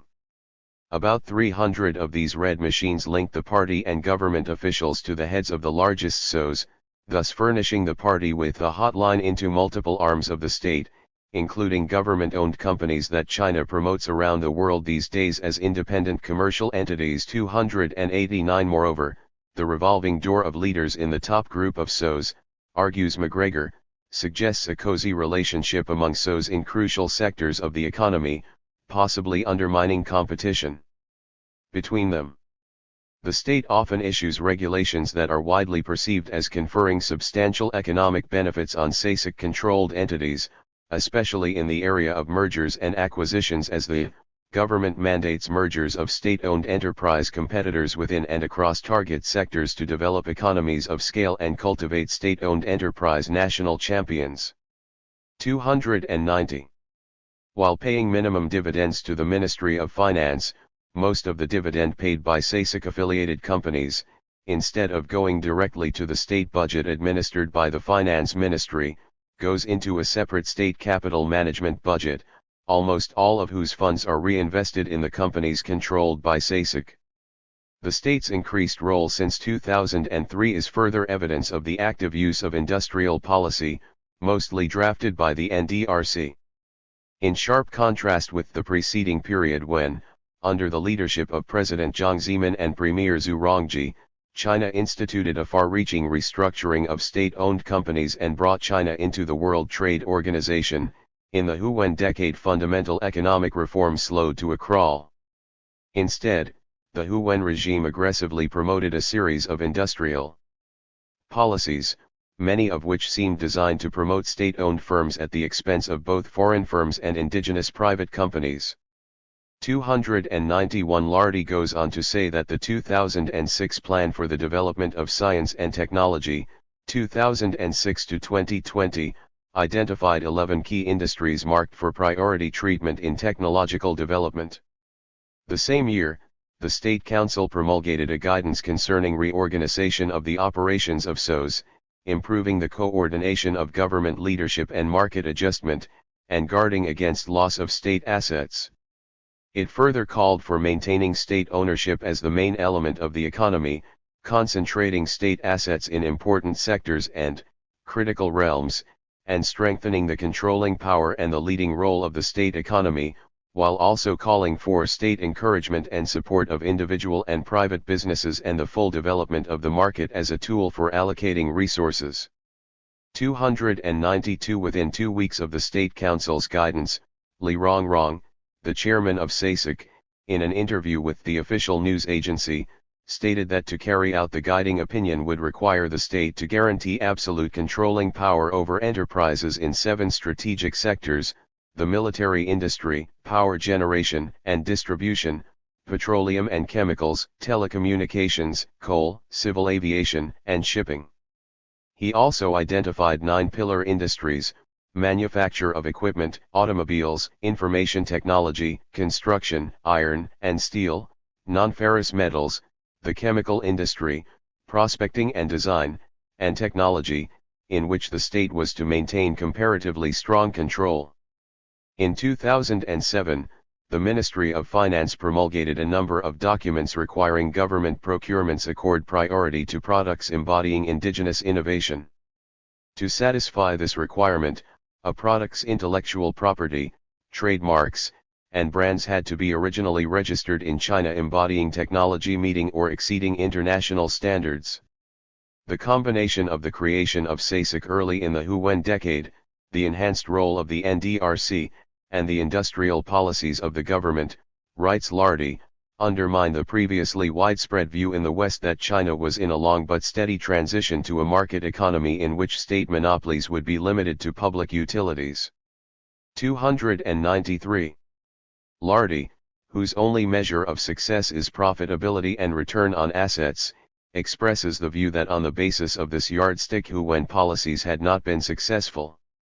2 factors undermine the view that 2003 to 2013 marked the ascendancy of state control of resources and resurgence of the role of state firms, the higher share of investment undertaken by private firms and the rising efficiency of these firms' investment, which together were a major source of economic growth in the Huwen era.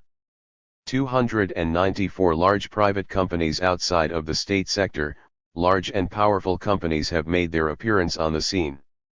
Most important of them are the 3 huge internet groups, Baidu, Alibaba, and Tencent, collectively known as BAT, which have, in the words of David Pilling in the Financial Times, literally turned much of China upside down in just a few years.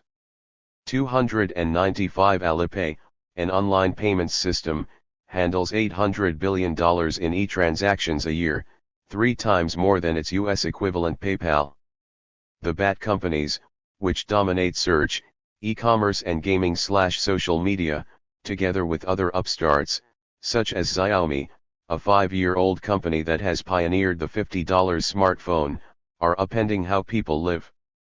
296 The internet is unleashing entrepreneurial energy, bringing market forces to bear in diverse corners of the economy and expanding the role of the private sector at the expense of entrenched state enterprises. Mr. Pilling adds that in China's economy the private sector long ago outstripped the state as the engine of growth. He goes on to cite Edward Tse, a management consultant and author of China's Disruptors, 297 according to whose estimates private businesses accounted for 3/4 of national output. By 2013, China had about 12 privately held and 42 family-run businesses against 2.3 state-owned companies.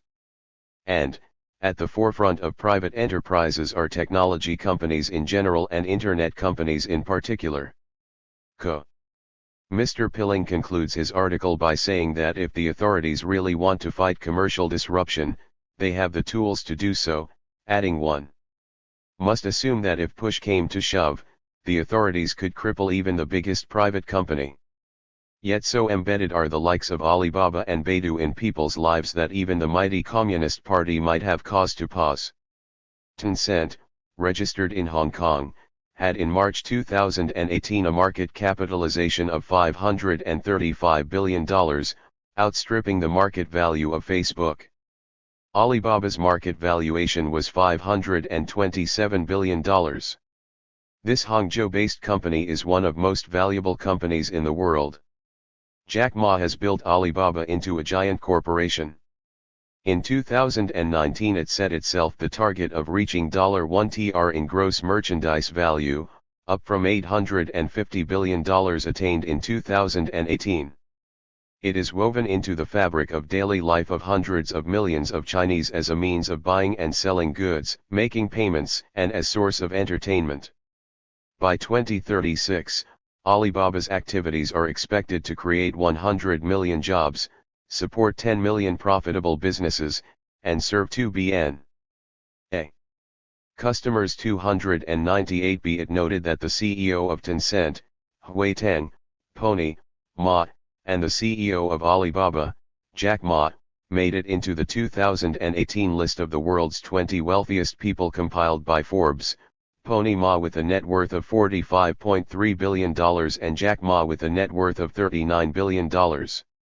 While Pony Ma was ranked the 17th richest person in the world, Jack Ma grabbed the 20th spot. This is the first time that any Chinese has made it into the list. 299. Pony Ma, chief executive of Tencent, has rightly been dubbed the king of Chinese internet. He has built an empire of social communication, games, and online shopping services for China's 800 million plus internet users.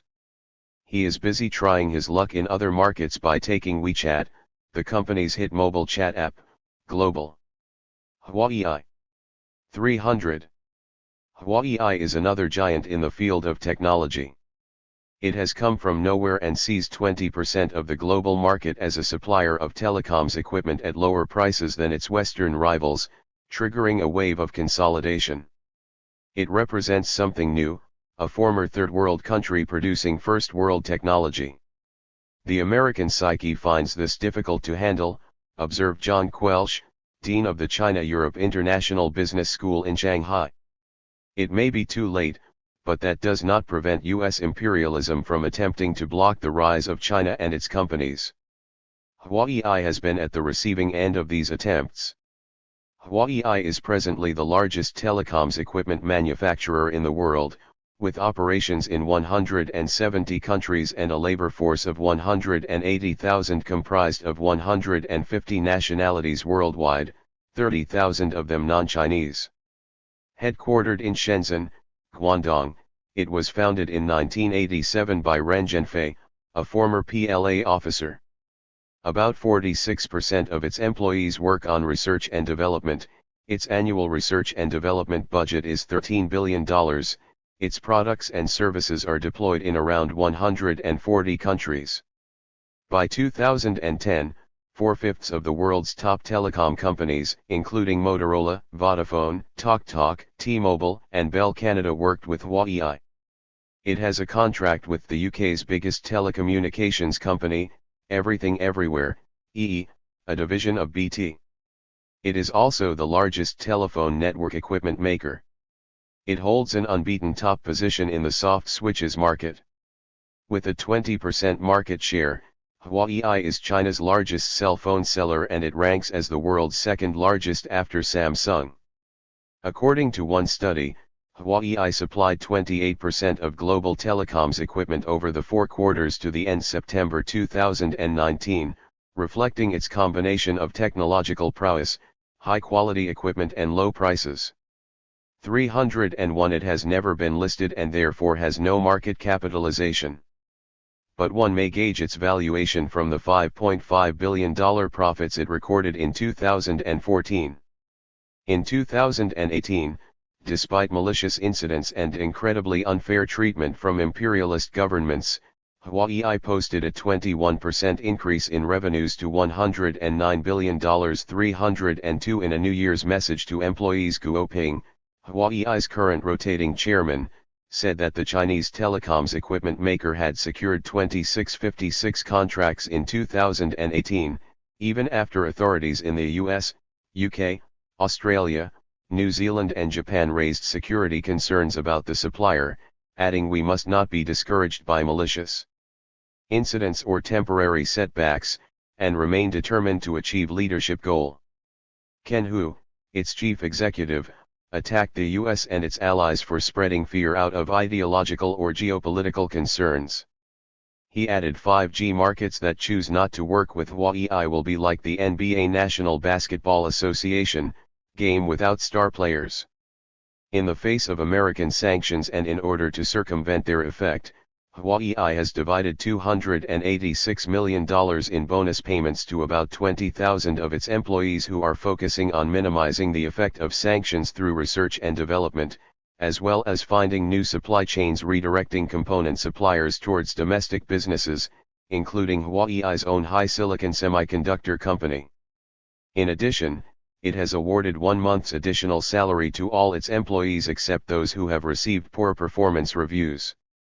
So far, it appears to be succeeding in its efforts not just to survive but to thrive. It shipped 238.5 million smartphones in 2019, up from 206 million in 2018.303. Donald Trump issued an executive order that would stop companies using equipment made by Huawei and its rival ZTE 304. Gavin Williamson, the then UK Defence Secretary, said recently, "I have grave, very deep concerns about Huawei providing 5G network in Britain. We've got to recognize the fact that the Chinese state does sometimes act in a malign way, which of course the British state never does." 305 The UK and Canada have accused China of cyber attacks aimed at stealing secrets from governments and high-tech companies. The imperialist governments have mobilized their spy agencies into the bargain for conducting an anti-China hysterical campaign. Alex Younger, the head of MI6, recently warned against the dangers of allowing Huawei to bid for British 5G networks. Huawei's success has so alarmed US imperialism that the authorities have gone after it with a vengeance in an effort to block it doing business in the US, criticizing it for its alleged lack of transparency and its connections with the Chinese military for no better reason than that its founder was once an officer of the PLA. The U.S. Home Intelligence Committee formally recommended the largest government market in the world to boycott equipment from Huawei and advised U.S. customers to do the same. Having failed by commercial and administrative measures to block the rise of Huawei, the U.S. administration instigated the arrest in Canada of Ms. Meng Wanzhou, Huawei's chief financial officer and the daughter of its founder, asking for her extradition to the U.S. for having allegedly violated U.S. sanctions against Iran many years previously. The flunkies of U.S. imperialism that they are, the Canadian authorities obliged, and Ms. Meng Wanzhou, while having been released on bail, is under constant surveillance and is unable to leave this large prison house called Canada. Her team of lawyers are fighting the U.S. extradition request. Lenovo. Founded as Legend Holdings in 1984, the name was changed to Lenovo in 2004. It was established by Lu Chuanzi and is headquartered in Quarry Bay, Hong Kong, and Morrisville, North Carolina. In 2005 it acquired the PC division of IBM, the company that invented the PC industry in 1981. Lenovo's business activities range from smartphones and desktops to servers, tablets, notebooks, printers, televisions, and scanners. It is the largest PC company in China, has a workforce of 60,000 and in 2016 its revenues stood at $43.03 billion. Other prominent private giant corporations include Geely, Anbang, Fosun, Wanda, and HNA. Here are a few details of their rise and the extent of their operations. Zhejiang Geely Holdings Group founded by Li Shufu in 1986, it initially produced cheap consumer goods including fridges. In 1998 it secured permission to manufacture cars, and production started in 2002. It listed in Hong Kong and went on to purchase Volvo Cars in 2010, its first large overseas purchase. In 2013 it bought Manganese Bronze Holdings, maker of London taxis, currently known as the London Air Vehicle Company. It manufactures hybrid cabs in Coventry, where it is developing hybrid electric home shopping delivery vans. Geely is China's most multinational motor manufacturing enterprise. Based in Hangzhou, close to Shanghai, it is a listed company with an estimated value of £22 billion. In 2013 it took a 51% stake in the Norfolk-based sports car manufacturer Lotus Cars, and has agreed to purchase a $3.3 billion share in Volvo Trucks. It also acquired Terrafugia, an American technology company involved in the development of a road-safe flying car with foldable wings. Its most recent, and audacious, swoop for a 10% stake in Daimler secured Geely's founder, Mr. Li, an audience in Angela Merkel's chancellery at the end of February 2018, where Lars Hendrik Roller, chief economic advisor to the German chancellor, sought assurances about the security of German technology. Be it said in passing that Mr. Li, 54, is number 10 on Forbes magazine's China Rich list and 209th on its global ranking with an approximate net worth of $17.4 billion.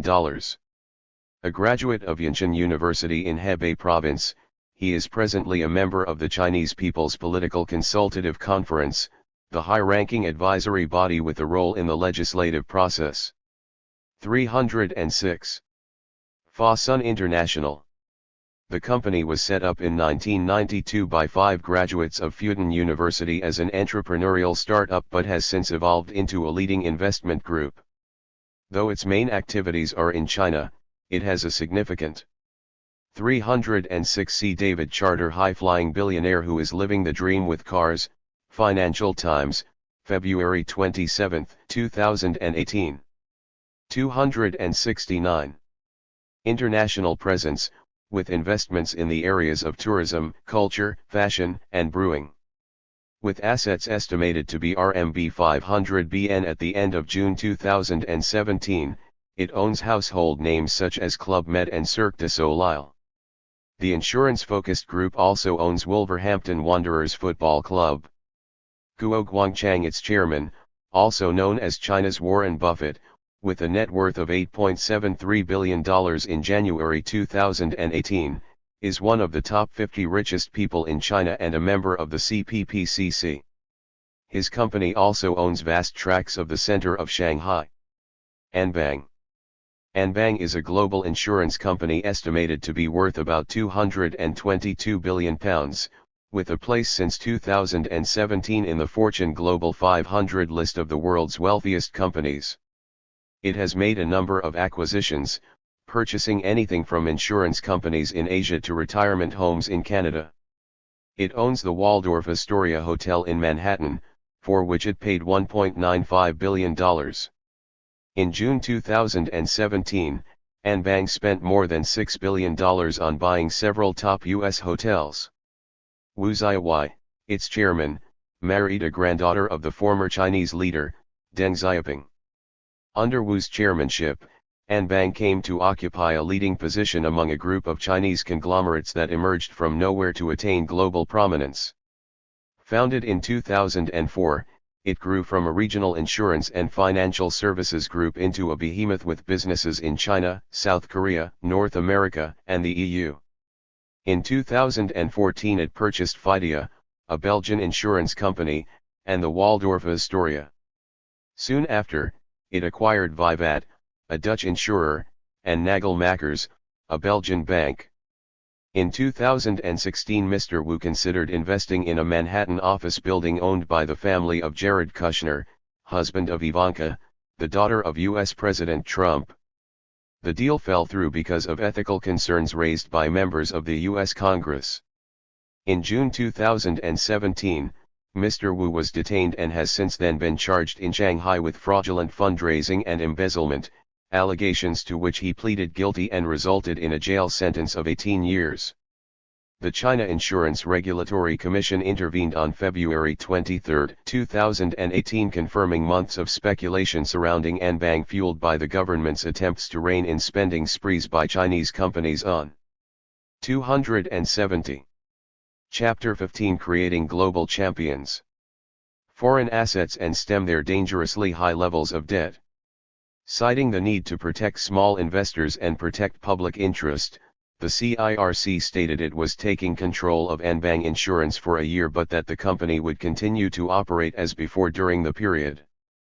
307 Many of Anbang's subsidiaries have been handed over by the China Banking and Insurance Regulatory Commission to a newly created company Daijia, with the ultimate aim of returning them into private hands.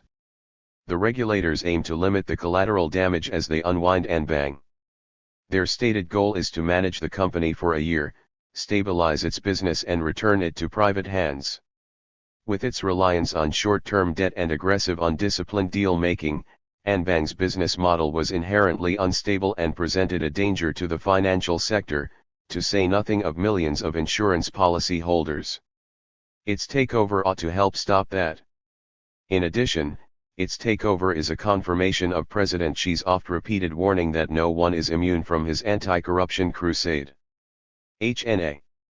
Founded in 2002 and headquartered in Haikou, Hainan, HNA is a Chinese aviation to financial services conglomerate.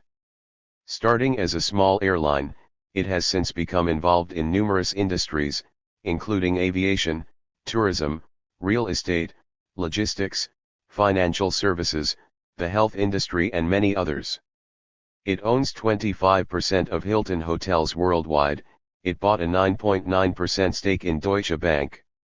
In 2017, with a revenue of $53.3 billion, it ranked 170th in the Fortune Global 500. It has transformed itself into one of China's most aggressive deal makers. After a $50 billion acquisition spree in just 2 years, it has drawn scrutiny into its ownership and financing, both of which are opaque, to put it mildly. Its debt-fueled buying spree has brought it into the crosshairs of the authorities, who are rightly worried that its financial difficulties could have ramifications in the Chinese financial sector. It has been instructed to divest and reduce its debt burden. As a result, it reduced its share in Deutsche Bank to 8.8% and sold its stake in Hilton Hotels for $8.4 billion, a profit of $1.9 billion over its purchase 2 years earlier. It has also sold a raft of buildings across the U.S. to cut its massive debt. 308. In the past 2 years, the finance-to-aviation conglomerate, once China's most globally acquisitive company, has sold more than $40 billion in assets to trim a debt pile twice that size. It has been forced to sell its core airline business. It has sold Hong Kong International Construction Investment Management to Blackstone. It has sold Hong Kong Express to Hong Kong flag carrier, Cathay Pacific. 3 As regards its ownership, its 2 chairmen, Chen Fang and Wang Jian, each hold 14.98% of the company, while its CEO, Adam Tan, holds 2.95%. 9 other directors hold a total of 14.63% and Hainan Airlines has a stake of 0.25%. A mysterious charity, Sahang, apparently holds most of the shares. According to another source, however, 70.89% of the shares are held by the China Telecommunications Corporation. Be that as it may, it is a huge enterprise which employed 287,076 people in 2016. Were it to fail, the tremors would be felt in several countries, including China, hence the concern of the Chinese regulator. In 2016, the All China Federation of Industry and Commerce released a list of the top 500 private companies in China. 12 out of these 500 are in the list of the Global Fortune 500. Their total revenues in 2016 reached 16 tn yuan, $2.4 tn, a growth of 10% over 2015. Fortune's Global 500 list of the world's largest corporations included 95 Chinese companies, with combined revenues of $5.8 tn. The same year, Forbes reported that 5 of the world's largest public companies were Chinese, including the world's largest bank by total assets, the ICBC. Many of China's largest companies are SOEs. There are widely differing estimates of the proportions of state and private ownership in China. At the end of 2005, according to the OECD, the private sector's share of the Chinese economy amounted to as much as 2/3, whereas CLSA Brokers of Hong Kong put it at 3/4. But according to investment bank UBS, the private sector accounted for only a quarter, close to Beijing's own figure of 22%, given in 2003. Reporting these figures, the Financial Times of September 27, 2005 stated.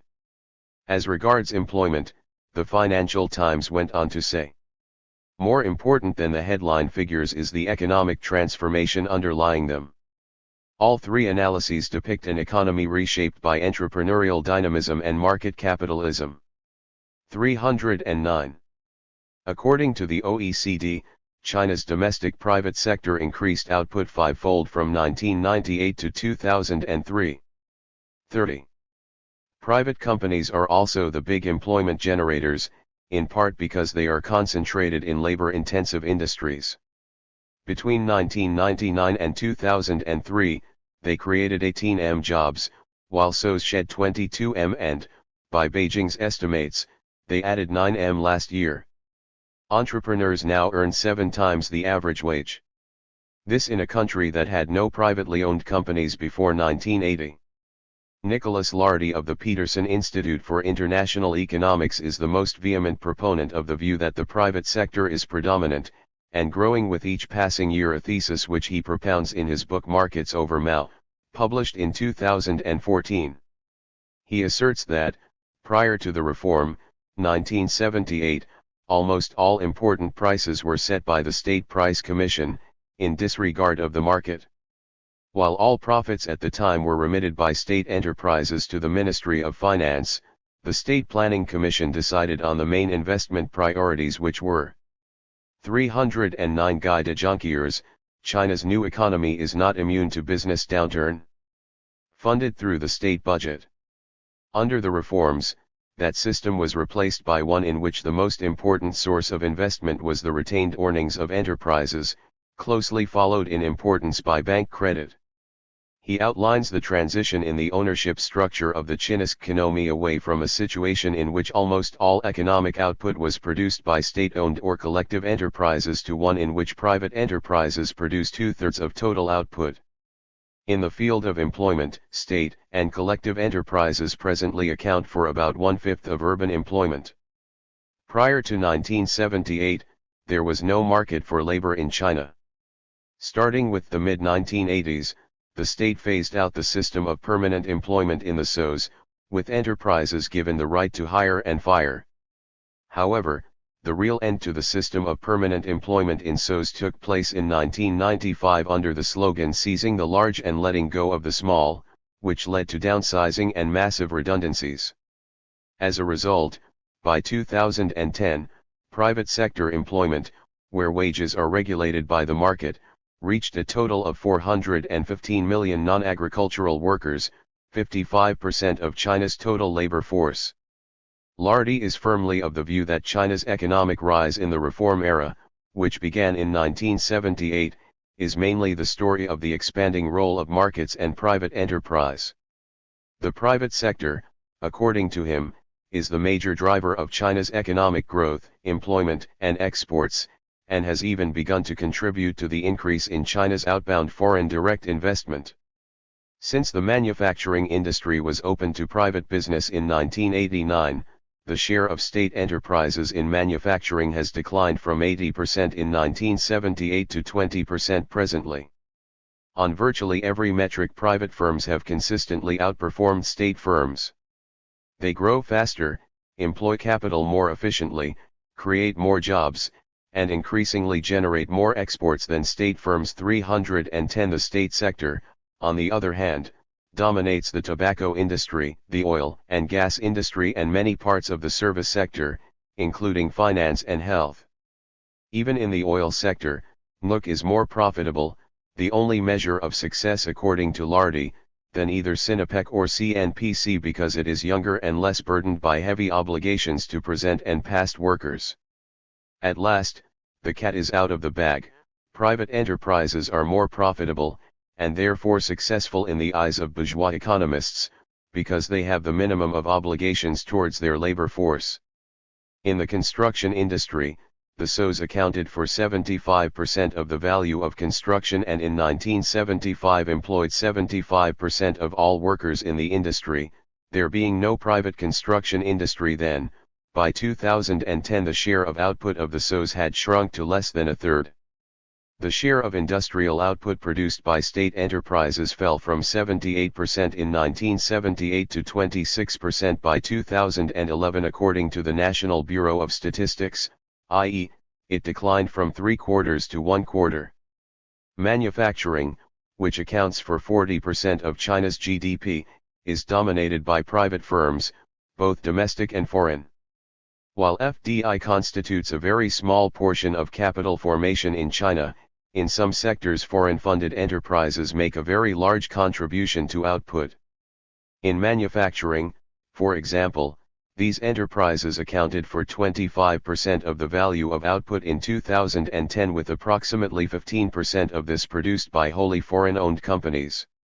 Thus, these firms play a very important part in China's manufacturing sector. As for the retail trade, there were hardly any private retail units in 1978, but by 2008 about 80% of all retail outlets were privately controlled and they accounted for 50% of retail sales and just over 50% of profits in the retail sector. By contrast, during the same period, the percentage of state retailers had shrunk to 3.5%, while they accounted for 22% of employment and 22% of sales of retail units, which means they are huge. In the wholesale trade, state and collectively owned units accounted for 40% of sales, while private sector firms accounted for 45%.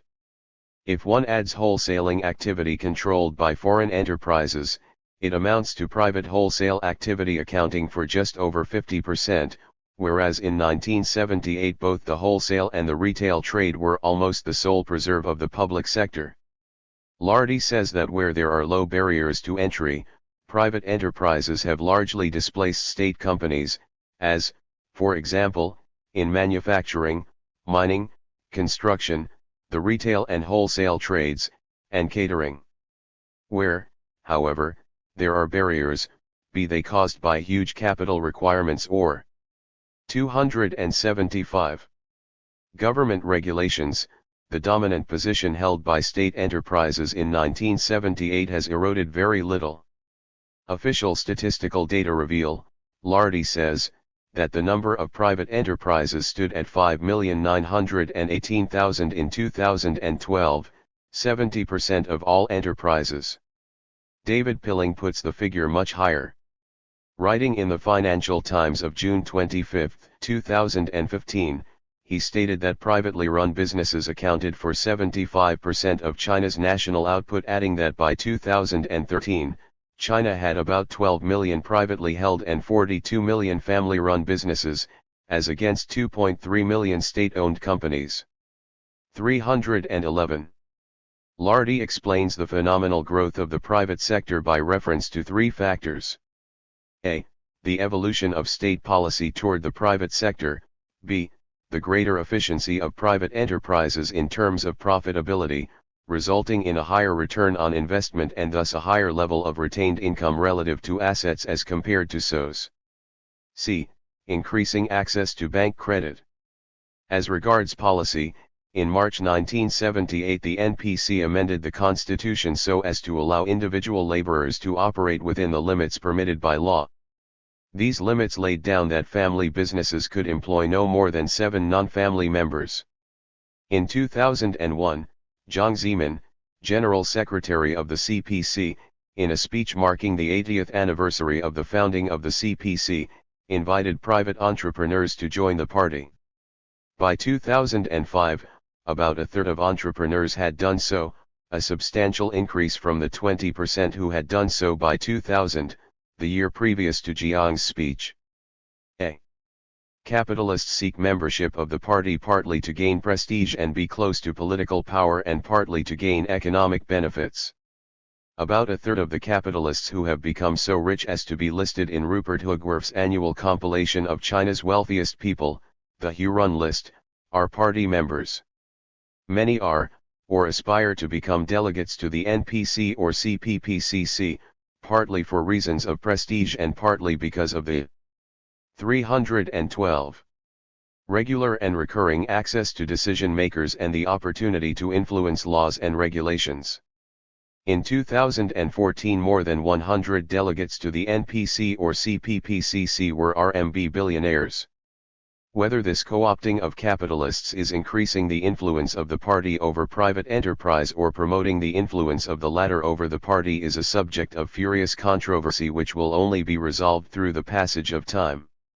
A year later, 2002, the CPC clarified that it would no longer discriminate against private enterprises but would embrace them because of their contribution to the economic development of China. In 2011 the government lifted the restriction on the maximum number of non-family members who could be employed in individual businesses. As regards efficiency of private enterprises, let it be said that it is attributable to the poor working conditions of the labor force in terms of wages, hours, or work, safety standards, and disregard for the environment. As a result they reap higher profits on their investment and are thus able to reinvest the surplus value thus derived for the expansion of their businesses. In 2009, according to Lardy, in the private sector the return on equity stood at 20%, running 9.9% ahead of the state enterprises. It is not, however, true that private enterprises are more profitable across the board than state enterprises. Look, for example, enjoyed profit margins averaging 44% in 2004-12, generating an average return of 24.5% on assets. Between 2004-14, China Mobile's profits stood at 33%, with an average of 19% return on assets. As regards the availability of credit, and the widespread allegation that nearly all of bank credit goes to the SOEs, thus starving private enterprises of the credit they need, Lardy's analysis proves that this is not so. He reveals that between 2010 and 2012, lending to private business accounted for 52% of loans, while the share of state firms averaged only 32%. So, on all three counts, private business has been able to perform profitably because of the generous conditions provided for its development. Lardy's analysis is not shared by everyone, and he is aware of it. He says, some believe that the Chinese government and the Chinese Communist Party have substantial control over private enterprises, instead of private entrepreneurs using the party to advance their commercial interests. He adds, indeed, in the extreme they assert that there is no such thing as a private enterprise in China and that the party controls everything. 313. C.G. Lardy himself has provided sufficient evidence in his book to show that the reform process slowed considerably during the time of who/when, 2002-12. Having stated that China's economic rise in the reform era is largely the story of expanding role of markets and private enterprise. 314, he is nevertheless obliged to admit that China's transition to a market economy is incomplete. A few key prices remain administered rather than market determined, distorting the allocation of resources and slowing economic growth. And while improving, the share of bank lending going to private firms is still far below the contribution these firms make to China's growth. 315. He admits that the Chinese state is one of the world's most powerful in terms of the ownership of the means of production. 9316. And his recipe is basically to do away with the state sector, which, he maintains, is a continuing and increasing drag on China's growth. Therefore, the economic reform should now focus on opening up the portions of the economy that remain off limits for private firms, including foreign firms. 317. At the time of the publication of his book, Lardy was optimistic that this is what the CPC was embarked upon doing, for the third plenum of the 18th Central Committee and its decision of November 15, 2013, decision on major issues concerning comprehensively deepening reforms, addresses these questions in several ways, as he wrote. First, it declares that the market should be the decisive force in the allocation of resources. Second, it elevates the role of the non-state sector to parity with the state sector. Third, it repeatedly calls for a level playing field, competitive markets, and restriction of state monopoly ownership to natural monopolies. 318. In fact, the resolution of the third plenum of the 18th Central Committee is more nuanced than that. It spelt out its intent in this regard in the following words: the basic economic system with public ownership playing a dominant role and different economic sectors developing side by side is an important pillar of the socialist system with Chinese characteristics and is the foundation of the socialist market economy. Both the public and non-public sectors are key components of the socialist market economy, and are important bases for the economic and social development of China. We must unswervingly consolidate and develop the public economy, persist in the dominant position of public ownership, give full play to the leading role of the state-owned sector, and continuously increase its vitality, controlling force, and influence. We must unswervingly encourage, support and guide the development of the non-public sector, and stimulate its dynamism and creativity. As is often the case with resolutions of the Communist Party of China since the beginning of reforms, this resolution appears to have been written by two hands. On the one hand, it emphasizes the need for economic resources to be allocated through the market. 319. On the other hand, it emphasizes the dominant position of the public sector and calls for the continued increase of its vitality and its controlling force and influence.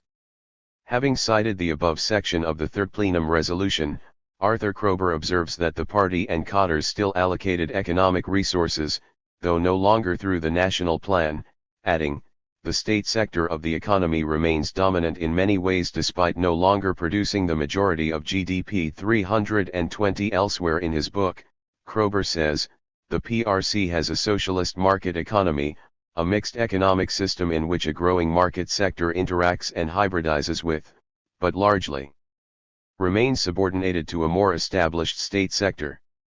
And this is still a political economy where the public sector dominates politically despite the increasing size of the non-public marketized sector. This public sector economy remains substantial, especially in strategic industries. 321. Be that as it may, during the years since the plenum's decision, as referred to by Lardy, there has been little sign of its implementation. Bourgeois analysts and commentators, as well as the political representatives of imperialism and its ideologues, express serious concern about the trajectory of China's reforms. In an article in the Financial Times of January 16, 2001, 9322, Nicholas Lardy, who had earlier on placed such hopes on President Xi Jinping opening the Chinese economy to further inroads by the markets, expressed his disappointment. He wrote that with China sneezing, many economists fear its weaknesses are contagious for the rest of the world. China's weaknesses are attributed to a. Weak domestic demand, b. A natural maturing of its economy, c. The tariff war with America. He goes on to say, however, China's role as the locomotive of global economic growth is threatened by a far more fundamental factor, President Xi Jinping's rollback of the market-oriented reforms that served China so well for 35 years. Those reforms, he wrote, starting in 1978, allowed private companies to flourish, and the latter made a disproportionately large contribution to China's stellar output, employment, and export growth, and turned China into an economic superpower. Mr. Xi, on becoming chairman in 2012, was expected to build on this impressive legacy. Indeed, only a year later he presided over an important party meeting that endorsed a far-reaching reform program, which stated that the market must become the decisive force in the allocation of resources. However, continued Mr. Lardy, Mr. Xi has, since largely abandoned this approach in favor of concentrating on his anti-corruption campaign, and repeatedly emphasized the role of state industrial policy and state-owned companies, despite overwhelming evidence that the latter are inefficient. Because of Mr. Xi's repeated admonitions, he says, that the state-owned companies should be bigger, the government has organized multiple mergers of large enterprises in particular industries. This ill-advised consolidation has reduced competition, weakening the incentive for innovation and cost control, resulting in decrease of return on assets of the largest SOEs, while the productivity of private companies has increased. In the industrial sector, he says, the productivity of private companies is almost 3 times that of their state-owned counterparts. Moreover, he says, the SOEs soak up a larger and larger share of bank credit, which they are doing mostly at the expense of more productive private companies. The share of bank lending to the private sector has shrunk by 80% since 2013. As a result, the expansion of private industrial companies has slowed down. Since 2017 the situation has reversed, as previously they expanded their output at twice the pace of their counterparts in the state-owned sector for more than a decade. This is a reflection of the squeeze on bank credit accessible to private companies and the crackdown on the shadow banking system, which previously was a source of credit as bank loans started to dry up. The failure of the state to protect private property rights has also played a significant role, undermining the trust and confidence that many entrepreneurs have in the system. The combination of precipitous decline in return on the assets of SOEs, which control about $30 trillion in assets, more than twice the 2018 GDP, and declining investment by private companies is dragging China's average annual growth by an estimated 2 percentage points. Perhaps Mr. Xi accepts it as the price of maintaining a state sector he believes is an important element in sustaining political control, adding that, without a return to a more marketed SIC-oriented economic policy, even if bilateral trade disputes with the US are resolved, the likelihood is that China's growth will slow further, with unpleasant consequences for the global economy. The implicit conclusion is that to save the world economy, China must be forced to deepen reforms. Literally 3 days later, the Financial Times published another article on the same theme by Rana Foroohar 323. In it she writes that 2 years ago at the World Economic Forum in Davos, President Xi positioned himself as the protector of globalization. Whether you like it or not, the global economy is the big ocean that you cannot escape from, said President Xi. He continued, any attempt to cut off the flow of capital, technologies, products, industries, and people between economies, and channel the waters in the ocean back into isolated lakes and creeks, is simply not possible. It was at a time when, by way of contrast, President Trump was busy launching trade wars with friend and foe alike. A year later, Mr. Xi removed term limits on the presidency, a move back to the Mao era, while China began backtracking on reform, encouraging unproductive SOEs to grow even bigger, reducing competition and exacerbating the economic slowdown already underway. To cope with the slowdown, China has fallen back on an old formula, that is, covering problems with debt, as big companies receive loans from state-owned banks, while the more productive sector is squeezed out. Mr. Xi, she says, far from promoting globalization, has tightened state control of the market and made it tougher for a host of companies, from Qualcomm to Apple to Visa and MasterCard, to do business. Beijing is exerting more control over the high-growth technology sector through censorship that, she says, is part of a dangerous narrative that Chinese-style centralization is exactly what the high-tech sector needs because it feels that in an age of AI and big data China will have an advantage over the US because there is no civil liberty debate to get in the way of the surveillance state. China's surveillance state will bring more repression, she says. China's leaders say that the country's slowdown is a natural and welcome thing, a transition to a new consumer-led economy. Many others say it is the result of reversion to command and control policies. Making a reference to Nicholas Lardy, She says Lardy believes that the increasing drag of state companies in China resulted in a massive productivity slowdown following the financial crisis. Reversing this requires less state control, not more. Since opening up, China attracted more than $1.7 tr of FDI and made a huge contribution to global growth. Today, both capital flows and growth are decreasing, and the Chinese economy has slowed to a 28-year low of 6.6% in 2018. Private companies, including foreign invested enterprises, account for more than half of total economic output in China and between 50 to 90% of tax revenues, spending on R&D, urban employment, and exports.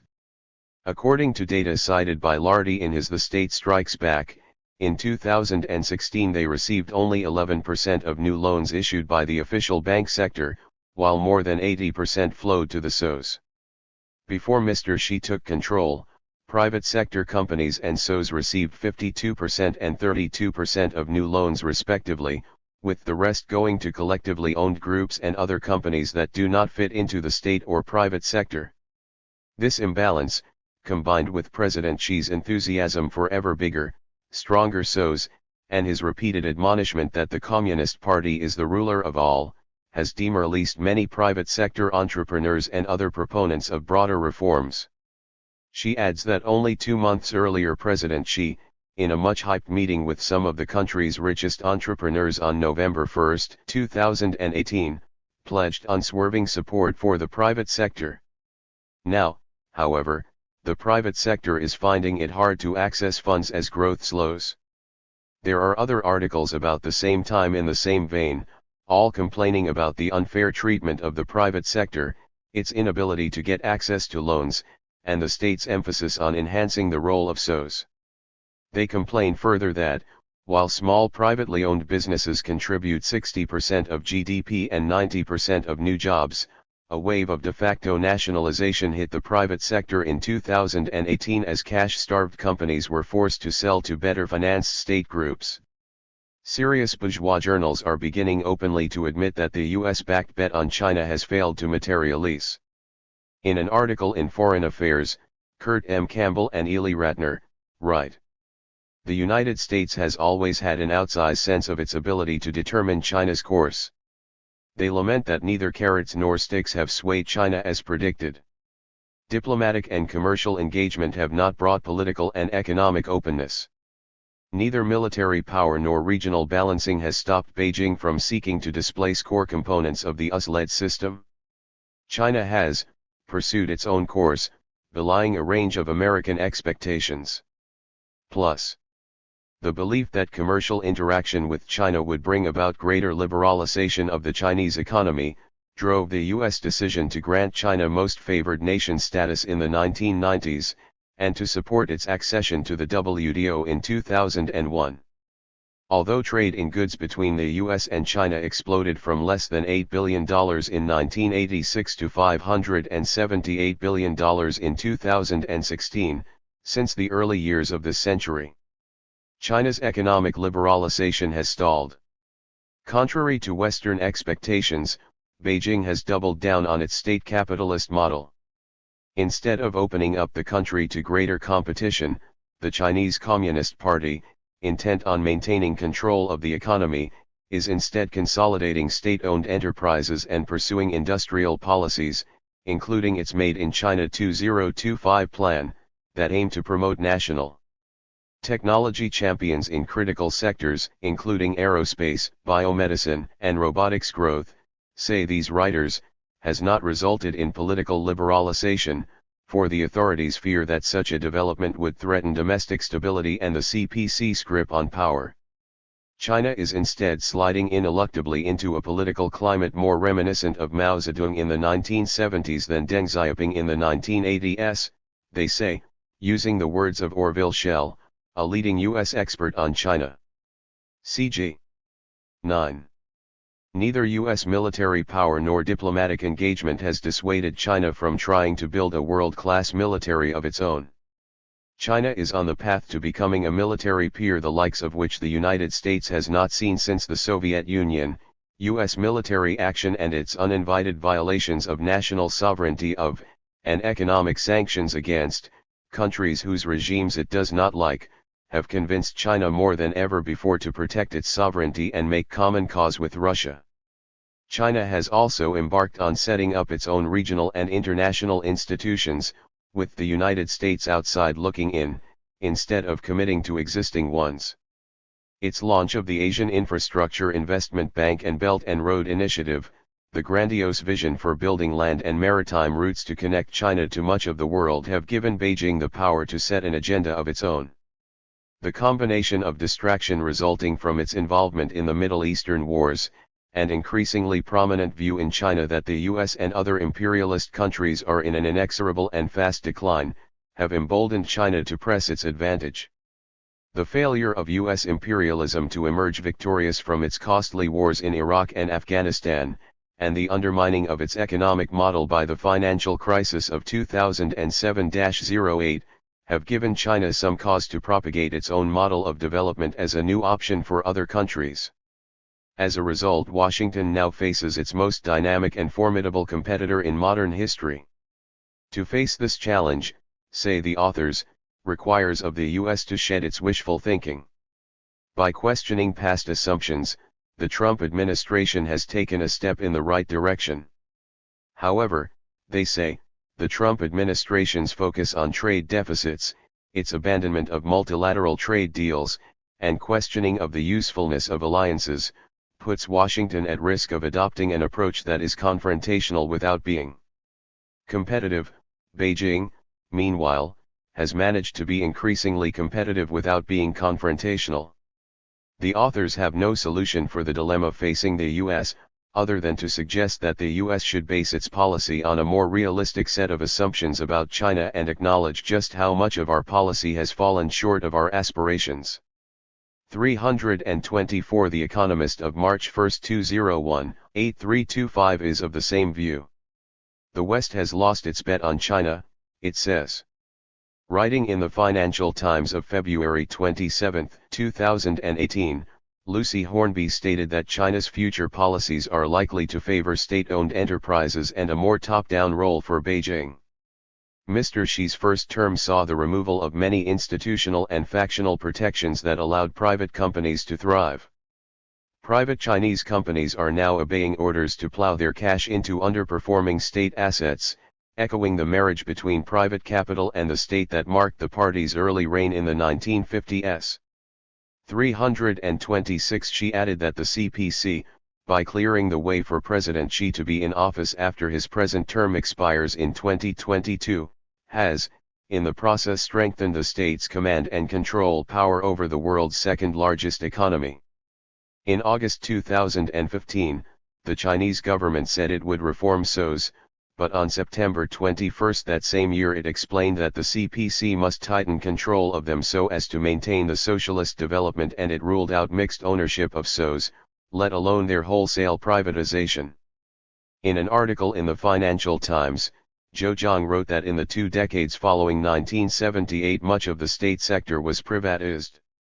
That trend has been almost totally reversed in the past decade, he said, adding that each year since 2005, for example, state-controlled oil and financial institutions, mainly the banks, have accounted for between 3/5 and 4/5 of all the profits made by companies listed on the Chinese stock market.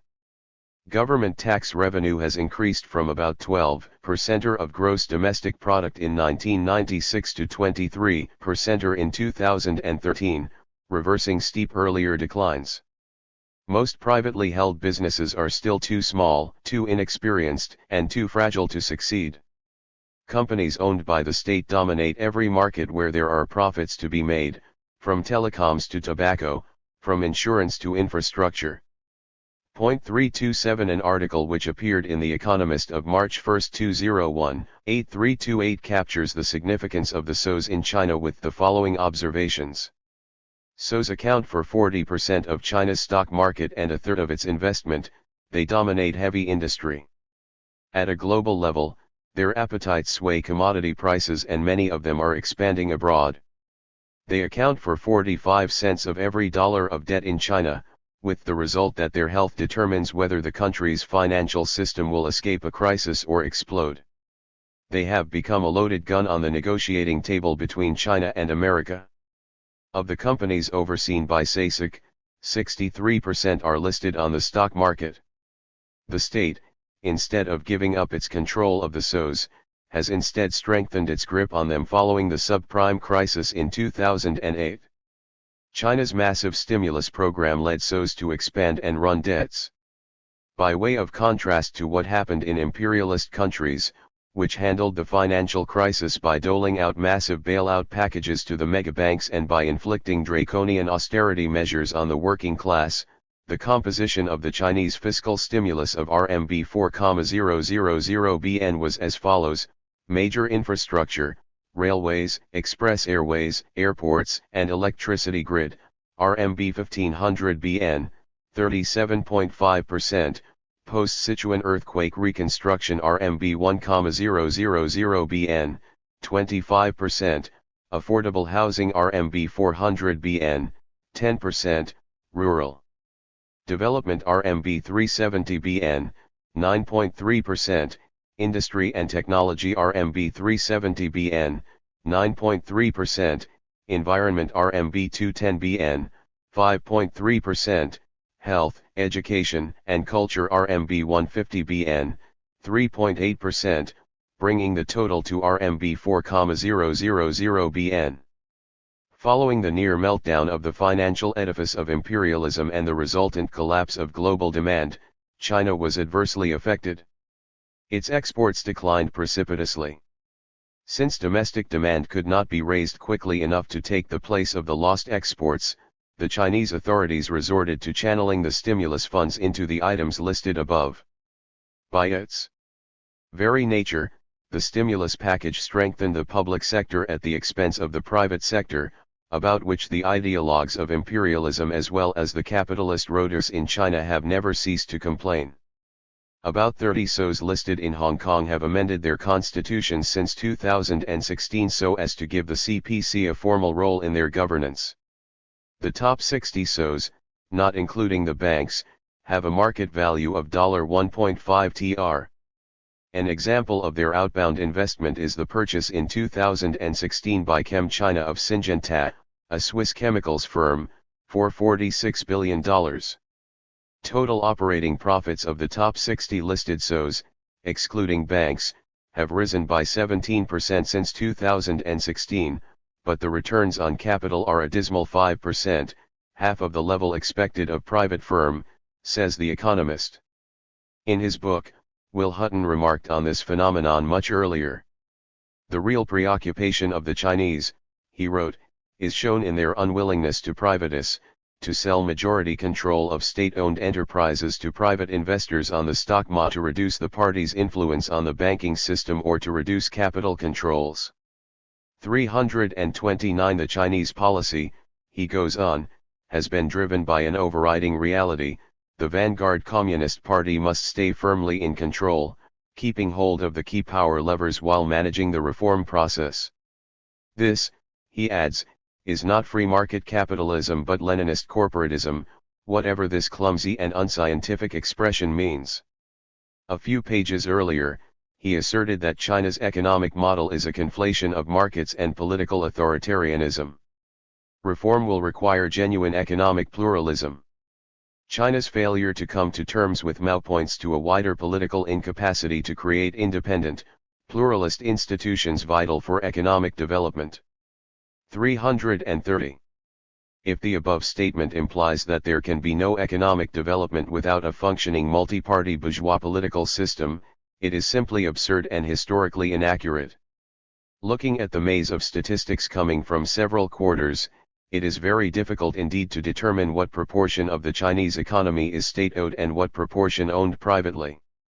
The latest information we have comes from an informative article written by Xie Feng, Commissioner of the Ministry of Foreign Affairs 331 of China in Hong Kong, in the Financial Times of 23 June 2019.332. The article was written to refute the claims by the U.S. administration, in its trade war against China, that the Chinese state improperly intervenes to support state-owned enterprises at the expense of the free market. The author says that any economy, socialist or capitalist, needs government regulation, and as such it is misleading to condemn China's model just because the government plays its part. Even in the US, a self-proclaimed champion of free markets, the government has never ceased to intervene. Since the Second World War, the US has increased state intervention based on Keynesian economic policy, fostered the growth of the internet, biotechnology, and shale gas. During the 2008 financial crisis, the US rescued banks and provided fiscal stimulus.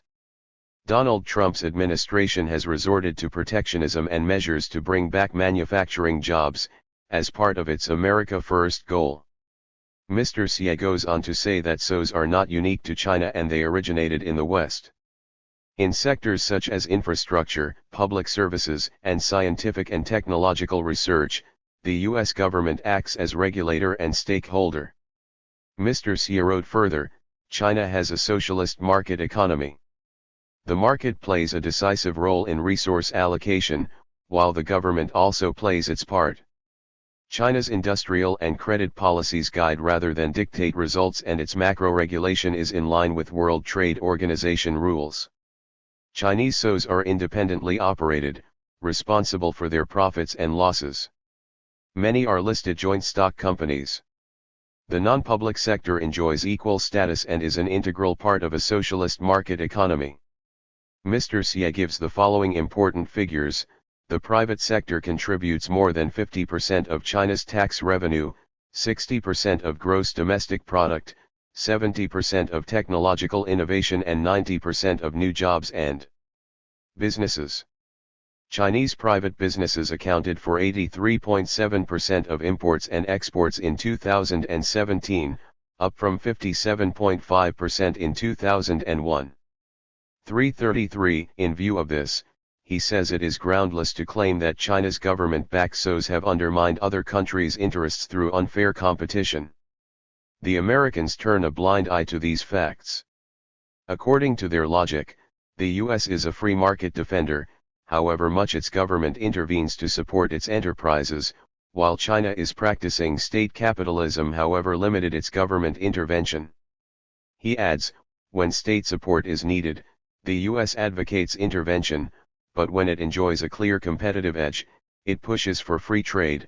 When it loses its advantage, it returns to tariffs and protectionism under the pretext of free trade. This is sheer double standards and hegemonic logic. He adds that China has become the world's largest industrial producer, trader of goods and holder of foreign reserves, and has contributed more than any other country to global growth. All the same, some in the US refuse to acknowledge the huge success of China's socialist market economy. With a Cold War mentality, and making domestic problems global, they are trying to forge a coalition against China. Their goal is to shift public attention from the defects in their system, find excuses for American trade and technological bullying, and force China to abandon its successful path and system so as to contain its development. Mr. Xie concludes his article by saying that the logic of the US is that whatever serves its interests is fair and might is right. The US pins labels and throws mud at other people in order to have their own way while denying other people their lawful rights. They expect others to clean up the mess they have made. Such acts are not only unreasonable but highly dangerous. The world is not the US's private domain. The international community should stand up for international rules, justice, and fairness, protect our common home and say no to US bullying. What is clear, however, is that, with a few exceptions, most private businesses are small, even if their numerical strength runs into millions. 333 Although Mr. Xie does not give the relative figures of state and private ownership, one can make a reasonable guess from the figures he has given what is the relative weight of each. 289. While the state-owned enterprises, though small in number, are gigantic in size. The Chinese state certainly has control over the key sectors of the economy. The centerpiece of economic development, wrote Will Hutton in 2003, has been the ability to maintain investment at a stunning 35 to 40% of GDP for 35 years, higher than that of Korea or Japan. This was possible because of continued high savings and the single-minded capacity of the state-owned banking system, protected by capital and foreign exchange controls, to channel the savings to state-owned enterprises and infrastructure. 334 Relying on World Bank estimates, Hutton adds that from 1978 to 1998 two-thirds of the 9.4% annual growth in China's GDP resulted simply from having more machines and infrastructure every year. The proportion of growth attributable to this source rose from 63% in the first decade of reform to 67% in the second decade. Even today the boom in foreign direct investment has been a relative sideshow. It amounted to $60 billion in 2004, but represented just 10% of China's total investment. 335 Foreign investment as a percentage of all capital spending in China, wrote Richard McGregor in the Financial Times, has never been dominant, reaching a peak of 16% in the mid-90s before falling to 5% in 2007. 336 What cannot be denied, however, is that in Chinese enterprises, be they state-owned or private, profit is the regulator of production, by and large. Further, being integrated into the world capitalist economy, with its huge export and import sector, 70% of China's GDP in 2010, the Chinese economy is vulnerable to recession elsewhere. This is just what happened in the aftermath of the worst imperialist economic crisis and the near meltdown of its financial edifice in 2007 to 2008, when Chinese exports fell off a cliff literally overnight, leading to tens of thousands of factories closing and tens of millions of job losses. Between 2006 and 2016, China's exports fell from 35% of GDP to 19%. The big stimulus package launched by the Chinese government staved off further pain for about 5 years and into the bargain helped the global economy through its import of commodities and expensive items from the imperialist countries to avert a far worse crisis. China became a motor of the global economy and accounted for nearly 50% of global growth during this difficult period. But, once the effects of the massive stimulus wore off, China's growth of 12% in 2008 declined to 7.8% in 2013, 6.7% in 2016 and 6.9% in 2017. Around 7% annual growth in GDP is the new normal, consequent upon the drying up of export markets and the potential for investment in infrastructure construction as a result of overcapacity. In the words of one commentator, China is now a factory that is too big for the world market. 337 Being integrated into the world economy, in addition to the penetration of the market in its domestic economy, China cannot avoid the vulnerability of its economy to the vagaries of periodic crises of overproduction. The latest example of this vulnerability is given by the reports that the Chinese manufacturers are increasingly directing their money into investment products, instead of into capital expenditure, to boost their core business. In the first 10 months of 2019, $353 billion have been channeled into investment products, while their investment in their own businesses has fallen to a record low. The investment boom in financial products, which bring average yields of about 4%, indicates the falling returns from pursuing their core business. The manufacturers even use money raised in IPOs to buy investment products.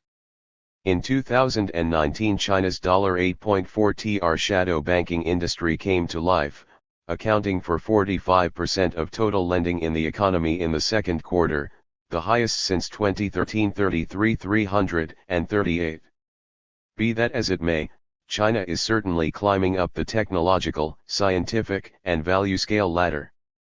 Long known as a producer of cheap clothes, toys, and electrical goods, in 2009 it overtook Germany as the largest exporter. Not only is China improving the quality of its technology, but it is doing so at costs far below those of European, Japanese, and US producers. From solar panels and wind energy to telecoms, power transmission, and high-speed trains, Chinese companies stand on a par with their Western counterparts. Germany, Europe's biggest economy, appears to be losing out in the areas of mechanical engineering, a core sector employing 900,000. Or 5% of the German industrial workforce. At 25%, China's share of the global market was double that of Germany. 339. I have to say I find it admirable with how much speed the Chinese are catching up, and how clever they are in combining Western technology with their own and produce it at low-cost levels, said Peter Leibinger, deputy head and part owner of Trumpf, the biggest laser cutting machine maker in the world.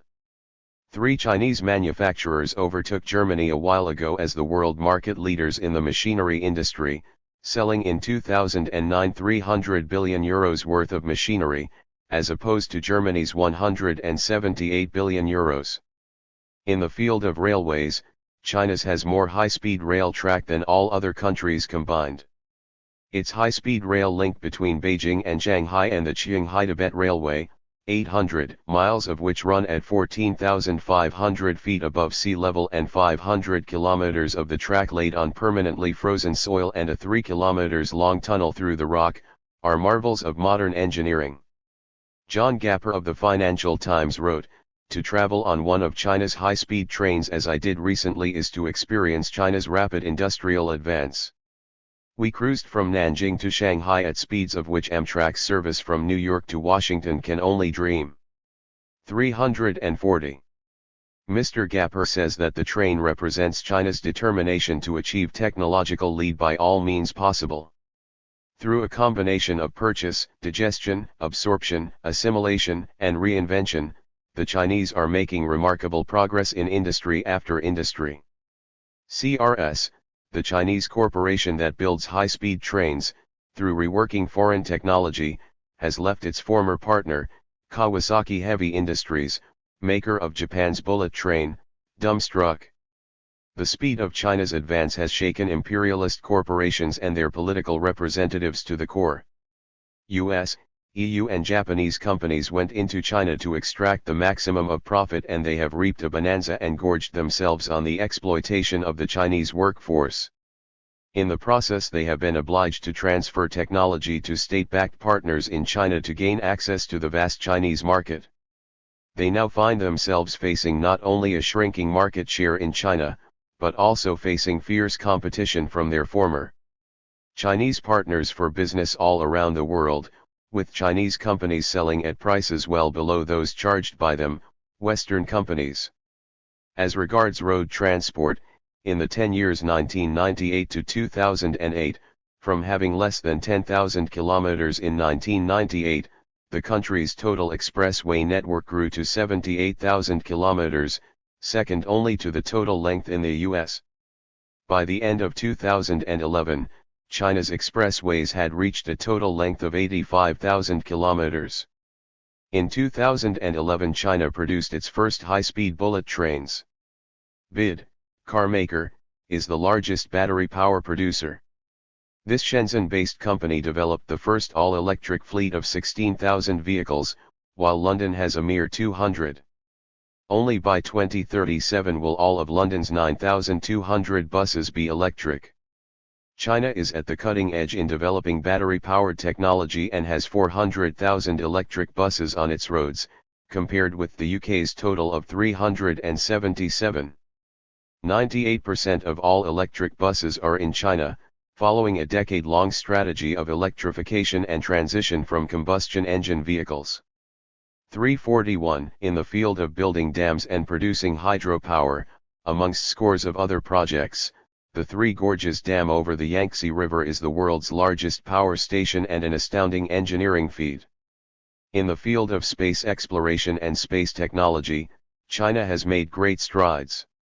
In early 2007 it launched its first navigation satellite in nearly 4 years, which marked a step forward in its drive to develop a positioning system designed to rival the American GPS and Europe's Galileo. The successful launch of the Baidu navigation satellite on board a Long March 3A rocket served to emphasize China's determination to develop its space industry for civilian as well as military applications. It came within weeks of China destroying one of its own aging meteorological satellites with a missile-launched kinetic kill vehicle, prompting expressions of concern in the US. A year later, Chinese astronaut, Jing Haiping, and his two comrade astronauts blasted off on September 25, 2008 for a 3-day mission, successfully accomplishing a spacewalk in Shenzhou 7 spacecraft. The year before, an automated spacecraft made it into the lunar orbit, a first step in a moon exploration program. China's demonstration in 2007 that it could shoot down low-orbit satellites was seen by some in the US as a starting shot in a new space arms race, although Chinese officials dismissed these suggestions as groundless. 342 In the field of science and scientific research, in January 2018, the U.S. National Science Foundation reported that the number of scientific publications from China in 2016 outnumbered those from the U.S. for the first time, 426,000 versus 409,000.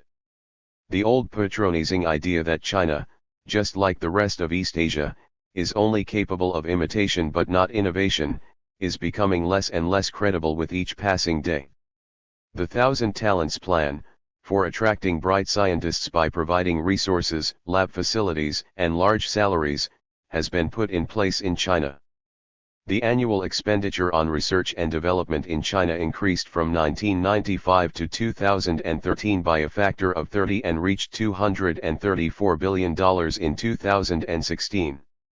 The plan's ultimate aim is to develop a homegrown, innovative, research environment. A laboratory in Shanghai succeeded in cloning a macaque monkey, thus making human reproductive cloning more feasible in principle.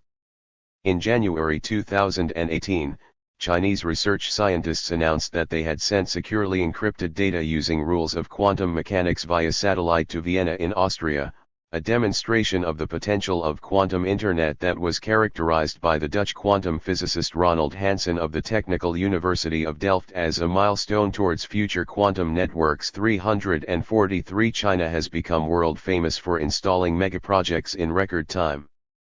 Among others, China's staging of the Beijing Olympics serves to underline China's ability and skill in the area of planning and executing such megaprojects.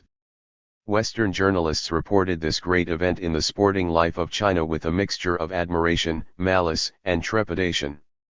On the eve of these games, Niall Ferguson wrote, "The feats of construction necessary to host the Olympic Games are precisely what this regime does best.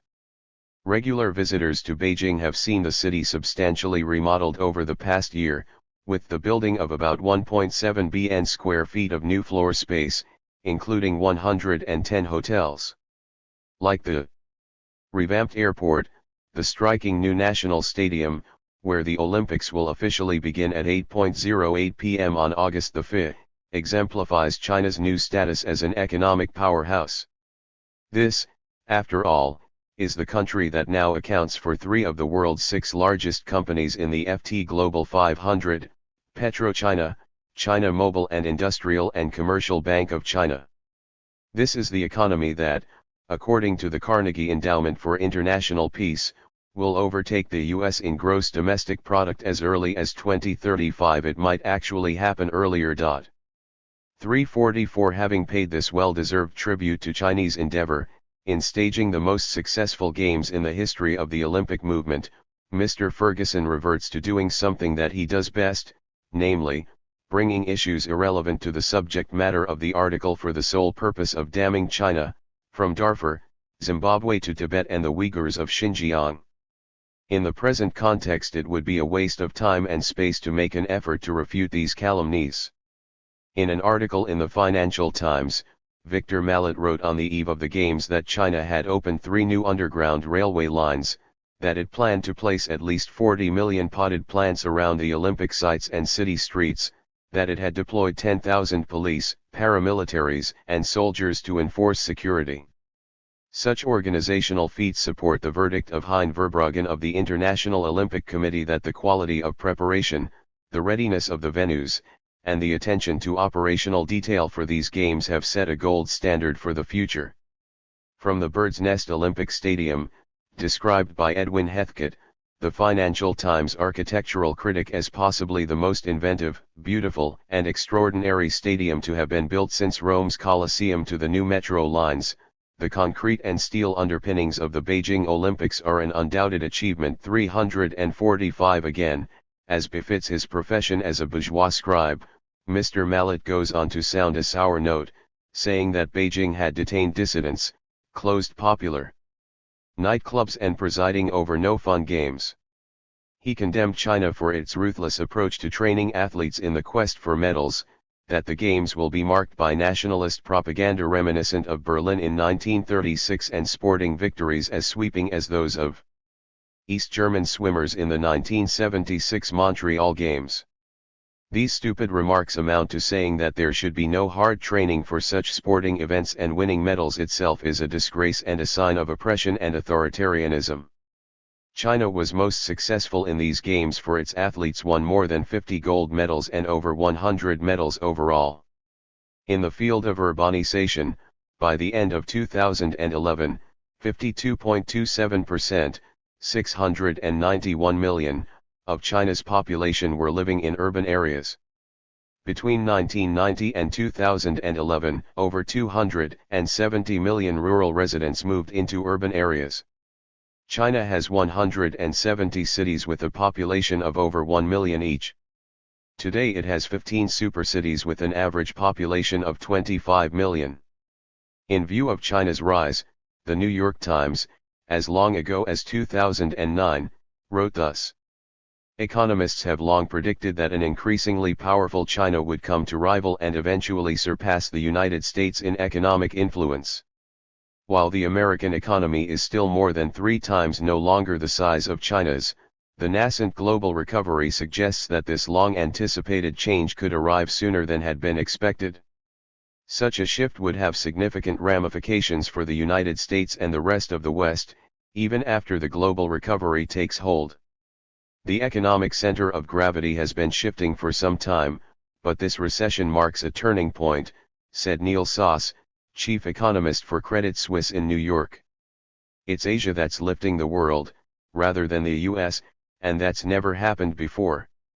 Asia is still relatively small in the world, but it reflects how the world is changing, and economic power does translate, of course, into political power, said Simon Johnson, a former chief economist for International Monetary Fund and now a senior fellow at the Peterson Institute for International Economics. You can use it to make friends and influence people, as the Chinese are already doing in Africa and Latin America. 346. 10 years later, this theme was picked up by such an authoritative representative of British finance capital as the Financial Times, puzzled by 346. Asia's recovery highlights China's ascendance. Chapter 16. State and Private Ownership. The present Chinese leadership's pursuit of the aim of freeing itself from over-reliance on Western technology. In an editorial of September 30, 2019, written on the occasion of the 70th anniversary of the founding of the People's Republic of China, the Financial Times says, China's economy is slowing for deep-seated structural reasons. Its relations with the US are unambiguously adversarial. Hong Kong is engulfed by protests that challenge Beijing's doctrine of authoritarian control. Taiwan is likely to opt for a pro-independence candidate at presidential elections next year. And yet, says the Financial Times, President Xi is doubling down on old authoritarian reflexes to deal with China's problems and insisting on centralist, unified, and firm leadership. China's economic success in the last 4 decades, asserts the article, sprang largely from economic reforms, openness to foreign investment and a flexible, pragmatic foreign policy, and the results, it says, speak for themselves. China's GDP has grown at an average rate of 8.1% between 1952 and 2018, this includes 26 pre-reform years, including the impressive first 5-year plan.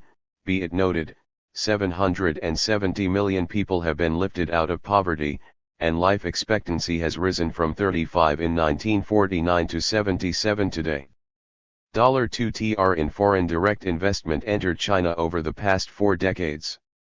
There is ample to celebrate but also to pose a series of insistent questions, says the article. And here are the questions posed by the sages of the Financial Times. If China's success derived from flexibility, why is rigidity now setting in? Is it wise to alienate foreign corporations with an official plan called Made in China 2025 that seeks to reduce their market share? If Beijing's authoritarianism in Hong Kong is so deeply unpopular, why not back off? If private enterprises have been the most vibrant contributors to Chinese growth, why emphasize the primacy of state-owned enterprises? And finally, why shock the world with a brutal crackdown on Uyghur Muslims in Xinjiang? This article concludes by offering the Chinese leadership the following advice: Beijing should realize that making concessions now to win future growth and acceptance is not a sign of weakness.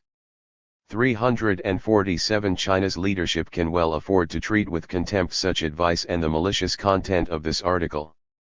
What is noteworthy about this article is the complete perplexity in imperialist circles at the sight of a rising China which poses such a mortal threat to their domination. They are in total despair and calling on China to pursue forever the path of producing cheap toys, textiles, and electrical goods, for the benefit of the consumers in the imperialist countries and bringing fabulous profits to the corporations from the same imperialist countries, not to alienate foreign corporations by its Made in China 2025 plan and thus reduce their market share, to let Hong Kong become a base for regime change in China, to let the market overwhelm the public sector, and to stop re-educating the jihadist-inclined sections of the population in Xinjiang away from the path of fundamentalism. To extricate itself from the position of producing cheap commodities for the world, China has embarked on projects to upgrade its technology and move up the value scale and become a technologically advanced country. It has opened the world's largest AI, artificial intelligence, park with an investment of $2.2 billion. These attempts, combined with Belt and Road Initiative, have alarmed imperialist countries to such an extent that they are doing their best to stop the rise of China. The EU recently designated China as a systemic rival promoting alternative models of governance and an economic competitor in pursuit of technological leadership, strategic partner as hitherto not a. The imperialists' idea of partnership is that of a robber who holds a gun to the head of his victim while the latter hands over his wallet. China is technologically weak in several areas and quite rightly wants to get rid of this weakness. For instance, it is unable to make sufficient advanced semiconductors, of which only 16% used in China are produced in the country, and only half of these are made by Chinese firms. China's efforts to rid itself of dependency on American chips has picked up pace under President Xi Jinping, who has characterized reliance on foreign technology as the country's greatest hidden danger. The Chinese attempts to achieve self-sufficiency have provoked a veritable imperialist crusade against Chinese industrial policies. And in this crusade, imperialists get support from the extreme wing of capitalist roiders in China. In January 2019, the son of the reformist and disgraced Chinese leader Hu Yaobang, turning facts upside down, warned that the USSR's demise was due to overly centralized power and over 298. Chapter 16 State and Private Ownership. Reliance on a Planned Economy 348, in a pointed swipe at President Xi. The son of Deng Xiaoping has likewise warned that the country's aggressive international stance could lead to danger. He obviously has no quarrel with the aggressive and provocative stance adopted by imperialist countries, especially the US. These gentlemen have no comment to make on the fact that the US is banning Huawei equipment in US networks, and is proposing legislation to ban the sale of US semiconductors and other components to Huawei and ZTE, another Chinese technology giant. With friends like these, China needs no enemies. 348 These people obviously cannot see the elephant in the room. It never occurs to them that the collapse of the Soviet Union might have been the result of the dismantlement of the planned economy in the former Soviet Union through the penetration of the market. Anyone interested in the subject can refer to my book Perestroika, The Complete Collapse of Revisionism. 299. Chapter 17 Made in China, Belt and Road Initiative and Trade War. Chapter 17. Made in China, Belt and Road Initiative and Trade War. Mike, Made in China. Realizing the importance of artificial intelligence, AI, and sophisticated high technology, as well as realizing China's dependence on imperialist countries in the field of advanced technology, the CPC has embarked on a program of closing this gap through the provision of resources and facilities for research and development in these areas. In 2015, the CPC, under the leadership of President Xi Jinping, launched its Made in China 2025, MIC, policy. It is a strategic plan, issued by Chinese Premier Li Keqiang and his cabinet in May 2015, to move China away from being the world's factory floor, producing cheap and low-tech products, to higher value and high-tech products and services. The plan cut 10 sectors for development. These are, information technology, robotics, artificial intelligence, renewable energy, aerospace equipment, ocean engineering and high-tech ships, new materials, medicine and medical devices, agricultural machinery and power equipment. In furtherance of this project, China has committed itself to spending $300 billion and has established a $2.3 billion artificial intelligence park, the largest of its kind in the world. The policy is focused on helping China to move from being dependent on corporations in the imperialist countries and furnishing low-cost labor to becoming an independent and technology-driven economy, thus enabling China not only to dominate the domestic market but also become a world leader. It is a plan thoroughly to upgrade Chinese industry through increasing the domestic content of core technologies and move up the value chain and be thus able to compete with the most technologically advanced countries, including, and especially, the US. It will cut into the competitiveness of such countries as the US, Germany and Japan, hence their hostility to the plan. In its 2018 National Security Strategy, the US characterized China as a revisionist state that directly threatens US security and prosperity. As such, the US is determined to contain China's ascent in advanced industries. 1. 301. China's incomplete transition to a free market economy is one of the highest sources of friction with the US, which would only worsen with the MIC as the US fears that the plan would involve an expanded role for the Chinese state. It hurts, and irks, US imperialism and its satellite countries to realize that the MIC would reduce China's dependence on foreign technology and make it a formidable player in global markets in numerous industries and win in the competition with imperialist corporations. Imperialist countries are alarmed that China today accounts for 2/3 of global investment in AL. Presently China imports nearly all, around 95%, of its computer chips, needed to manufacture telecoms equipment, computers, and mobile phones. In 2016 alone, it spent $227 billion on the import of chips. According to the Financial Times of July 17, 201-8349, China accounts for 65% of Qualcomm sales of microchips, while 50% of Broadcom's, 50% of Micron's, and 23% of Intel's sales are accounted for by China. Total sales of just these four companies to China are of the order of $50 billion annually. Apple's sales in China amount to $45 billion a year, which means that the Chinese market absorbs 20% of Apple's sales. One can understand why the US is getting hysterical in its attempts to prevent China's ascent into the select league of high-tech economies, for the loss of such a lucrative market for its high-tech products would deliver a shattering blow to the profits of its corporations and at the same time put paid to US attempts to hold China to ransom by denying high-tech products to its companies. Although China lags behind the US in technology, in certain areas at least it is fast catching up. It is a world leader in facial and voice recognition technology, as well as in 5G telephony. In 2017, Huawei, Oppo and Vivo accounted for 43% of the world's smartphone sales, overtaking Apple 350. If Xiaomi is added to this list, the percentage is even higher.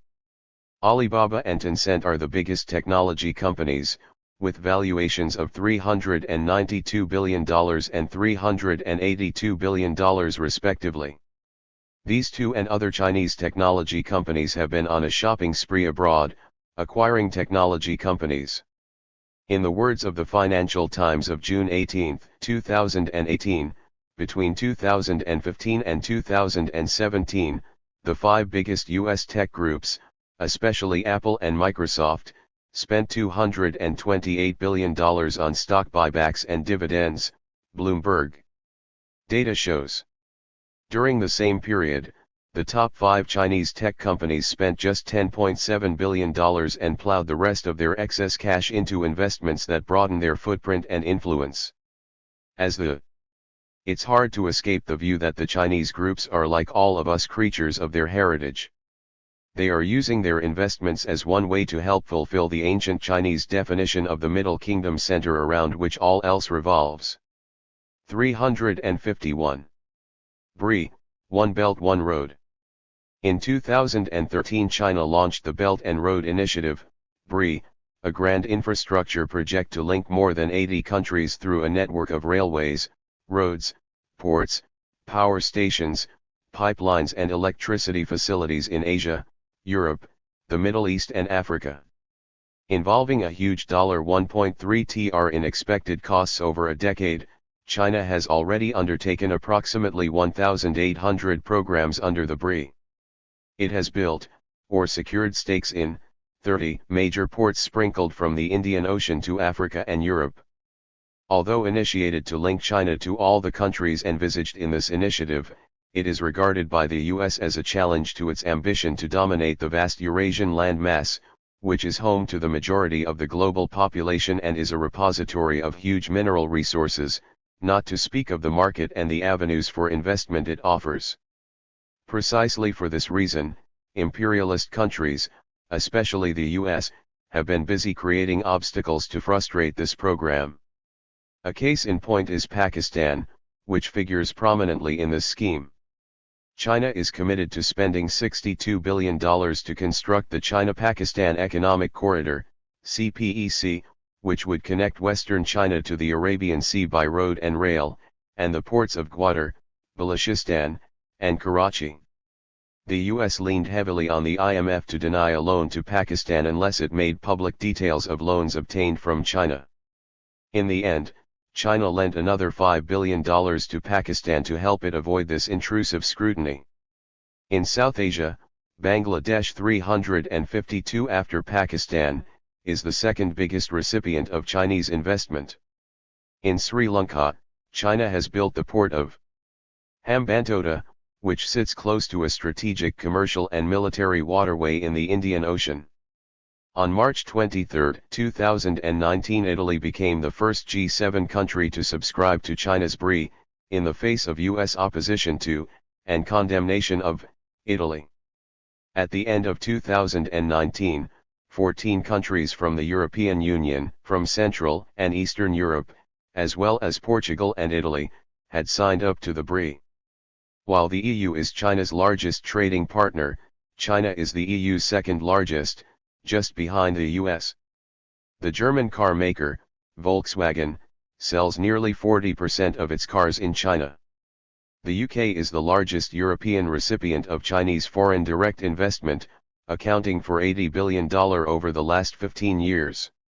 At the end of March 2019, China and France signed business deals worth nearly $64 billion. In view of these statistics, it would be very difficult to disengage the Europeans from their dealings with China. With shameless audacity, imperialism has savaged the BRI allegedly for its labor policies, for corruption and subjecting recipient countries to a debt trap, as well as the security risks it supposedly poses.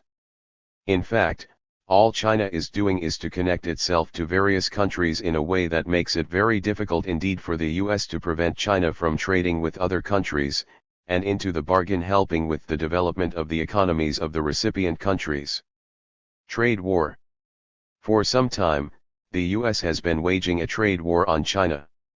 In May 2018, the Trump administration demanded a reduction of China's trade surplus with the US by $200 billion over 2 years and, Accusing China of subsidizing its companies, it demanded the elimination of what it called market-distorting subsidies. It further alleged that, through her cyber operations, economic espionage, and piracy, China was targeting U.S. technology and intellectual property, demanding a cessation of these activities. China has consistently refuted these allegations. While claiming the right to invest in China, the U.S. seeks to deny China the right to invest in the U.S. This is the second time China has beaten India in its own backyard, because a month earlier Myanmar committed all its gas to China from 2 offshore sites, despite the fact that 2 state-owned Indian firms have a 30% stake in the fields and have the right to a proportionate quantity. Bangladesh has also sought Chinese investment to develop gas reserves and set up industries for value-added products. These developments come at a time when the government in Bangladesh has expressed a desire to forge closer links with India. Following hard on the heels of these baseless accusations, on July 6, 2018 the U.S. slapped tariffs of 25% on Chinese exports to the U.S. of goods to the value of $34 billion. Correctly castigating the U.S. for violating WTO rules and launching the largest trade war in the world's economic history, China hit back with tariffs on U.S. exports to China. Through further provocative measures, on August 23 and September 17, the U.S. ratcheted up the trade war by tariffs of 10% on $200 billion of imports from China, with the threat to increase the tariff to 25% in January 2019 unless a trade deal was struck. China responded in kind. A truce was subsequently agreed between President Xi and President Trump during their meeting in Argentina in December 2018, which was to last until the end of March 2019. As the trade talks designed to avert a tariff war between China and the U.S. were drawing to a close, the U.S. ratcheted up the trade war, with Trump tweeting that, with effect from midnight on May 10, 2019, the U.S. government would be reimposing 25% tariffs on $250 billion worth of imports from China that had previously been reduced to 10% pending the outcome of months-long trade negotiations.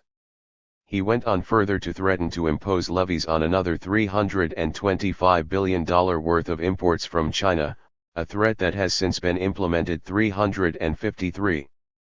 What the U.S. is aiming at is to frustrate China's technological advance. It wants China to put an end to government assistance for China's industrial development, even though the U.S. government subsidizes many of its own industries to a large degree, from aerospace, fossil fuels and agribusinesses to automobile manufacture. The Chinese government has responded that it is willing to eliminate any subsidies that might be in contravention of the WTO rules, but nothing more. The U.S. demands are so outrageous that even Ambrose Evans Pritchard, the economics editor of the conservative Daily Telegraph, in its subscriber-only newsletter Economic Intelligence, was obliged to observe. The U.S. is demanding changes in Chinese domestic law, subject to a unilateral oversight mechanism. From what we know, the issues in dispute reach beyond intellectual property and forced technology transfers. They cover credit subsidies and policies that go to the heart of the Communist Party's state-run economic model. This smacks of the unequal treaties of the Qing dynasty in the 19th century, so seared in the Chinese collective memory. These started with the imposition of fair and reasonable tariffs by the British at the end of the First Opium War in 1842, with Hong Kong thrown in as a bonus, and led to a parallel system of Western law on the eastern seaboard. They culminated in the Treaty of Shimonoseki and the loss of Taiwan in 1895 after the Sino-Japanese War. That is the awful example now exciting so much rage on the Chinese internet, with Vice President Liu cast as a latter-day ambassador of humiliation on his latest dash to Washington. 354. 6. Precisely for this reason, even though the Chinese people know that they will be hard hit by U.S. tariffs, the overwhelming majority are willing to stand up and fight back, and, indeed, to demand of their government that it should do so, remarked Ella Rule in her excellent article Us-China Trade War Escalates 355. She went on to add, in upping the ante in this way, Trump and the U.S. imperialist interests that are egging him on are taking a huge gamble. To secure a deal, China was prepared to make significant concessions. As part of the deal, China has promised to open its markets for American firms in the automotive, banking, insurance and securities industries, strengthen its protection of intellectual property, and make large purchases of American products, including soybeans and natural gas, among other proposals. 356. Furthermore, China has also proposed giving foreign cloud computing companies like Amazon, Microsoft, and Apple greater ability to operate independently in China. 357. This will all be lost if no agreement is reached. What is at stake is a desperate U.S. attempt to thwart China's economic rise and thus become a formidable competitor through attainment of technological edge, particularly in the field of telecommunications and artificial intelligence. It is this attempt which is behind U.S. moves to destroy Huawei, the Chinese technology giant which has, consequent upon huge research and development investment, surged ahead in the development of the all-too-important 5G technology. Through scaremongering about security threats allegedly posed by the use of Huawei technology, the U.S. is denying this company access to the U.S. market and to technology such as Google's Android apps system and chips and semiconductors manufactured by U.S. corporations such as Qualcomm. 358. The U.S. has put Chinese telecoms on its so-called entity list, requiring U.S. companies to obtain a license before being able to sell their kit to Chinese companies. It is a pivotal moment for the global technology industry and represents an opening salvo in an emerging US-China Cold War. 5G telecoms is the nervous system of the future digital economy and the Internet of Things. It is most likely to lead to a bifurcation of global industry. As Chinese technology threatens to outstrip America's, the latter is attempting to constrain China's rise, through crippling or crushing one of the first Chinese companies to become globally competitive, and one that relies on American supplies in both mobiles and network equipment. These moves by the US will spur a Beijing-led effort to address China's weaknesses and develop a fully independent supply chain. Further, it is bullying other countries to follow its lead by refusing to buy 5G technology from Huawei. Although some countries, such as Australia and New Zealand, have cravenly submitted to U.S. diktat, many European countries are outraged by U.S. bullying and high-handedness and its eagerness to sacrifice their economic interests, for example, on questions of sanctions against Iran, and on companies engaged in the Nord Stream 2 pipeline project of gas supply from Russia to Germany via the Baltic Sea, and have begun openly to refuse to fall in line. So much so, even Britain has ignored the U.S. ban. Not being content with starting a trade war with China, the US is extending it to its European and Japanese allies, thus effectively creating a world front against US bullying and domination. Whom the gods wish to destroy they first make mad is an adage which comes to mind in this context. Whatever harm it manages to inflict on the targets of its trade war, it is not a war that the US can win, it is bound to emerge from it bloodied and beaten. The longer the trade war goes on, the weaker China gets and the stronger we get, boasted Trump. However, in putting restrictions on U.S. exports to more than 140 Chinese companies on Washington's entity list, the U.S. is hitting at its own companies whose major sales and profits are accounted for by the Chinese market. For instance, Qualcomm gains 65% of its revenues from China. As a result of U.S. sanctions, U.S. companies face headwinds, with their revenues in 2019 falling to a 7-year low. Not just Qualcomm but also Micron, Qorvo, and Broadcom are in the same position, as is Cisco, the networking equipment maker. By comparison, Huawei's sales have soared at home following Washington's decision to blacklist it taken in May 2019. Meanwhile, Apple's iPhone sales in China have sunk. So far, China is absorbing the pain. Its official figures show that its trade surplus with the US has soared in 2019 in spite of the tit-for-tat trade tariffs. None of the US actions have been successful in arresting China's technological advance. As a matter of fact, in a number of key areas, Chinese companies are already ahead. High-speed rail, high-voltage transmission lines, renewables, New energy vehicles, digital payments, and 5G telecoms are just some industries in which Chinese companies are widely regarded as leading their US counterparts.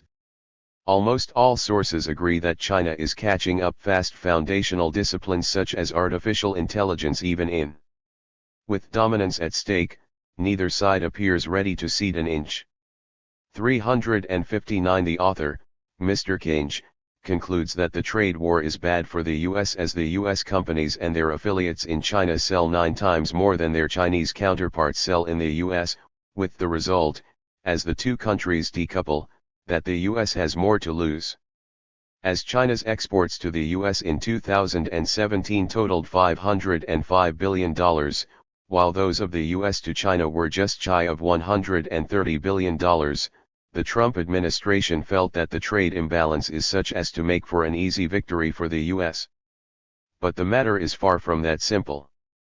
First, tariffs on Chinese exports to the US increase the prices of those commodities for the US consumer as well as the production costs of enterprises like Apple, which use components manufactured in China for the devices they make in the US. It is in fact a tax on US consumers and producers. At the same time, tariffs on US goods entering China make them costlier and less competitive on the Chinese markets. Second, China is able to target its tariffs in such a way as to undermine Trump's electoral base, as, for instance, by imposing tariffs on about $12 billion worth of soybeans, representing 50% of the US crop, which China imports. Third, China can also attempt, with a fair chance of success, to cause divisions in the camp of imperialism by offering favorable terms of trade to businesses in Europe. In a recent address to executives of multinational companies, President Xi stated, "The great door of China's opening will not close. It will only get bigger and more open." A trade war between China and the US will hurt not just these two countries but will affect the global economy too. Already a slowdown in the Chinese economy and flagging consumer expectations are clouding the outlook for foreign brands, from Volkswagen to Apple, for the Chinese economy has become the world's business. No international brand can ignore China's economic prospects, as it accounted for 16% of the global economy in 2018 on a market exchange rate basis. For global business, what matters is growth. During the past decade, China has accounted for 30% of worldwide growth, even as its domestic expansion has slowed. If the Chinese consumer decides to hold back, companies around the world will tremble. The trade spat between China and the US has compounded fears for the world economy by undermining business confidence, with sharp drops in stock and oil prices over the last quarter of 2018. For the first time in 28 years, Chinese car sales fell in 2018. Although accounting for only 5% of China's GDP, its auto sector accounts for 30% of the global car market. It would appear that the Chinese consumer is holding back on big-ticket purchases and can no longer be relied upon to drive global sales for multinationals struggling with weak demand in their domestic markets. This gloomy state of affairs is reflected in the Chinese real estate market, the ultimate yardstick of Chinese consumer confidence. As an example, the property arm of China Merchants Group recently offered to throw in a BMW for anyone who bought an apartment in a Sagi district of Shanghai. The Chinese regulator promptly put an end to that gimmick. Chinese developers who once demanded a down payment of 30% are now accepting 10% to encourage sales. 309. Apple's poor outlook for sales in China hit its share price, as indeed the share prices of its supply chain companies, including Foxconn, the world's biggest private employer. Smartphone sales are down, as are the sales of Hong Kong's jewelers, a barometer for spending by rich mainlanders. Furniture sales growth of 6% through November 2018 was only half that of the previous year. Growth of cosmetics sales fell from 13.5% a year before to 10.5%. Overseas trips by Chinese tourists stagnated in the second half of 2018, with only 69 million tourists, about equal to the second half of 2017, traveling abroad. Chinese oil companies, led by Sinopec, are suffering from slowing domestic consumption since the beginning of the second half of 2018, accompanied by a glut of global crude supply which has brought prices to 18-month lows. China's central bank, worried by these developments, has loosened monetary policy to stimulate growth. The government has promised new loans to small businesses and consumers, and to extend credit deep into rural areas, following years of credit tightening 360. The authors conclude by saying, until the mood in China changes, foreign brands will have to look elsewhere. Where elsewhere? Besides, past experience shows that China's stimulus policies usually end up helping large industrial sectors rather than stimulating consumption. It is clear from the foregoing that, far from easy to win, as is the boast of US President Donald Trump, a trade war will prove harmful for China and devastating for those waging it for the simple purpose of hurting China. They may be simply cutting off their noses to spite their faces. Up to now, Trump's tariffs have failed to close the trade gap with China. According to the latest figures, China's trade surplus with the US widened to $323 billion, the highest since 2006. While China reported a drop of 4.4% in exports in December 2018, its imports declined by 7.6%, possibly because exporters hurried to dispatch orders in advance of the threat of rising tariffs. While exports to the US fell by 3.5% in December, imports of US goods plunged 36% as China stopped buying US soybeans and other commodities.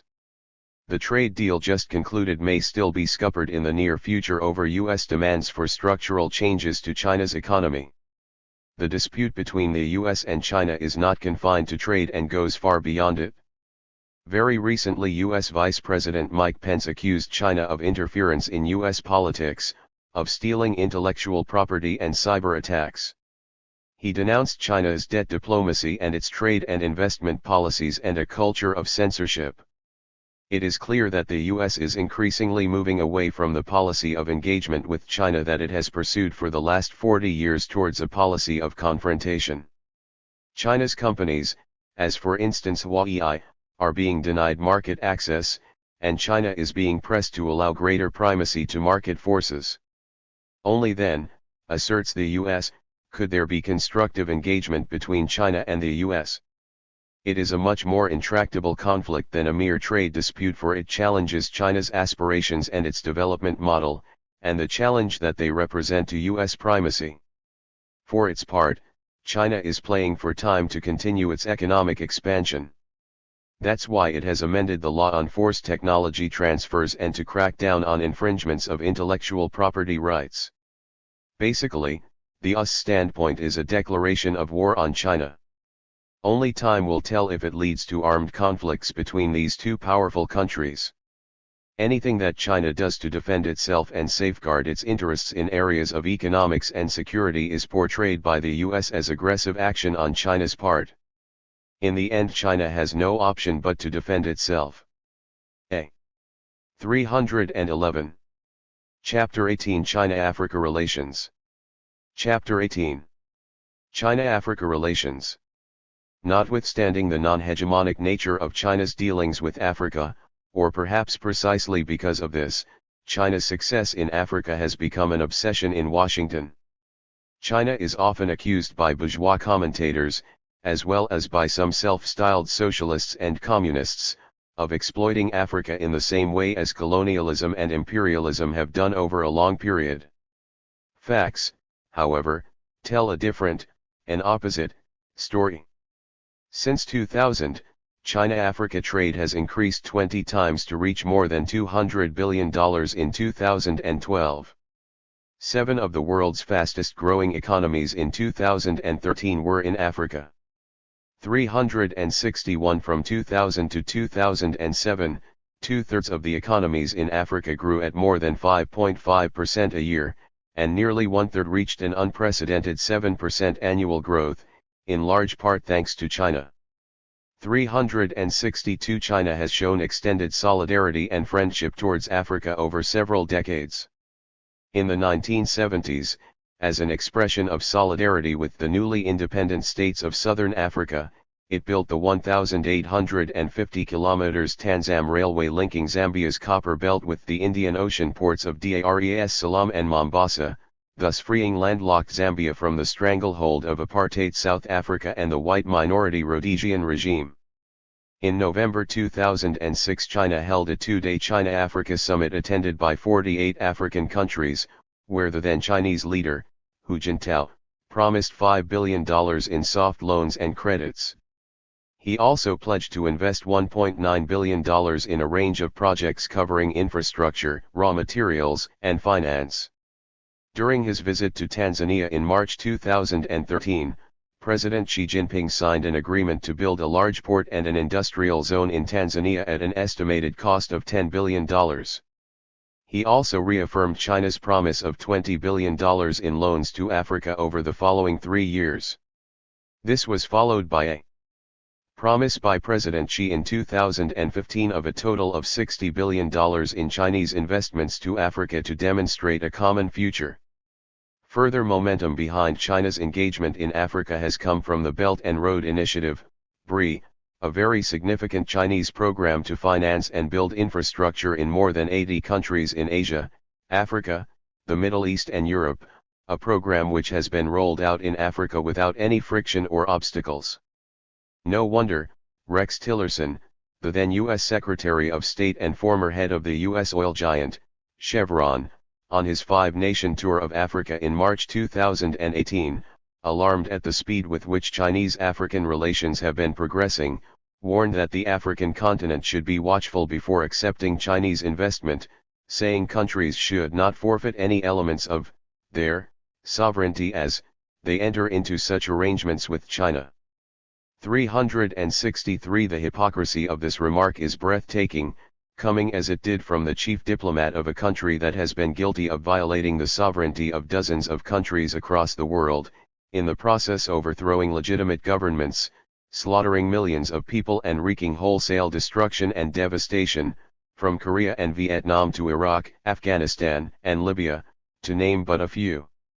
Unlike the US and other imperialist countries, which continue to treat Africa as their colony, China deals with African governments on an equal footing.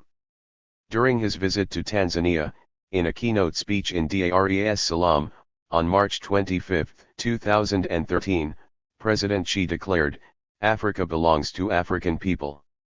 In developing relations with Africa, all countries should respect Africa's dignity and independence."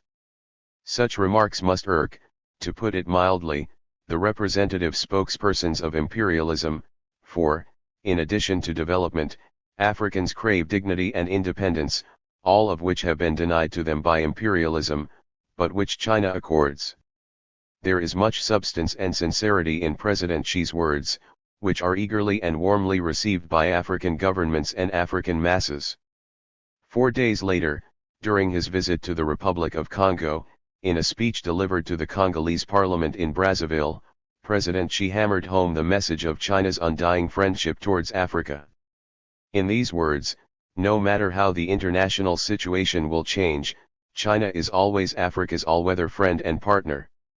The above statements represent such a stark contrast to the U.S. contempt for, and ignorance of, the African continent, captured in U.S. President Trump's lavatorial comparisons and his invention of the 55th African state of Namibia. No wonder African countries are much more at ease in their dealings with China, whose presence is all too evident across the whole continent, in roads, rail, telecoms, and infrastructure.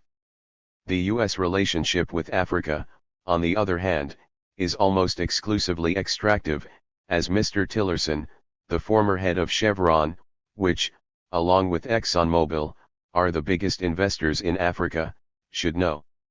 China has also initiated the setting up of the Forum on China-Africa Cooperation, FOCAC, which meets regularly and where representatives of China and African countries gather to discuss matters of mutual concern in the field of development, finance, and investment. The Chinese demand for resources has lifted global prices for commodities such as copper, nickel, and iron ore, from which African countries, among others, have benefited enormously.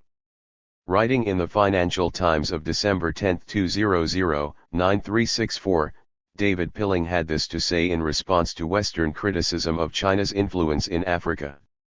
Much of the criticism of China's influence rings hollow.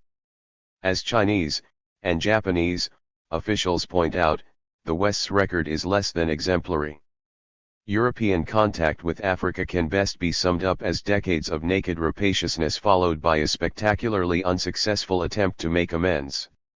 During the Cold War, Western governments supported dictators and kleptomaniacs across the continent, from President Mobutu Sese Seko of what was then Zaire to Uganda's murderous British-trained Idi Amin. More recently, in the name of conditionality, benefactors have rammed frequently disastrous economic fads down the throats of hapless recipients. With donors like that, who needs enemies? China's pragmatism may produce better results.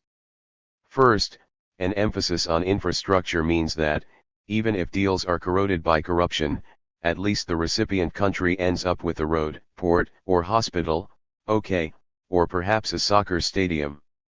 All this contrasts glaringly with dubious development strategies pushed by the West in Africa. Mr. Pilling added, China's rise may still represent Africa's best hope for escaping poverty. Renowned journalist and filmmaker, John Pilger, drove home the same point in an article he wrote in October 2013 in the following words. 365. Africa is China's success story. Where the Americans bring drones, the Chinese build roads, bridges, and dams. What the Chinese want is resources, especially fossil fuels. NATO's bombing of Libya drove out 30,000 Chinese oil industry workers. More than jihadism or Iran, China is now Washington's obsession in Africa and beyond. This is a policy known as the pivot to Asia, whose threat of world war may be as great as any in the modern era. Writing in the Financial Times of June 13, 2001, 7366, David Pilling returns to the subject, saying that China brings to Africa tangible benefits in finance and engineers. More importantly, it brings choice. That is welcome for African governments that have, for decades, been locked in often unproductive relationships with foreign donors who have brought billions of dollars in aid, but also, in the 1980s and 1990s, brought what many view as the ruinously prescriptive Washington consensus of market-based development reform. He goes on to cite Dambisa Moyo, a Zambian economist, whose book, Dead Aid, 367 questioned the aid-based ties of Africa to Europe and the US. The narrative of donor and recipient has changed considerably with China. African countries, says Ms. Dambisa, need trade and they need investment. To the extent that China or anybody else, India, Turkey, Russia, or Brazil, bring new trading and investment opportunities to Africa, that is good news. According to aid data, between 2000 and 2011, Chinese investment projects in Africa amounted to $260 billion. In 2011 alone, China's investment in African projects amounted to $34.8 billion, representing nearly 44% of the entire FDI in Africa in that year. Significantly, China accounts for financing more infrastructure projects in Africa than does the World Bank. It has established the China-Africa Development Fund and the China-Africa Economic and Trade Cooperation Zone. Of the 54 African states, China has invested in 50. The Industrial and Commercial Bank of China, ICBC, China's biggest bank, along with the Standard Chartered Bank of South Africa, in which China has a 20% stake, is to build a coal-fired power station in Botswana. In 2010 a £9.5 billion contract was signed between Ghana and China for infrastructure projects and loans in return for oil. Prior to Ghana, the largest single example of this Chinese model, whereby resource-rich countries barter raw materials in return for infrastructure, development, and loans, was in the Democratic Republic of Congo, a megadeal worth more than $10 billion, £6.3 billion. That Chinese investment is beneficial to Africa is admitted to even by people with impeccable bourgeois credentials and who, therefore, cannot be accused of any pro-Chinese bias. More than a decade of China's presence in Africa coincided with the continent's strongest period of growth. A McKinsey report in June 2010 pointed to average annual GDP growth of 4.9% from 2000 through to 2008. The traditional criticism of China's search for resources, that it does little to encourage more sophisticated and diverse economies, sometimes ignores examples such as Ethiopia, where Beijing's engagement in a non-resource-rich country has done more to drive economic growth, arguably, than decades of Western humanitarian aid. 368. Referring to several well-documented deals on the continent, from Uganda to Angola and Nigeria, the writer of this article, Sarah Arnott, goes on to say, and the positive impact is evident in spanking new infrastructure including hospitals, ports, and road and rail links being built with the influx of Chinese money. In the same article, Ms. Arnott points out that the world is dependent on continued Chinese growth to pull it out of recession and avoid political unrest. In his 2017 article already cited, David Pilling affirms in these words what Ms. Arnott wrote. The emerging China-Africa relationship goes well beyond commodities. One of the top destinations for Chinese investment in Africa is Ethiopia, a mostly resource-poor country of 100 million people that is pursuing Chinese-style state-led development. Ethiopia has few resources of interest to China other than its location and potentially large market, should its fast growth of the past 15 years prove sustainable. Since 2000, Ethiopia has been the second biggest recipient of Chinese loans to Africa, with financing for dams, roads, rail and manufacturing plants worth more than $12.3 billion, according to researchers at Johns Hopkins.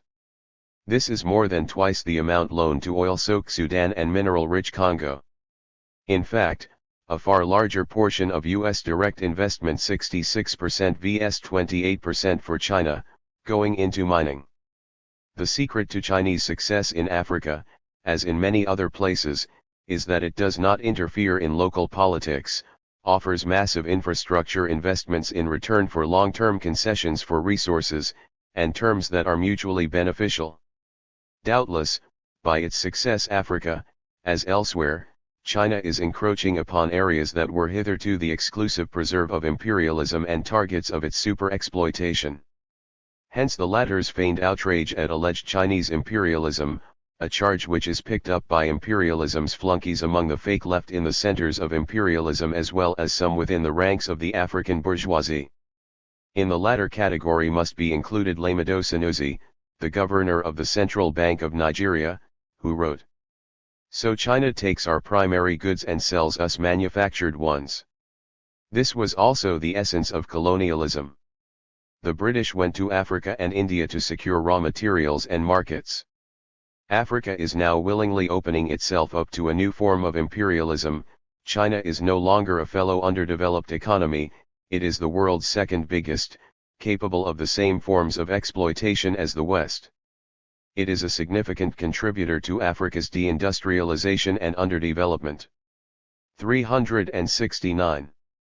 The governor's criticism is shallow as it makes superficial comparison between China buying primary products and imperialism extracting minerals and raw materials, without looking at the terms of trade and the material benefits, in the form of infrastructure and development, that Africa secures from China in return for access to its minerals and other raw materials, and at the near absence of these benefits in its dealings with imperialism.